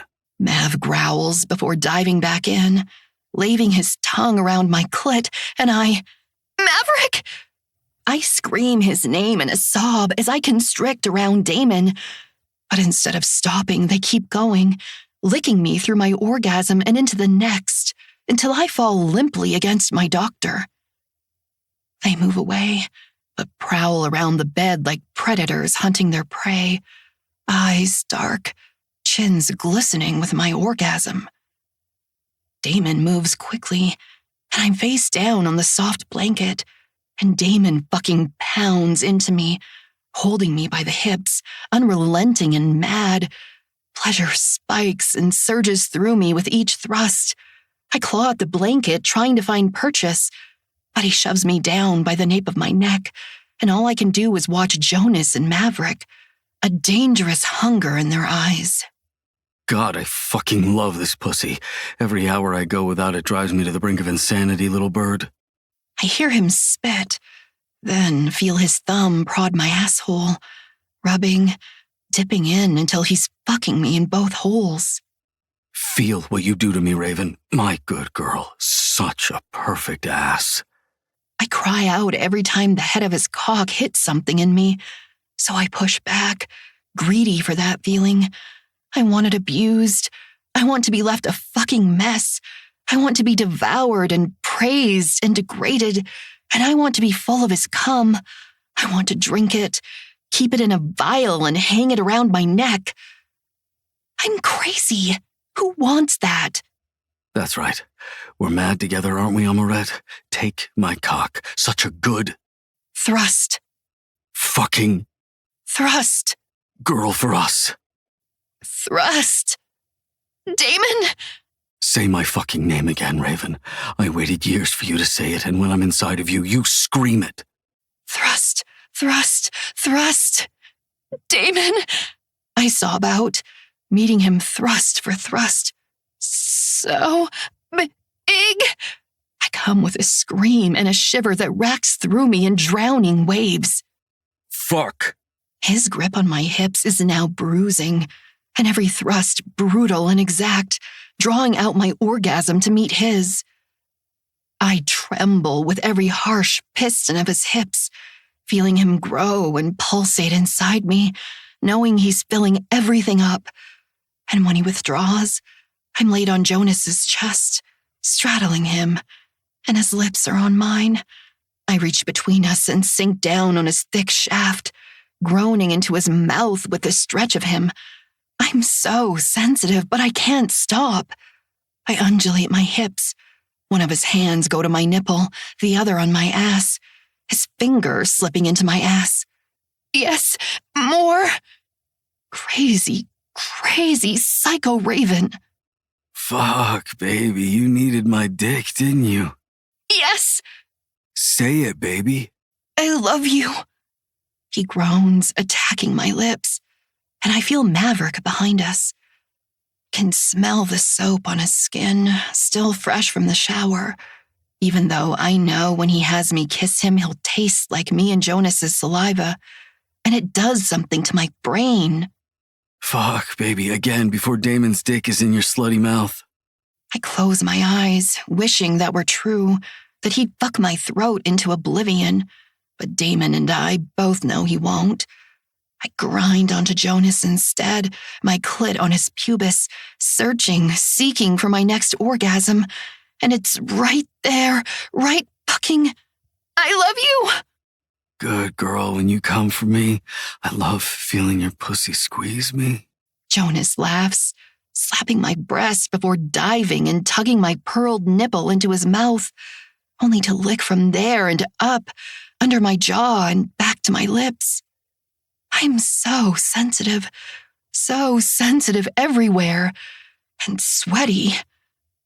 I hear the light click of Jonas's nightstand lube, and practically keen when I feel my professor's cold, slick fingers play with my ass, gliding his fingers across, then in and out, finger fucking me in time with Jonas's slow, torturous strokes, preparing me for the head of his girthy fat cock. They're relentlessly teasing, and when Damon leans, then pulls me to kiss him, tongue diving into my mouth, Jonas grabs my ass and pulls me apart to accommodate Mav. His fingers leave my hole, and I feel the pressure and slight burn from the stretch as he fills me in one languid, achingly slow stroke. He groans behind me, and I moan in Damon's wet mouth. Maverick pulls me by the nape of my neck, one hand sliding across the swell of my stomach, the other goes around my neck, and when I tense, he shushes me. You're safe, Siren. It's me. I won't hurt you in that way ever. He rubs his thumb on the column of my throat before lightly squeezing with each slow thrust into my ass. Relax. Trust your devil, Raven. Breathe, princess. That's it. It's just us. What are you, baby? Jonas asks, hands on my breasts, fingertips grazing over my nipples, pinching and pulling. Safe? Mm-hmm. He thrusts up, but because Maverick's hands are around me, holding me close, I feel it so fucking deep I can feel Jonas hit my cervix. I begin to move, needing more friction, and Damon lowers his hand to find my clit, swollen and sensitive, and I'm so fucking drenched, but I scoot to seek his touch. Filthy little bird, such an insatiable little thing, riding Jonas's cock, my fingers pushing yourself to seek more of Mav inside your sweet ass. My eyes roll back with Damon's filthy words. Yes.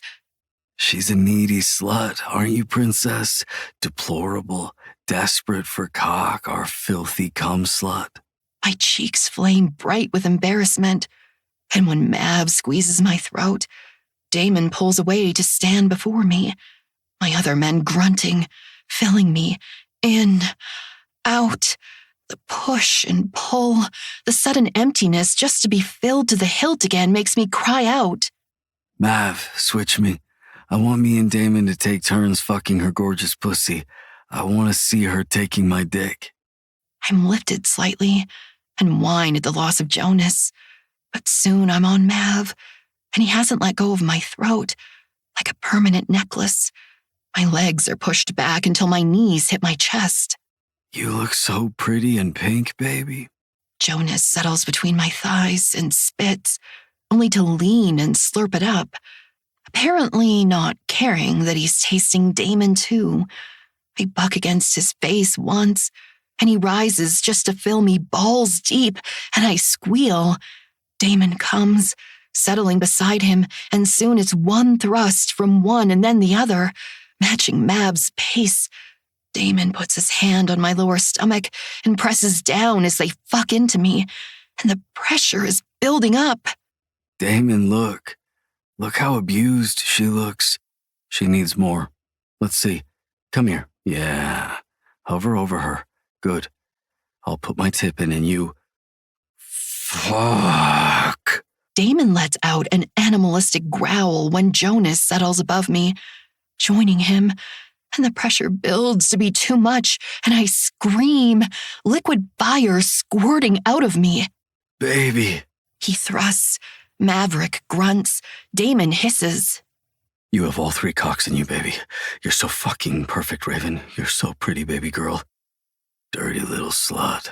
Mav groans out wickedly, slamming into me from below. I squirm again, drenching Jonas. Do it again, baby. I want it so bad. So fucking creamy. You're dripping, baby. Do it again. Fuck. It's so tight. You're just letting us use you, baby. I want to come, baby. He licks his thumb. So much saliva on it, a string of it connects when he reaches down and starts to press little circles on my clit. Fuck, Raven, baby. God, you're gonna make me fill your pretty pussy up with so much cum. Come on, baby. Siren, Amoret. Jonas is thrusting, pumping into me harder. I want you to come again. I want to watch it. Fuck, I can feel it. Give it, baby. Oh, fuck, that's it. Right the fuck there. Oh, good fucking girl. He praises me when I shatter, legs shaking, thighs quivering, gasping, begging please, falling limply in Maverick's hold with a kiss from Jonas. He slips out, Damon shoves in completely, and Jonas shoves a finger into me with him, searching for that spot, hooking his finger, and his other hand rubs my clit quickly. Do it for Damon, baby. Squirt for him. Damon groans above me, eyes like silver flames burning through me. One more, Amaret. Give me one more and I'll let you sleep. He's lying, Siren, because I still need to fill this ass and shower us. Christ, you feel amazing. Break, Raven. Break for us. I'm so fucking close. Milk your professor. I feel them, simultaneously working me into a frenzy, and just when I think I can't, when there's absolutely nothing left in me to give, Maverick squeezes my throat, praising me. The edges of my vision blacken, the pressure inside me builds, and I fucking let go with a guttural groan with them. And I'm able to breathe, labored, shaky pants as I fall back against Maverick, feeling him soften inside of my ass, slick with so much sweat and cum and tears. Damon withdraws, sitting on his ankles, and keeps my legs open and spread, watching with fascination as the river they created leaks from me. And if I could blush harder or even react, I would.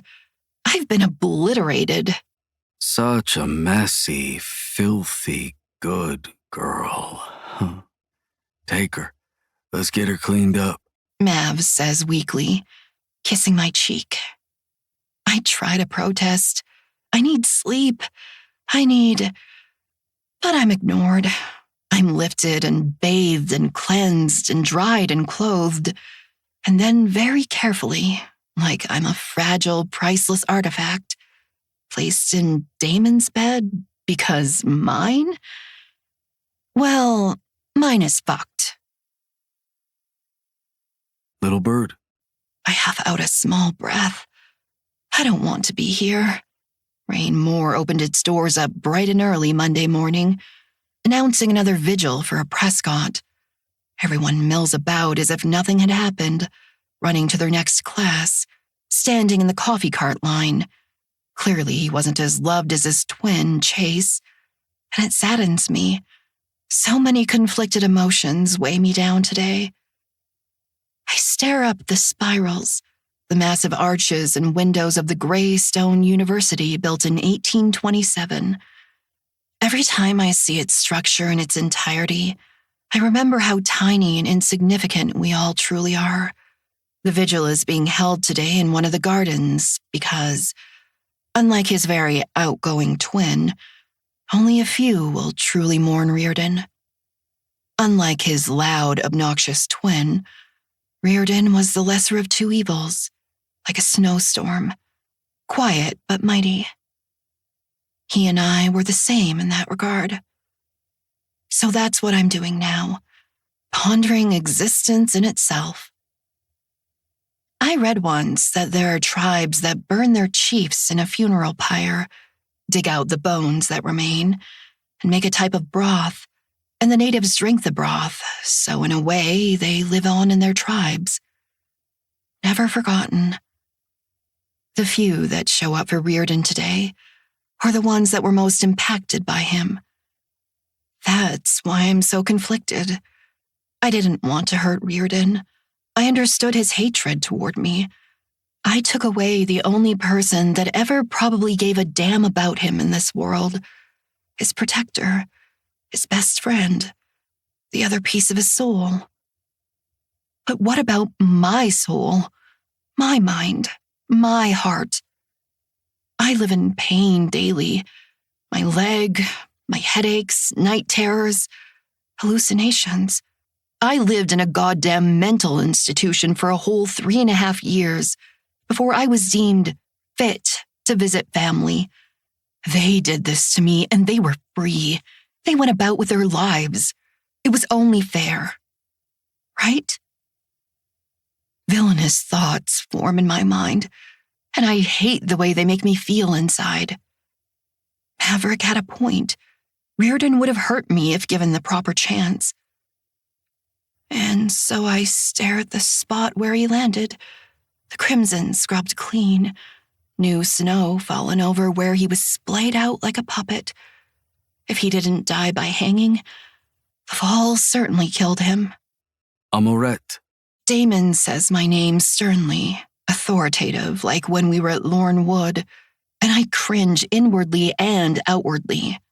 Do you need to talk about this? He lifts a hand, and I know he wants to touch me, but he can't.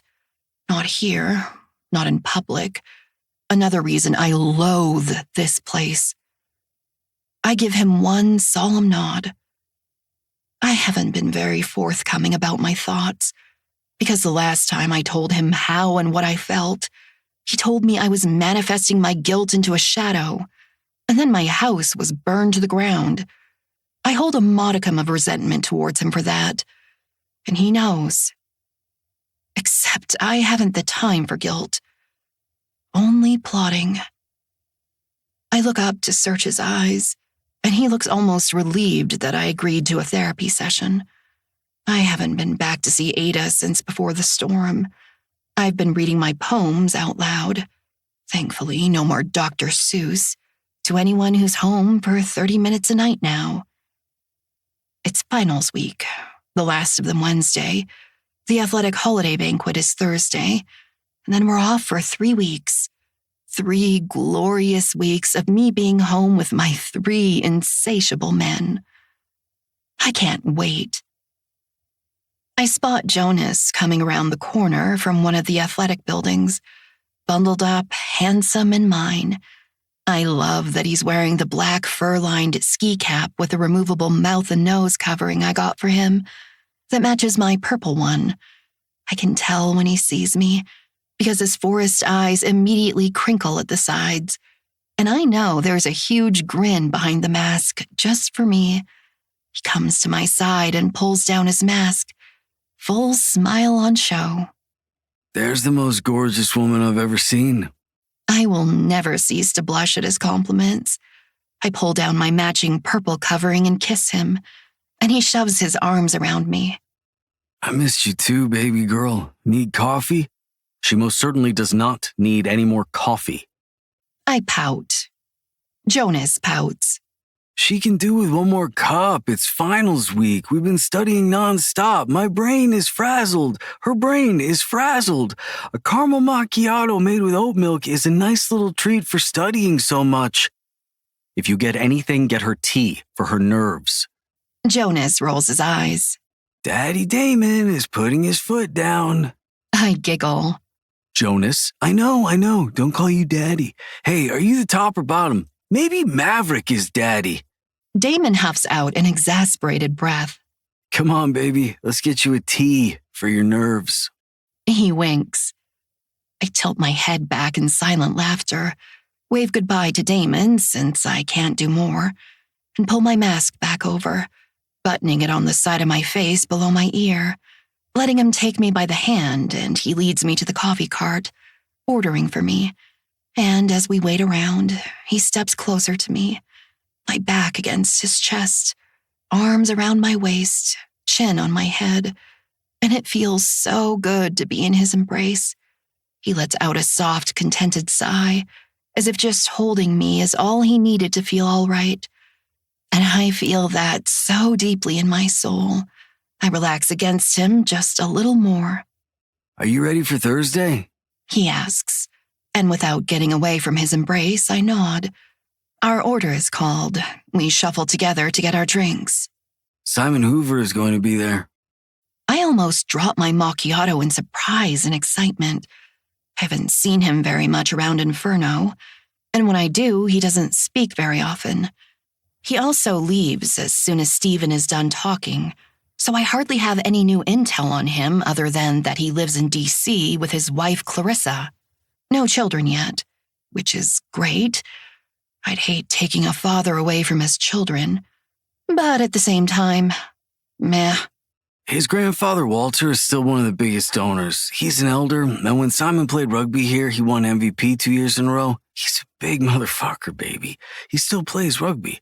I don't want to say you weren't strong enough because you did carry Tyler and dump him all the way to the bathroom, but I'm thinking we might need to think of a way to use a bit less physical force to do what it is you need to do to him," he says, his voice a muffled whisper as we get to Maverick's class. Well, shit. I want to ask him about Reardon's funeral tomorrow night, but because I still don't talk to anyone but my men in the comfort and safety of our home or vehicles, I let my thoughts wander to all the different ways I've learned to kill from taking Maverick's class. The only reason I took this class. You know what they say, learn from their mistakes, so you can do it better. Chapter 16. Jonas. Are you really going to the funeral? I give him a sly smirk. You worried about me, old man? Maverick scowls and my lips lift higher in a wider smile, but then it drops. I know you wouldn't understand, but this is business now. It's not personal. Besides, there's a meeting afterward I have to attend. I have to know what they know in case they think Raven is behind it, Mav. It's not like I'm going to fucking shake hands with them all and kiss them. I'm still a legacy by surname, I say, packing my cloak and mask, shoving them into my backpack haphazardly because I don't give a fuck if they're wrinkled. How far away is this meeting? He asks, pushing his glasses up the bridge of his nose. It's in Salem, at the Prescott estate. Don't worry, Raven put a tracker in me back in October. Her and Damon will be able to almost see every move I make. A tracker? They what? Don't worry, you have one too. What? I chuckle, zipping up my backpack and leaving it by the door. That's how we knew you were over the Atlantic before we even left our hotel room in Paris. You have a lot of making up to do for that, by the way. You're going to have to backtrack everything you just said to me. Maverick pales. So, when school first started, Damon put a bio tracker in Raven. The man is demented. The man is proactive. Anyway, when shit started going down, more syndicate members were showing up to attend funerals and initiations, so our pretty girl wanted to be able to keep her eye on me, make sure I was okay. And then, since we both had one, she wanted Damon to have one too. Then she sucked us up in his office. It was great. I came so fucking hard all over her tits. I'm talking gobs of cum. Where do I fit into this? Oh, duh. The first night you finally decided to talk to us at Inferno. When you drugged me? I make a face because I didn't really drug him. He was pretty wasted already. It was just a baby drop of GHB. You were fine. Damon only put you on an IV because you were faded and he didn't want you to have a hangover. See? Proactive. I wasn't that drunk. We had to pull over twice so you could puke. He rolls those pretty peridot eyes and grimaces, crossing his arms and leaning against my doorframe. So you've been watching me this whole time? I shake my head. Nope. Raven peeps in sometimes when she misses you, but other than that, it's just a safety precaution. She watches over me when I'm doing syndicate things. Damon watches over all of us to... Okay, he mostly watches over her because if he doesn't know where she is, he gets bad anxiety, but he won't admit that. He's just used to being able to see her all the time from the cameras during their time at Lornwood. And I mean it when I say he's proactive. He put in her birth control while she was there and before she got out. Did you know he didn't fuck anyone for 3 years to make sure he was clean for her before he took her virginity? Damon took her virginity? Well, we kind of both did. It was so hot. I came all over her tits, then used Damon's cum as lube to reclaim her. I came so fucking much. She was covered in it. I'm talking gobs of cum everywhere. Fuck, she did this thing where she scooped up my cum from her tits and tummy and tried to shove it into her pussy. So obviously I had to give her more. I smile, reminiscing at how my sweet baby girl turned out to be such a sick little cum slut. His eyes go wide. Raw? Yeah. I've never gone raw before. I always suited up, but with her, it was a spur-of-the-moment thing, and I'm so glad I didn't wear one. It made everything better. Interesting. Still mad you got a tracker in you, or... I ask, trailing off, throwing on a tight thermal, tucking it into my slacks. Yes. It's my turn to roll my eyes while I find my button up. You can be mad about it, but if shit goes down, you'll be glad you can see where she's at all times, no matter where you are. I give him the name of the app, to which he sighs, grabbing his phone from his sweatpants pocket and downloads it immediately. So, that's her. That's me. That's Damon. I point us out. You can also change our dot colors. She's purple on my app. Hey, did Damon tell you the theme for the holiday banquet is Roaring 20s? No, but I received an email last week from faculty. I have my suit ready. Are you ready to receive your award for MVP? It's not for sure mine yet. I'm only nominated. I go to my closet and grab my boots, the ones Raven got for me, my other shoes forgotten, shove them on, and then bend when I need to lace them up. Jonas, you've played wide receiver, running back, and played quarterback interim when River was hurt last game. Short of taking Coach Sutton's position, you've kept the Yellow Jackets afloat. Scouts are watching you. I know, and in a perfect world, I'd be playing for the Baltimore Ravens. I don't tell him that their scouts already reached out, interested in getting to know me. If the syndicate was dismantled, he starts, but I stop it. We'd all be in the spotlight, Mav. You, Raven, me. I'm sure Damon wouldn't like his patients to know he's in a polyamorous relationship. I'm sure he'd like to keep his private life just that. Private. The last thing Raven needs is to have more people trying to invade her life. Sure, Rayne-Moore is secure. There's security and bodyguards everywhere to keep out the scum. But stepping out, say, in New York City, we're socialites. Paparazzi catch a whiff of where we are, and it's bomb after bomb of cameras flashing in your face, trying to ask you the most private of questions. I mean, just look at what happened with the paramedic that took pictures of her on the night they found her. I can't protect her at all times. But if I can protect her by not shoving us into that spotlight, I'll do it. My dreams be damned. Raven chooses this exact moment to brush past Maverick into my room and steps up to me with a scowl on her face. She's so cute and hot.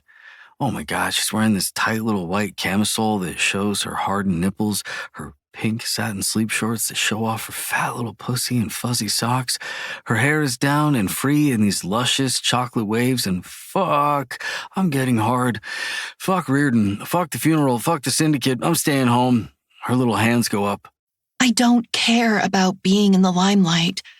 No matter what I do or where I go, they're going to follow me once I leave Rayne-Moore.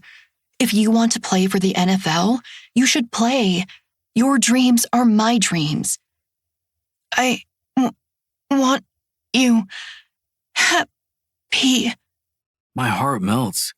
I hate that she overheard our conversation, but it's exactly what I needed to hear.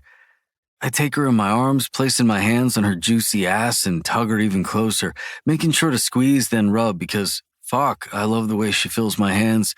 You are my dream, baby. Don't you get that yet? Where you are, I are. Coming home to you every day is the dream. I thought we settled this before homecoming. She rolls those magnificent honey eyes at me, and I only get harder. I would travel with you. She pauses, and seemingly getting frustrated with herself, I bend down to rub her nose with mine, encouraging her. She exhales, her breath on my lips, and then... Paparazzi can suck my dick. Closing my eyes, I throw my head back and laugh, my entire being vibrating, filling with joy. I was not expecting that, nor the weird sound that comes from Maverick. He's laughing too. It's a normal fucking laugh, rich and nice sounding. But goddamn, I hardly ever hear it, that when it does happen, it's so fucking strange. I shoot him a grin. Careful, Professor. You're losing your perpetual scowl. His smile stays, but his eyes twinkle at our girl. He points at me. You have a funeral to get to, and you... He turns his hand and makes a come hither motion to her. She kisses me quickly and drops to her knees, crawling to Maverick like he has her on an invisible leash. When she reaches him, she sits back on her heels, hands in her lap, and she looks up at him, ready for instructions. You owe me 35 uninterrupted minutes of Edgar Allan Poe. Her shoulders slump. I leave the house in Raven's luxurious Audi, knowing I need to get my own since all I have is my bike sitting in the garage waiting for me to ride her, but I wasn't exactly expecting to move off campus with my girlfriend. I let my playlist play as I drive out of Kingston and into Salem, finding the procession already in motion, and just like with Tyler's, I cut some anus off and cut in, following them to the burial site. The cemetery is beautiful. It's a weird thing to say, but so many of the tombstones and angel statues are untouched and covered in snow. Some of them glisten in the sun when you turn just right. It looks like a haunting snow globe. The Reverend utters the same words he did at the wake, and soon we all take a handful of dirt and throw it on Reardon's casket, following with white roses, muttering goodbyes. I step to the side, giving the elders a chance to congregate before tonight's meeting at the Prescott estate. I am surprised to see that neither Monroe is here. I keep my gloved hands clasped together in front of me, taking in the peaceful scenery for a moment before he opens his mouth and can ruin it. I catch my adoptive father's gaze, and he looks away as Stephen Prescott opens his mouth to say whatever to him. I'm sure he's aggravated and on no sleep because he just touched down at the airport before coming here. I'm sorry for your loss. I know you and Reardon were close once.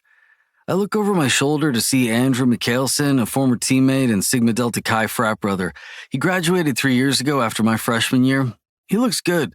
Dirty blonde hair, blue-green hazel eyes, a strong, clean-shaven jaw. I don't remember seeing him at the last gathering, but then again, I wasn't really looking. I also tend to leave as soon as I can without a backwards glance. At least he sounds sincere.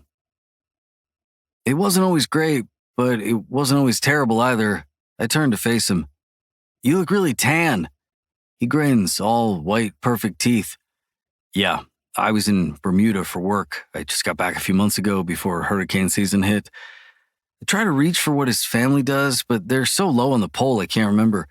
What is it you do again? Oh, corporate financing for companies that either buy out smaller companies or merge with another. I was in London before Bermuda. Before that, I was in Australia, only flying in for initiations since they're so infrequent. I nod. That's right. Sorry, I just haven't seen you in a while. He shrugs, as much as the tight peacoat he's wearing will let him, shoving his hands in the pockets and burying his face in the scarf around his neck, surely having forgotten how cold the winters get here. That's all right. I don't think we really talked much before, except at practice, and that was mostly grunts, roasts, and calls. He's right. We didn't ever really talk. We both see the elders stepping away from each other, and the older Mikhailson, not an elder but still his father and mine, walk toward us. They look almost identical, except Mr. Mikhailson has brown hair and isn't tan. If I remember correctly, Mr. Mikhailson has a slight Swedish accent, having been born here but raised in Sweden and returned to attend Rayne-Moore. Ah, Jonas, how good to see you, he says, extending his hand. Yup, there it is. I shake it firmly. Mr. Mikhailson, likewise. Father? I nod to my dad. Jonas, I suspect you've spoken to your mother? I flash him my sweetest smile. Unless Raven takes the phone from me so she can talk to her, yes, I've talked to her. Dad's eyes, that look like mine but aren't, glimmer. He loves Raven too. He's just wary of everyone. With her episodes and mine, I'm sure he thinks we're a fucking catastrophe waiting to happen. I miss George. He'd say the right thing about my relationship. Fucking nothing! Come, son, let's get a move on. The sooner this ends, the better. I'd like to, see my wife before I have to leave again. I grimace, but hey, as long as I don't see it, whatever. We tilt our heads to the Mikhailsons and head to the Audi since he was dropped off by town car. Once we're in the safety of the Audi with no extra ears listening, he takes off his gloves and we begin our journey to the Prescott estate. How is my future daughter-in-law? She's great, getting better every day. And you? How are you dealing with Reardon's death? I blow the air out of my lungs. Do you really want the truth or do you want the lie? Well, the lie is always much more interesting. Let's go with that one first. He answers, looking out the windshield.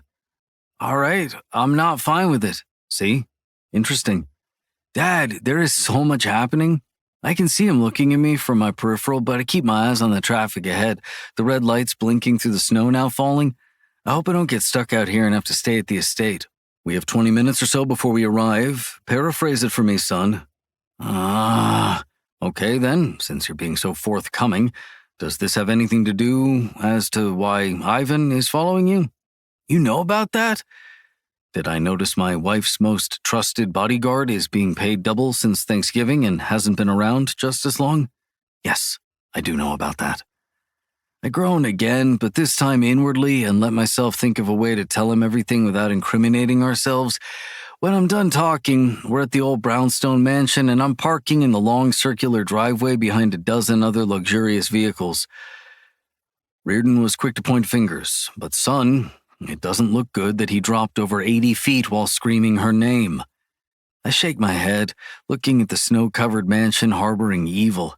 He didn't do it. What do you mean? Before he dropped, there was someone else up there with him. Dad, I think he was dead before he was thrown over. You're sure of it? He asks, hazel eyes meeting mine. I nod. Then you need to tell them everything you saw, or they'll be out for blood, Jonas. Hers. My stomach recoils into itself, feeling like it's plummeting. I'm about to ask for more, to tell me more about whatever he can since it's the first time we've truly been alone together in months, but someone begins tapping at my window and makes me look away. Stephen fucking Prescott. My father and I both unstrap ourselves, but not before Dad says under his breath, facing away from the window, "You keep that girl close to you, son. Do you understand? Don't let her out of your sight. If any of them ever get a whiff, I don't know if I can help you once you're in their grasp." My stomach squeezes as we tug on our coats quickly, opening the doors to slip out into the brisk air. I greet Mr. Prescott, to which he gives me a curt hello back, and then we follow him up the steps to his lavish familial home. I pause beside one of the gargoyles, remembering the scream before Reardon dropped from George's neck and almost let out a soft whine. Did the person that did this to Reardon choose the bell tower because it was my safe space? Did they do that to ruin it for me? It's been days, and there's been no crime scene tape anywhere. No cops have shown up around campus or come to question us. It's fucking bizarre. I feel sick, putting on my cloak and mask, stepping into the room where everyone else is waiting and take my place between the cloaks. Like during the last initiation, I feel eyes on me and look up to see Axel's green eyes peeking over at me from his half mask. I guess he was able to make it in after all. From the way his eyes crinkle, I know he's offering a small smile. I nod back and bow my head again. Stephen begins to talk, his voice a low, monotonous, booming noise to me, droning on, bringing up Reardon's murder when he calls my name. I step forward, out of line, my head snapping up to meet his icy blue gaze. It sends chills down my spine and throughout my body, but I hold in my shudder. Sir, witnesses said he cried out your girlfriend's name before... He can't bring himself to finish the sentence. Yes, sir. I flick my eyes quickly over to my father's and back on Stephen's. If I may give you something to think over... Proceed. I inhale, letting it calm me. They called out her name, and when I looked up, I saw a hooded figure behind Reardon before he dropped. It wasn't Rye that called out for her. When the rope snapped and landed, I made sure to lead Raven to safety before going up the belfry, and I saw signs of struggle. Blood on the ground. Not a lot. Reardon did not do this. If I'm honest, sir, I believe he was dead before he was... over the railing. He nods, slowly, as if taking in my words. Yes, we already had someone from the police department check out the scene. We've decided to handle this internally. Chills erupt everywhere from beneath my cloak, and I step back into formation. Thank you for speaking up about what you saw. You confirmed what we already knew. I simply bow my head and wait for it to all be over. I just want to get home to my girl. I'm desperate to feel her in my arms and hear her tell me she loves me while I come inside her. It's all I ever want. Chapter 17. Raven. I swallow around my professor's engorged heavy dick while he reads, and not to me, just simply reading to himself for pleasure. I'm doing my best to not swirl my tongue around the fat head so I can take him deeper. It's when I'm swallowing my drool and my tongue flattens under the girth and I move that he lets out a soft, masculine groan.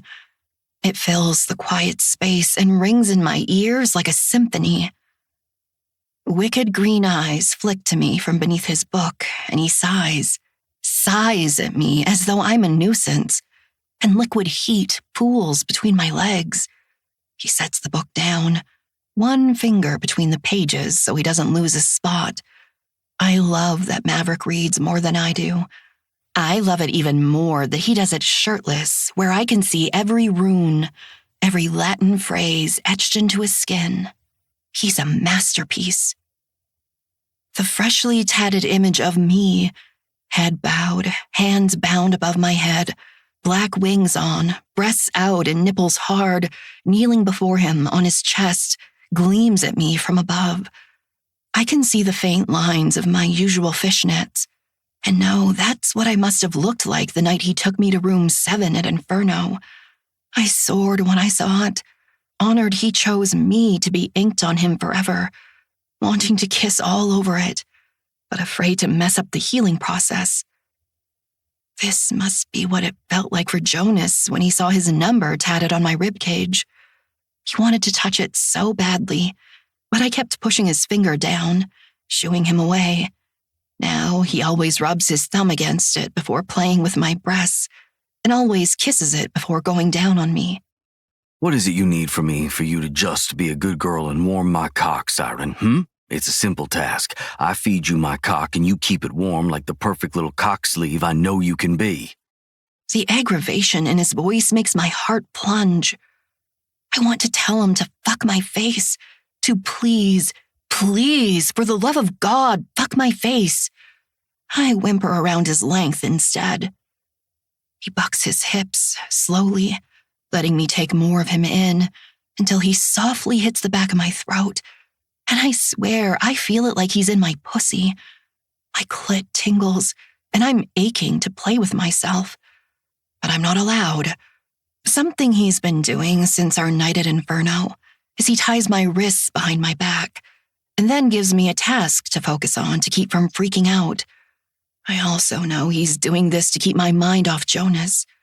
He retreats, settling again, and I follow, laying my head on his thigh. He pets my hair, and I promise myself to do better. But then I swallow again and keep my smirk to myself. He slams his book shut, then places it on the end table, and puts both hands on either side of my temples, fingertips in my hair, lightly pulling. It almost feels like a scalp massage, sending tingles everywhere, and pumps his hips once, twice, so irritatingly slow, I have to clamp my thighs together. My eyes involuntarily close and I moan. Angry, brutal Maverick is to die for, but Maverick slowly teasing me is like the eye before the storm. My Grady girl, this is what you wanted, isn't it? My cock past your tongue and in your throat. I'm afraid to nod, but I do it anyway. He pulls out of my mouth, and I whimper again at the loss of him. Stand, Siren. I do. I'm naked, save for my knee-high socks and his silk tie around my wrists. I need to buy him more of these. He leans forward, hands on the back of my thighs, my sex now at eye level to him, but he pushes his nose into the trimmed curls of my mound and inhales. I watch a shiver race through him as he sits straight, hands curling in on the fleshy part of my inner thighs, and he pulls outward, spreading me open from behind. I can smell how wet you are. Is that what holding my cock in your pretty mouth does to you? Yes, sir. He hums pensively, looking at me over the frame of his glasses that sit on the end of his nose. Do you think you could warm me with your slick pussy and not move an inch? He pulls back, letting go of my thighs and sitting back, a king of torment on his throne. Yes, it's a lie. We both know it. One large hand grips his length, jutting it out toward me. It's so thick and beautiful and veiny, and it looks so fucking strong. I almost too quickly climb into his lap. He brushes the fattest part of him across my wet clit over and over again, until I quiver, and then he gently guides me down. I moan happily, practically keening at how fucking good he feels stretching me. Shh, Siren, rest your head on my shoulder and relax your gorgeous pussy around me. That's my sweet girl. All the way down. He growls when I'm fully seated to the hilt. His balls are firm against my ass, and I purr for him. His arms go around my waist, and he lifts his book and opens it again. Now the plot is thickening. I need you to be very still while I finish this chapter. For every chapter I read without you squirming, I'll give you one fuck. I sigh, annoyed but content to play his game. Don't give me that. You know why I do this, don't you? I shrug against him, snuggling my face deeper into his neck, one of his warm hands on my back as he rubs soothing circles up and down to the small of my back, then down my ass, caressing me in the best ways, kneading my cheeks, growing harder inside me. Because I'm the only one allowed to clip your wings. It's an ominous feeling, one smoothed away by a kiss to my shoulder, before he leans back further into the cushion. I feel so safe. As safe as one could feel with their hands tied behind their back and a dick stretching their pussy anyway. Minutes pass by, with my professor deep in my cunt, his scent in my lungs, his warmth radiating through me, and I'm floating away into sleep, feeling so weightless, when I feel his first pump of his hips retract, then push into me. Yes. Soon it's another thrust, along with another kiss to my shoulder. On the third, he licks my clavicle and sucks, licking away the tenderness, eyes still on his page. On the fourth, the hand on my ass finds purchase around to my other hip, pushing me down when he goes up. I squirm with that one, and it earns me a spank. I spread my thighs a little farther, hoping my needy clit will rub against him, getting friction, and he figures out what I'm doing all too soon. Smart girl. I coo, opening my mouth to lick the taste of him from his neck, swirling my tongue, which earns me another buck of his cock diving into me. Oh, I unwillingly contract around his hard, thick length, and he hisses. I'm so tempted to fuck, to just rise on my knees and let myself fall over and over again, but he grabs my hips and bears down again, keeping me in place. I let myself rest against him again, but I can't help when I squeeze around him. It's instinctive. Another page, another pump. I'm going crazy. Please. You know I'll give you what you ask for when I see fit, Siren. Be good. What did I say? Only you clip my wings. He hums in satisfaction, reading silently to himself, and I melt into him further. I should be studying right now, learning how to cook something other than frozen pizza, learning a new language. But when he bucks into me and sets his book down, I forget all about what I was thinking I should be doing and feel perfect where I am. I pull back slightly, away from his embrace, clenching when I feel him pulse, and peer at my handsome devil, hair tousled, green eyes darkened behind his glasses, waiting for his command. Where I was made to worship Jonas and made to be loved and worshipped by Damon, I was made to serve Maverick. He unbinds my hands. The sweet relief of having my shoulders relax fully makes me moan. He tucks his hands under my thighs, and in one swift movement, I'm on my back on the coffee table. Taking my hands again, he ties my wrists behind my knees and then withdraws from me. Such a beautiful fucking sight every time, like my own gift. He whispers into the empty room. I cry out when I feel his tongue lick me from hole to clit, sucking my lower lips into his mouth, and cry out again when he roughly shoves 2 thick fingers into me, turning to hook, and his tongue lands on my sensitive flesh, feverishly licking.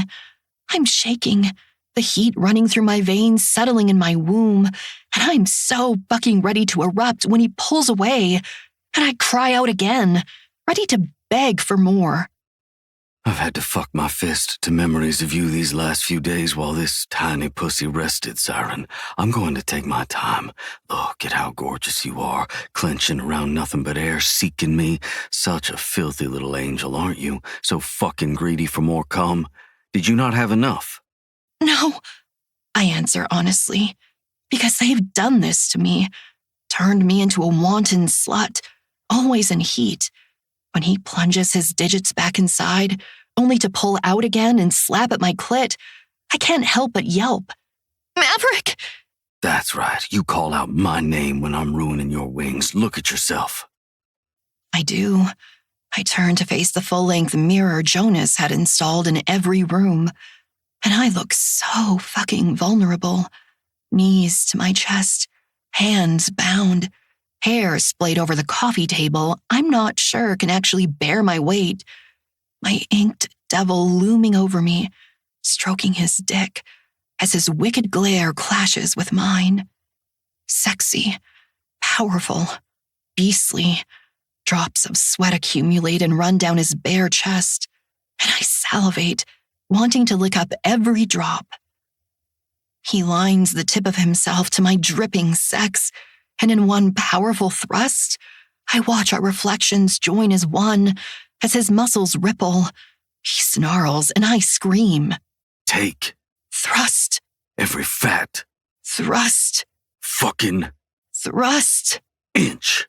I feel alive, every nerve ending electrified and begging for more. More slaps to my clit, the backs of my thighs, just more. And I plead for it. One orgasm runs through into another when he thumbs my clit, pressing down on it, all words out of his mouth, nothing but degradation and praise. My arousal so thick and creamy, I can see it dripping down to his heavy balls in the reflection, and I go mute with every orgasm, only to cry out for more. This is my pussy. When I'm inside you, you belong to me, don't you? Yes! I scream. Where's my stutter now? So call out my name so I can fill you up. Maverick! Again! He demands, thrusting so violently the coffee table shakes beneath me. Maverick! Pounding harder in short, deep strokes, my voice goes hoarse, crying out for him. And in one loud, masculine groan, he curses me, every thrum of his dick unloading into me. When he withdraws, he kneels, inspecting the mess he's made. Whatever pools out, he pushes back in, keeping me full. My messy girl, he says with pride. The coffee table breaks as the front door opens, and Damon walks in. What the fuck happened? I burst out in giggles, even tied up and on top of a broken table. I feel free.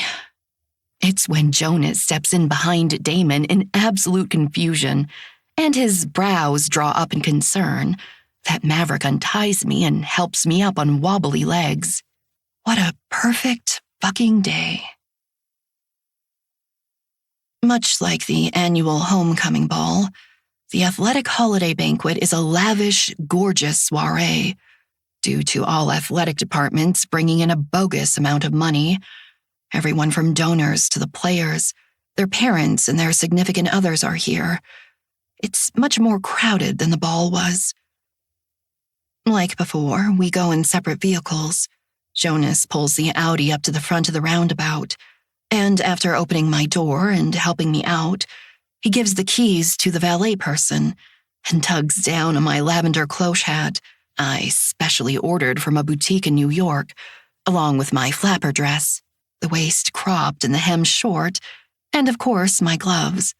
The dress itself has crystals woven into it, making it shine and glitter in the light. I love it, and Jonas has barely been able to keep his hands off me. This just goes to show, baby, I would have loved you in any decade. You're timeless. I blushed at his words, looking over at Damon, who simply stood muted into place, desire in his glacier eyes melting me on the spot. And Maverick? He did the same, although he looked a bit angry at first, like he was mad I wasn't the one on his arm tonight. And that's exactly what he admitted to before we left. One day, Siren, we won't have to hide and I'll be able to take you out without worrying about how it looks that I'm dating my student. Then he kissed my jaw and walked away. Damon and Jonas agreed. That'd be the cat's pajamas. I grinned, but a part of me was sad that I couldn't incorporate an old transatlantic accent into my joke.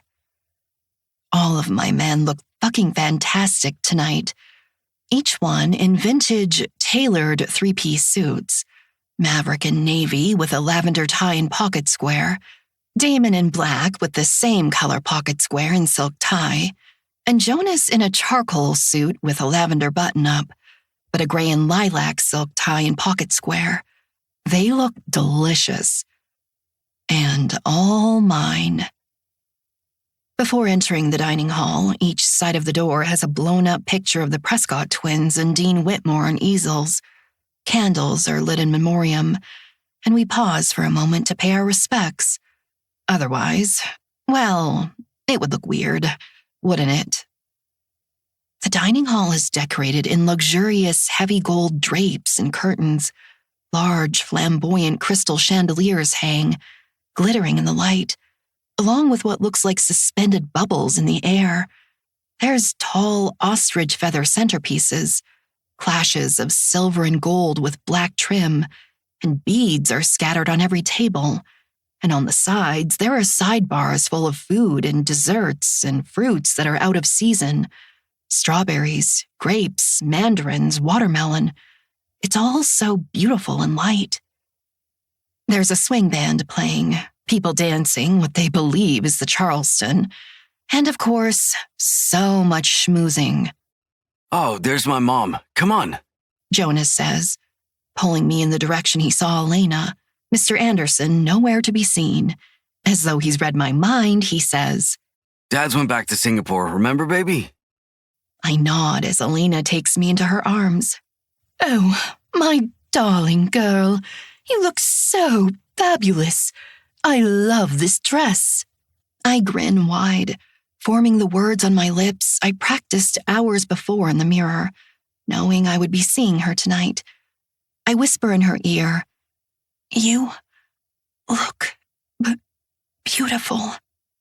She gasps, and I swear I see tears rim her eyes when she pulls away.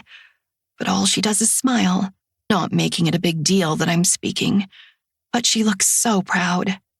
Thank you, darling. This was my grandmother's dress, if you can believe it. Come, I found where we're sitting. Elena and I sit on either side of Jonas. It just so happens to be where there's a large table reserved for donors, MVP nominees and their families. So conveniently close to the one and only Simon Hoover and his wife, Clarissa, along with other members of the syndicate. I don't know them all, but the conversation seems to flow easily between them. Did it touch your strawberry? I hear come from Simon as his wife tries to feed him a grape. No, I kept them all separated. Look. I look at her plate, and yes, all of her fruits are in a different crystal bowl. Did you use a different utensil to scoop them? Yes, babe. Oh my God, relax. Simon, who is obviously handsome, dark eyes, brown-haired, usually stoic, makes a face, a totally unrelaxed face. I think it's just safer for me to not eat that. I mean, why would you even serve yourself strawberries? As if you're going to kiss me anyway, she snaps back, and the table grows quiet. She gives out a nervous chuckle and blushes something close to crimson, her brown eyes tearing up a bit. I am so sorry. Excuse me. Clarissa gets up from the table in a hurry and flies out of the dining hall. Jonas and I give each other a look. His arm comes around me and he squeezes my hip when I relax into him. Simon eyes us, calling for the waiter handing out champagne, and he takes a glass, asking him to also take away the bowls of fruit, to which he does. and Simon seems to forget about us, going back to the guy he was talking to, Roman. Rossi. I think that's what his name is. He's in my music theory class. I did not know he was an athlete. Roman throws a smile my way, and Jonas tugs me closer, bringing his lip to my cheek and kissing me possessively. Elena winks at me. The lights dim down, then go back up, and the chattering cuts off, everyone giving Mr. Wilkerson, the dean interim, their full attention as he begins his speech. He goes off, talking about what a strange year it's been, blah, blah, blah, thanking the school board for voting him in as dean until it's official. I don't even know who this guy is. Does he teach here? I catch Maverick leaning over to Damon at the far side of the room, Damon's eyes widening, and he looks back at Maverick in what seems to be surprise. I wonder what that's about. There's feedback on the microphone that draws my attention back to the stage, and I'm just now really seeing all the trophies behind Coach Sutton. It feels like a blast from the past, watching the older man step up to the stage. He looked so much younger 6 years ago when Axel and I were freshmen. He also drones on about the loss of the twins, and it takes everything in me not to roll my eyes when a screen comes down, and he talks about how wonderful Chase was, while showing pictures of him and Reardon in candid shots. Everyone in the room grows misty-eyed. Reardon, yeah, sure. But Chase? I almost gag. Feeling me squirm, Jonas squeezes my hip again, murmuring that it's okay. He starts feeding me instead, telling me how he wants to eat strawberries out of my pussy, and I squirm in my seat for an entirely different reason. We're going to have to make that happen somehow. Soon, the rugby and soccer coaches join Sutton on the stage, and they're handing out awards. Applause is rounded, quieted, raised again, and so on and so forth. I don't remember these banquets being so boring when Axel was younger. But then again, I had friends. I would sit with them and we would gossip and talk about who was dating who was caught fucking who, etc. Fuck, I miss Brina. After a good hour, the time has come, and the lights dim down once more before brightening, and the room hushes once again. I can feel Jonas trembling beside me, anxious as his mother FaceTimes Mr. Anderson, so he can watch his son win the award, even though it's only a nomination and not set in stone. But when the envelope opens and Coach Sutton calls out Jonas's name, the applause is thunderous. My heart leaps with pride as he stands, buttoning up his jacket, grinning so wide his dimples pop. Coach hands him the large yellow jacket trophy as the crowd quiets down, and Jonas clears his throat, then begins to speak. First of all, a farewell to both Chase and Reardon. Chase, you were many things, but your love for the game was also an inspiration to me and your brother. My best friend, Reardon. We didn't always get along, but we always had the game, and for that, I do thank you. Next, I would like to thank my mother for always pushing me to do my best, and if she thought it wasn't my best, for pushing me to try it again. I could give a sob story. I could give so many reasons why a man like me shouldn't or couldn't be up here right now accepting this award, but in all honesty, I will say I wouldn't and couldn't have done this without love. Love for my parents, love for the game, and love from my beautiful soon-to-be wife, Raven. For also always pushing me to do better, for waking me up on days when it was hard, when my alarm would go off and you'd make sure I got out of bed when I didn't want to, for making me buckle down and study and making it fun, for being there, even in your resilient silence and helping the rest of the world outside of our bubble quiet down as well. You have made me a better man, a better friend, and a better player by allowing me to be myself and simply loving me as I am. I adore you. The women in the crowd awe, and Elena reaches over to grab my hand, Simon watching our every move. To the rest of my teammates, I know it's been a wild year. We've had more downs than ups, winning by the jerseys on our backs, but we've made it. River has stepped up amazingly as QB. Jacobson is RB, and I know with this team, this coach, your undying support and loyalty, we'll be making it to nationals come February. The room goes crazy with applause as he steps down and returns to me with open arms. Elena hands him the phone so he can say hello to his father. When he's done, he leans down to kiss his mother goodbye and takes me by the hand. I barely get to wave goodbye to her before I'm led out of the dining hall, and then the coat closet to grab our things as the valet grabs the Audi. I hear footsteps behind us and see Harrington and Archer quickly striding to us. Is everything okay? What? Yeah, I'm just done being around those pretentious assholes. I'm ready to go home and eat my girl's pussy from the back. Christ. Oh, great. I'm wet. Jonas has me exactly where he wants me, fucking into me from behind in front of the bathroom mirror.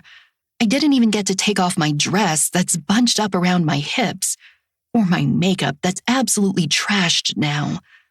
My eyes are on his face, contorted in pure, blissful torment, teeth gritted together when he pulls me by the hair, my back to his chest, and he reaches over, fingers on my clit when he sneers. Did you hear Simon tonight, baby? Who? He's allergic to strawberries. Oh, Simon.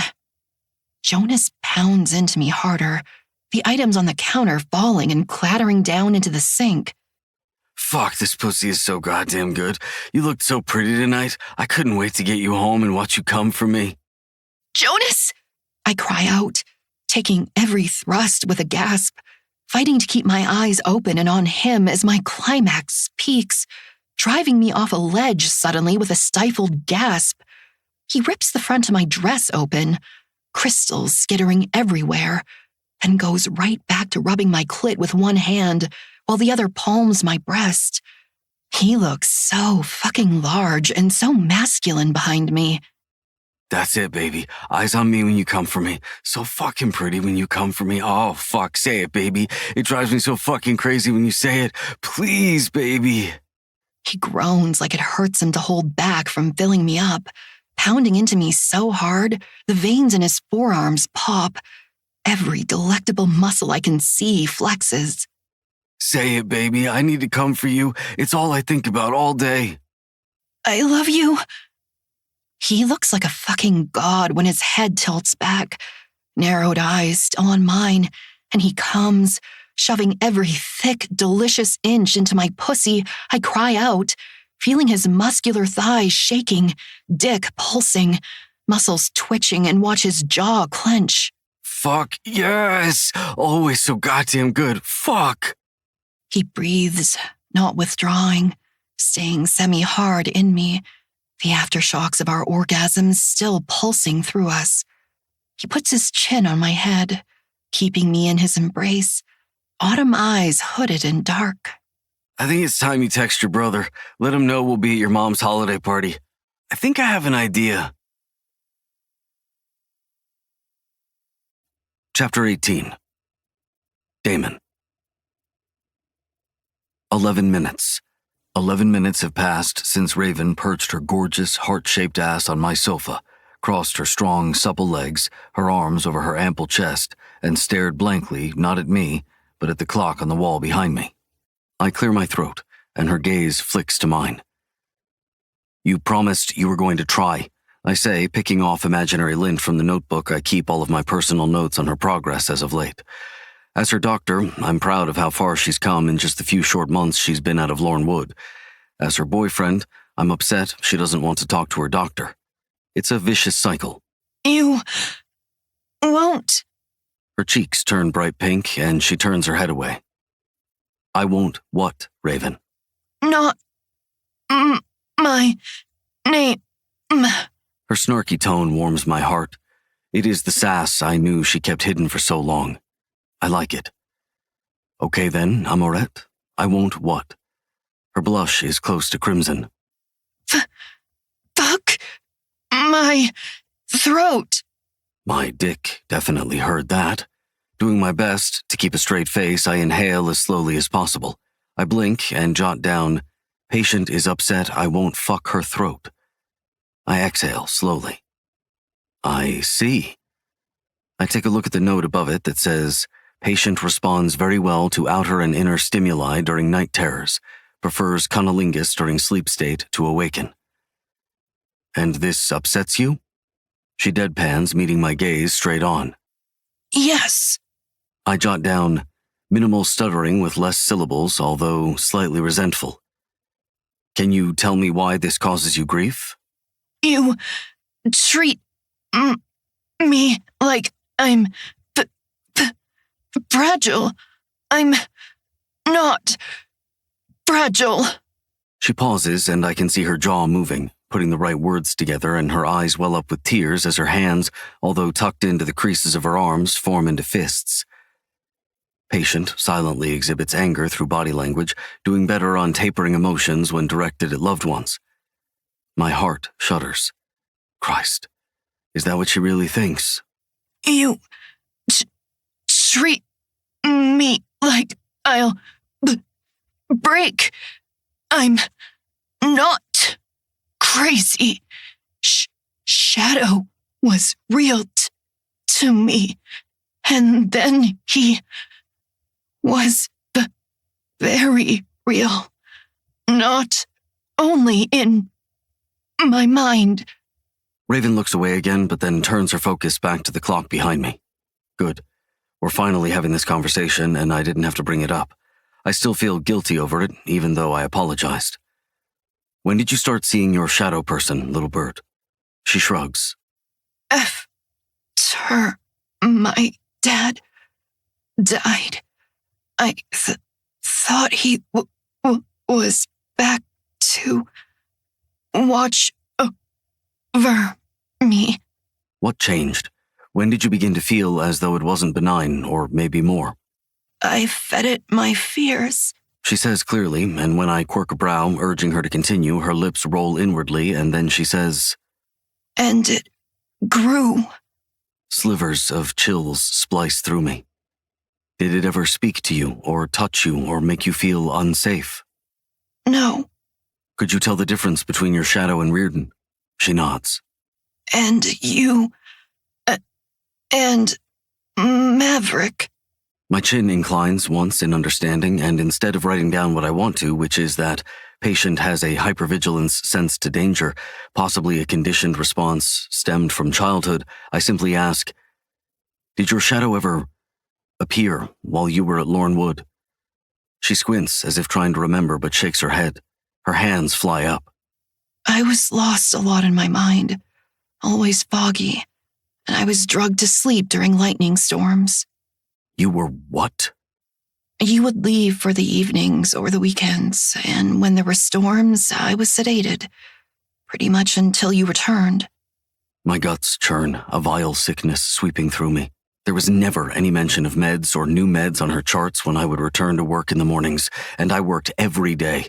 I didn't show my face at the institution every day, but I checked her charts and watched her through the camera feeds every day. Under my very watchful eye, Raven hadn't been sedated by me unless extremely necessary, and even then, those were very far and very few times in between. When she first transferred to my ward, she had just had multiple surgeries. Her leg was still in a cast, and she was bandaged everywhere else. When I stepped into her room, she was bent in a V position, half hanging off the bed as though she had tried to crawl her way out before the medicine took effect, and she was a drooling mess, her used-to-be chocolate and caramel highlights all over entangled tresses. It took a day of me brushing them out so the orderlies could tie it back. I will admit, I did not love her then. No. My curiosity for her grew over time, and the more I watched her, the more I obsessed, the more I grew attached, like she were a missing limb of mine, and the more my need for her grew. I understood so much about her that I became hyper-aware of her. Every twitch, every blink, every side-eye, every sharp inhale, every tear, everything that is Raven Olivia Monroe is embedded in my mind like an inoperable brain tumor, and that's exactly how I want it. I will never rid myself of her, and she will never escape me. Do you trust me? She nods without hesitation.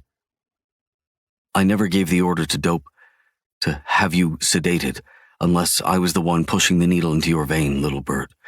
Even then, it was small doses because the more clarity you had, the better I was able to get to know you.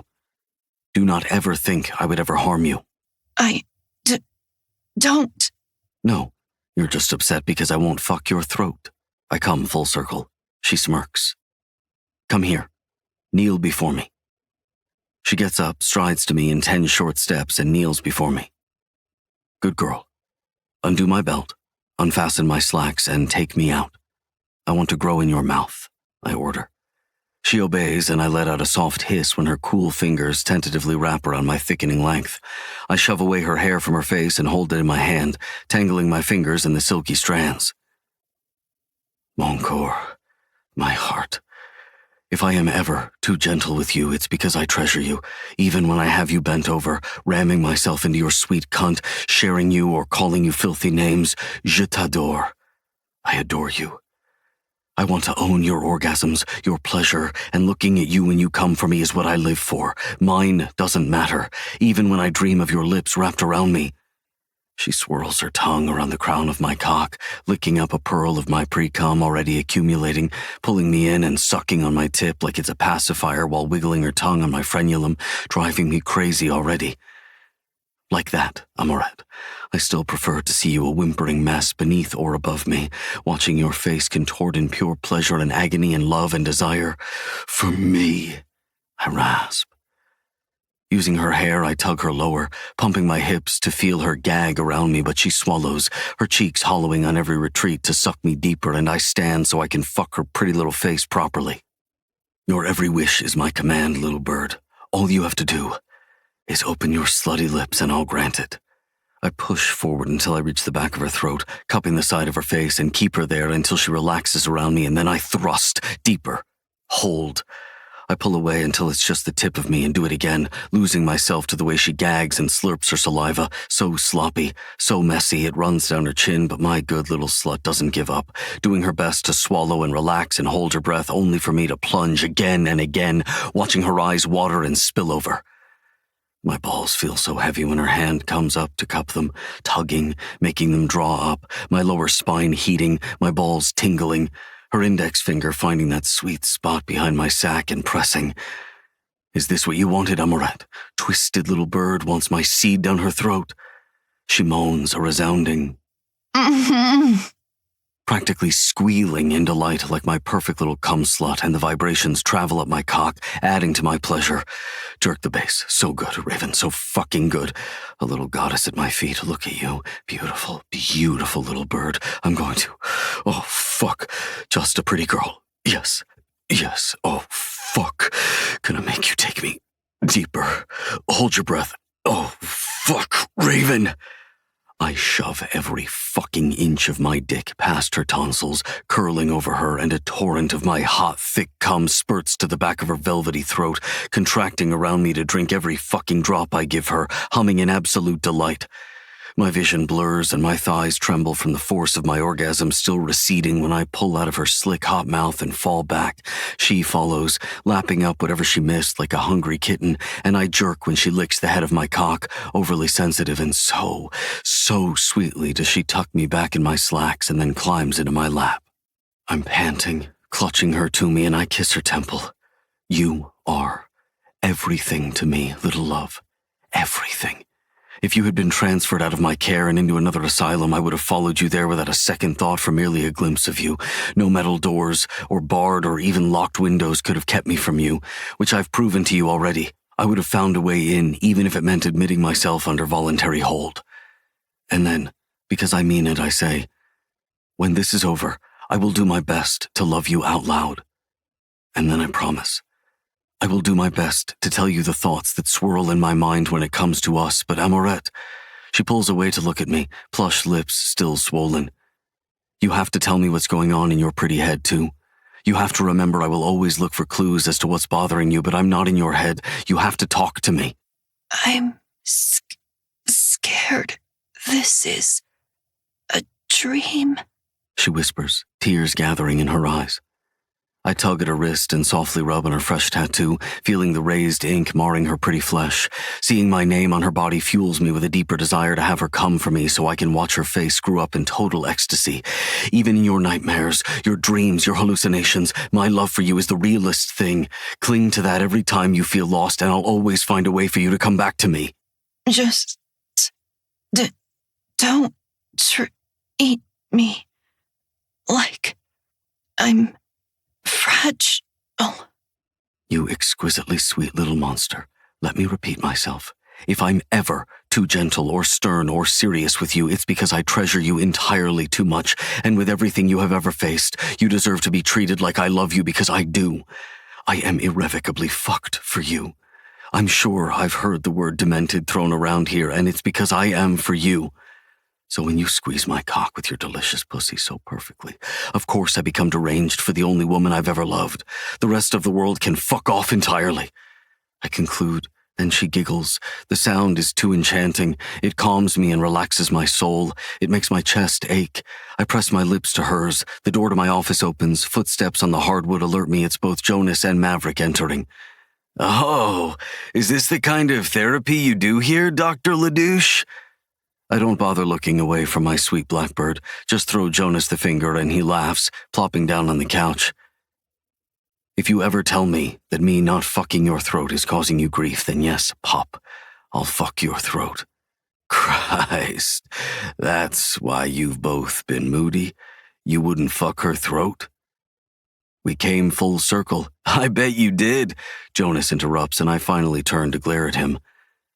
I like Pup, by the way. Suits me just fine. Doesn't it, little bird? Raven throws her head back and laughs, the sound again making my dick jump beneath her beautifully sculpted ass, and I clutch her tighter, molding her body to fit mine, uncaring if her jagged pieces don't fit me because mine fit hers. I mean what I said earlier. She is utterly exquisite and so utterly mine. Are there women out there with less trauma that don't stutter when they speak and could tell me immediately when something is bothering them instead of taking weeks to ruminate over it and being forced to tell me? Yes. Are there women out there more beautiful with less mental, emotional, and physical scars? Probably. Although I highly doubt it. Besides, I want the one woman with the scars I've watched heal in a humble resilience so strong and silent it's shaking earths and leaving a blood-soaked path in her wake. I possibly need therapy myself, but I love what I feel for her. I choke on the air she breathes, inhale at her exhale, and soak mercilessly in the depravity she makes me feel. Now that I've had her and know these maddening emotions exist, and have felt them myself, why would I settle for anything less? So, anything you want to share with the class, baby? Jonas interrupts my thoughts of Raven, and I'm a little teed he has such audacity. She gives a little shrug, unwilling to share, and I'm fine with that. I don't mind keeping her secrets. I've kept them for years. Inky pieces of her soul I'll never give back to her because I've kept them for myself. Jonas, anything you'd like to share? So very nonchalantly he scoots further down the suede couch and frowns, laying his hands on his stomach and interlocking his fingers. I'm an open book. I don't have anything to hide.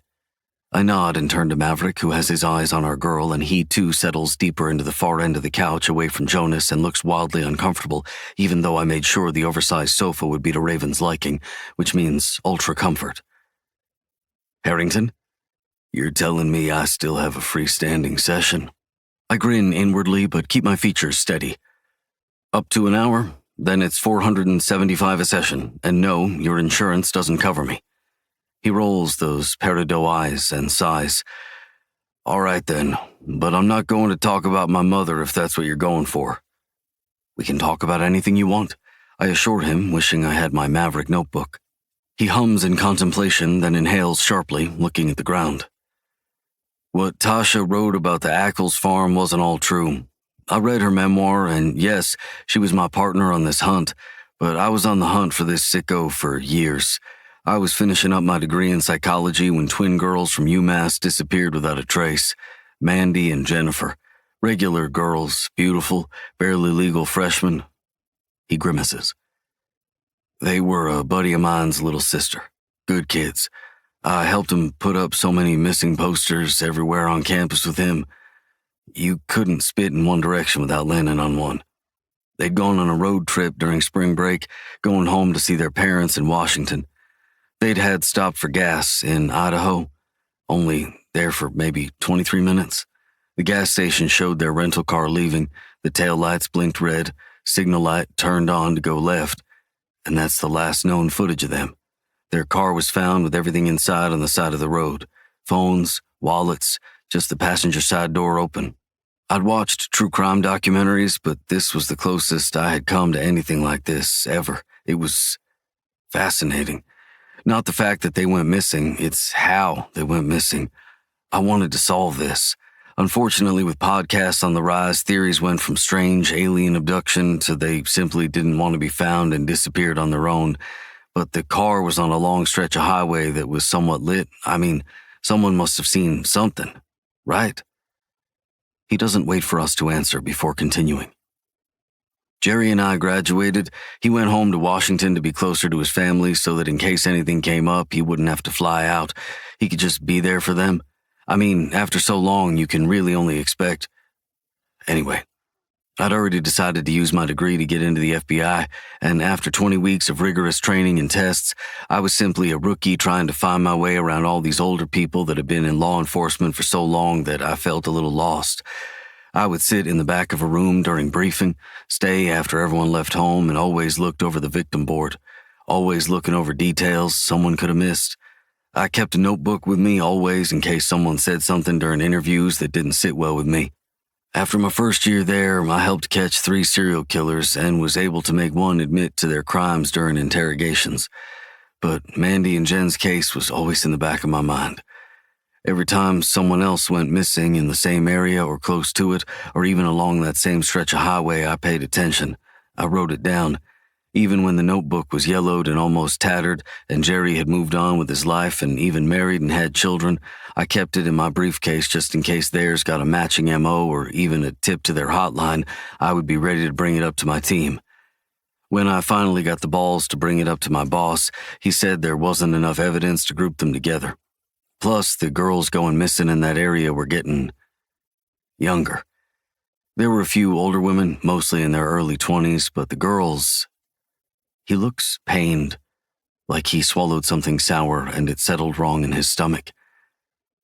A mother and child went missing. We got the call and I had my briefcase ready. Over 20 missing women and girls, same MO. Only the car was found. Except finally it seemed one thing had changed. A little girl's shoe was left behind and there was a drop of blood. 1 drop. People think sending something off to a lab takes a few hours like it does on TV, but the reality is that it can take weeks. We were scouring everything, everywhere, questioning everyone, and nobody saw a goddamn thing. It took another year for the same thing to happen. This time, a mother and her twin 6-year-old daughters driving back from Disneyland in California. Their neighbors were the ones that reported them missing. The mother was recently divorced from her shitty spouse, had gotten her dream job, and was finally able to afford a family vacation if they road tripped instead of flying. It was a dream come true for her. This time, the mother was left behind at the scene of the crime with skin under her fingernails where she fought against her attacker.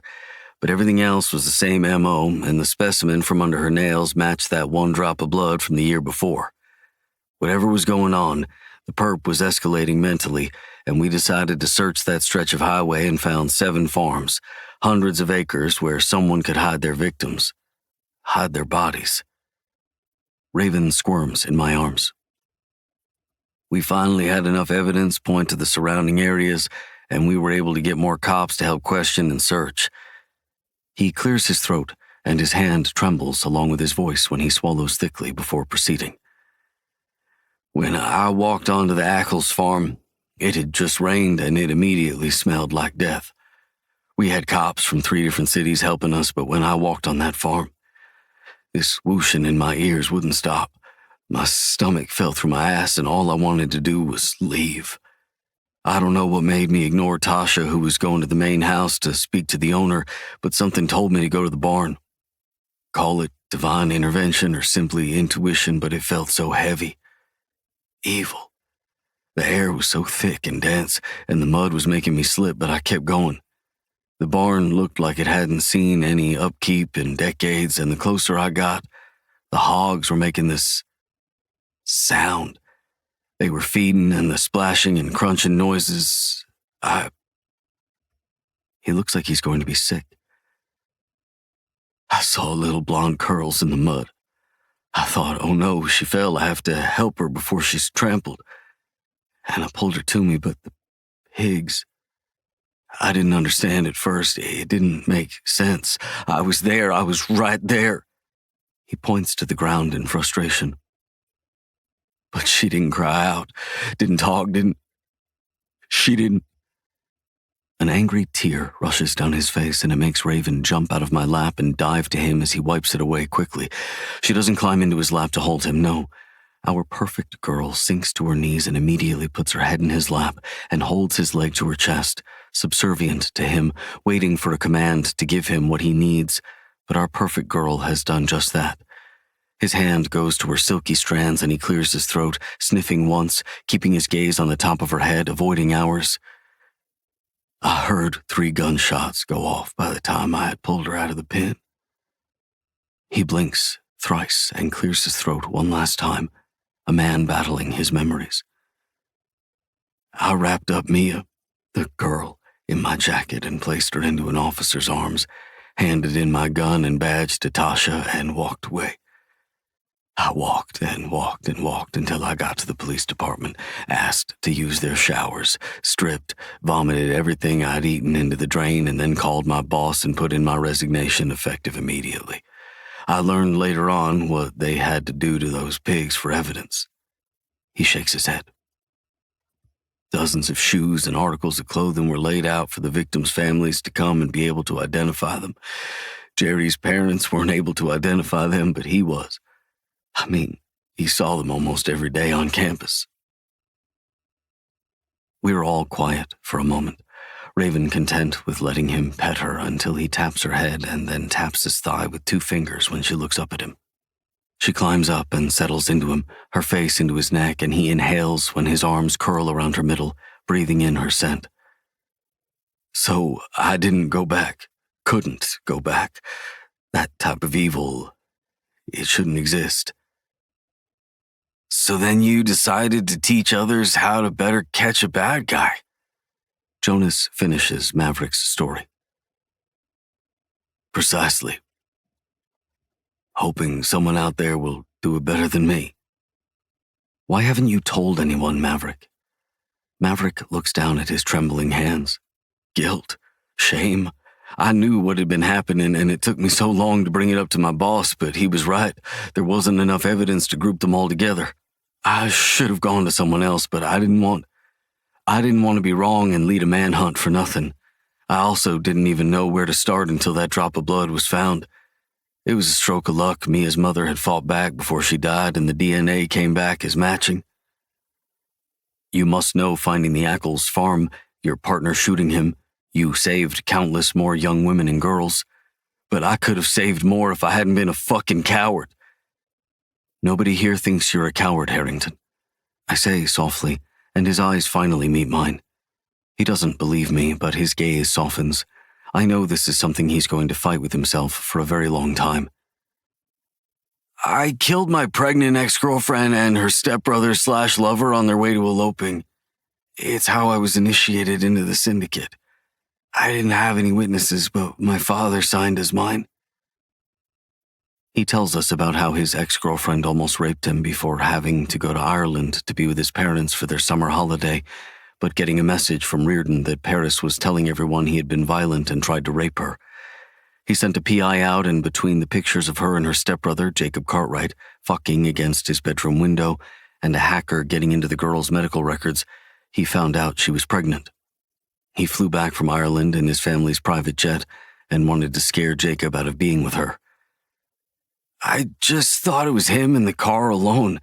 I loosened his lug nuts, driving behind him in this huge SUV, swerving, making him drive off the road. I hadn't meant for that to happen either. I just wanted to scare him, to leave her alone. I was going to raise the baby as my own, adopt it, you know? Like I was. He hit the rail guard, and I watched as paramedics pulled up their burnt bodies from the crash. That's how I learned I had killed all of them. I didn't know she was in the car with him. I didn't know they were leaving to elope. It was the only time I hated my dad. Sometimes I still do." Jonas sighs, then looks over at Maverick. "I struggle with it every day. I get nightmares too, especially on the nights after an initiation or I have to go do a job for one of the elders." I let him speak, Raven reaching over to place her hand on his thigh and squeezing just a bit, and he places his large hand over hers, sending her a small smile. "We all deal with things differently. When I found out Jacob had been the one that stabbed our girl, I felt a lot better about having killed him and getting away with it." "And Paris?" "Some days I feel terrible, but knowing I didn't know and that her death was an accident, I'm coming to terms with that on my own." He nods at me with gratitude. "Damon's been helping with that." Raven pulls her phone out of her pocket, and when Maverick peeks over her shoulder, he chuckles. "I don't think a trip right now would be the best idea, Angel." She frowns and then hands her phone to Jonas. "A standing reservation, huh?" She nods excitedly. So, yeah, won't be there. Too busy with the holiday party." "I think after all that sharing, we deserve a vacation. I'm game. Let's fucking go." I quirk a brow. "Go where?" Maverick's eyes flash somewhat excitedly. "Barcelona, Paloma Hotel." "That's her grandfather's main hotel. I've never been to that one, only the ones in New York, Cali, and Australia." Maverick deadpans at the rich boy. "But I've always wanted to go." "You ever been to Spain, Mav?" "No, but I'll finally be able to use my Spanish." "You speak Spanish?" "I grew up in Texas. It was either Spanish or French, and nobody in our town spoke French." "Well, I could teach you." "We all can." Belle idée," Raven exclaims, bouncing in Maverick's lap. "Fuck, Angel, stop." Maverick groans, gripping her hips tightly, bearing down so she grinds on him instead. She moans, leaning back so her hand is on the back of his head, arching so her breasts push out and her toes are on the floor. She looks like a fucking goddess in her oversized hoodie that's cut so it hangs off one naked shoulder, her tiny little black shorts and her scrunched up black socks. Her hair flows behind her, resting on his shoulder. Tilting her head back, he looks down at her adoringly. "Won't you let me make my sad man happy?"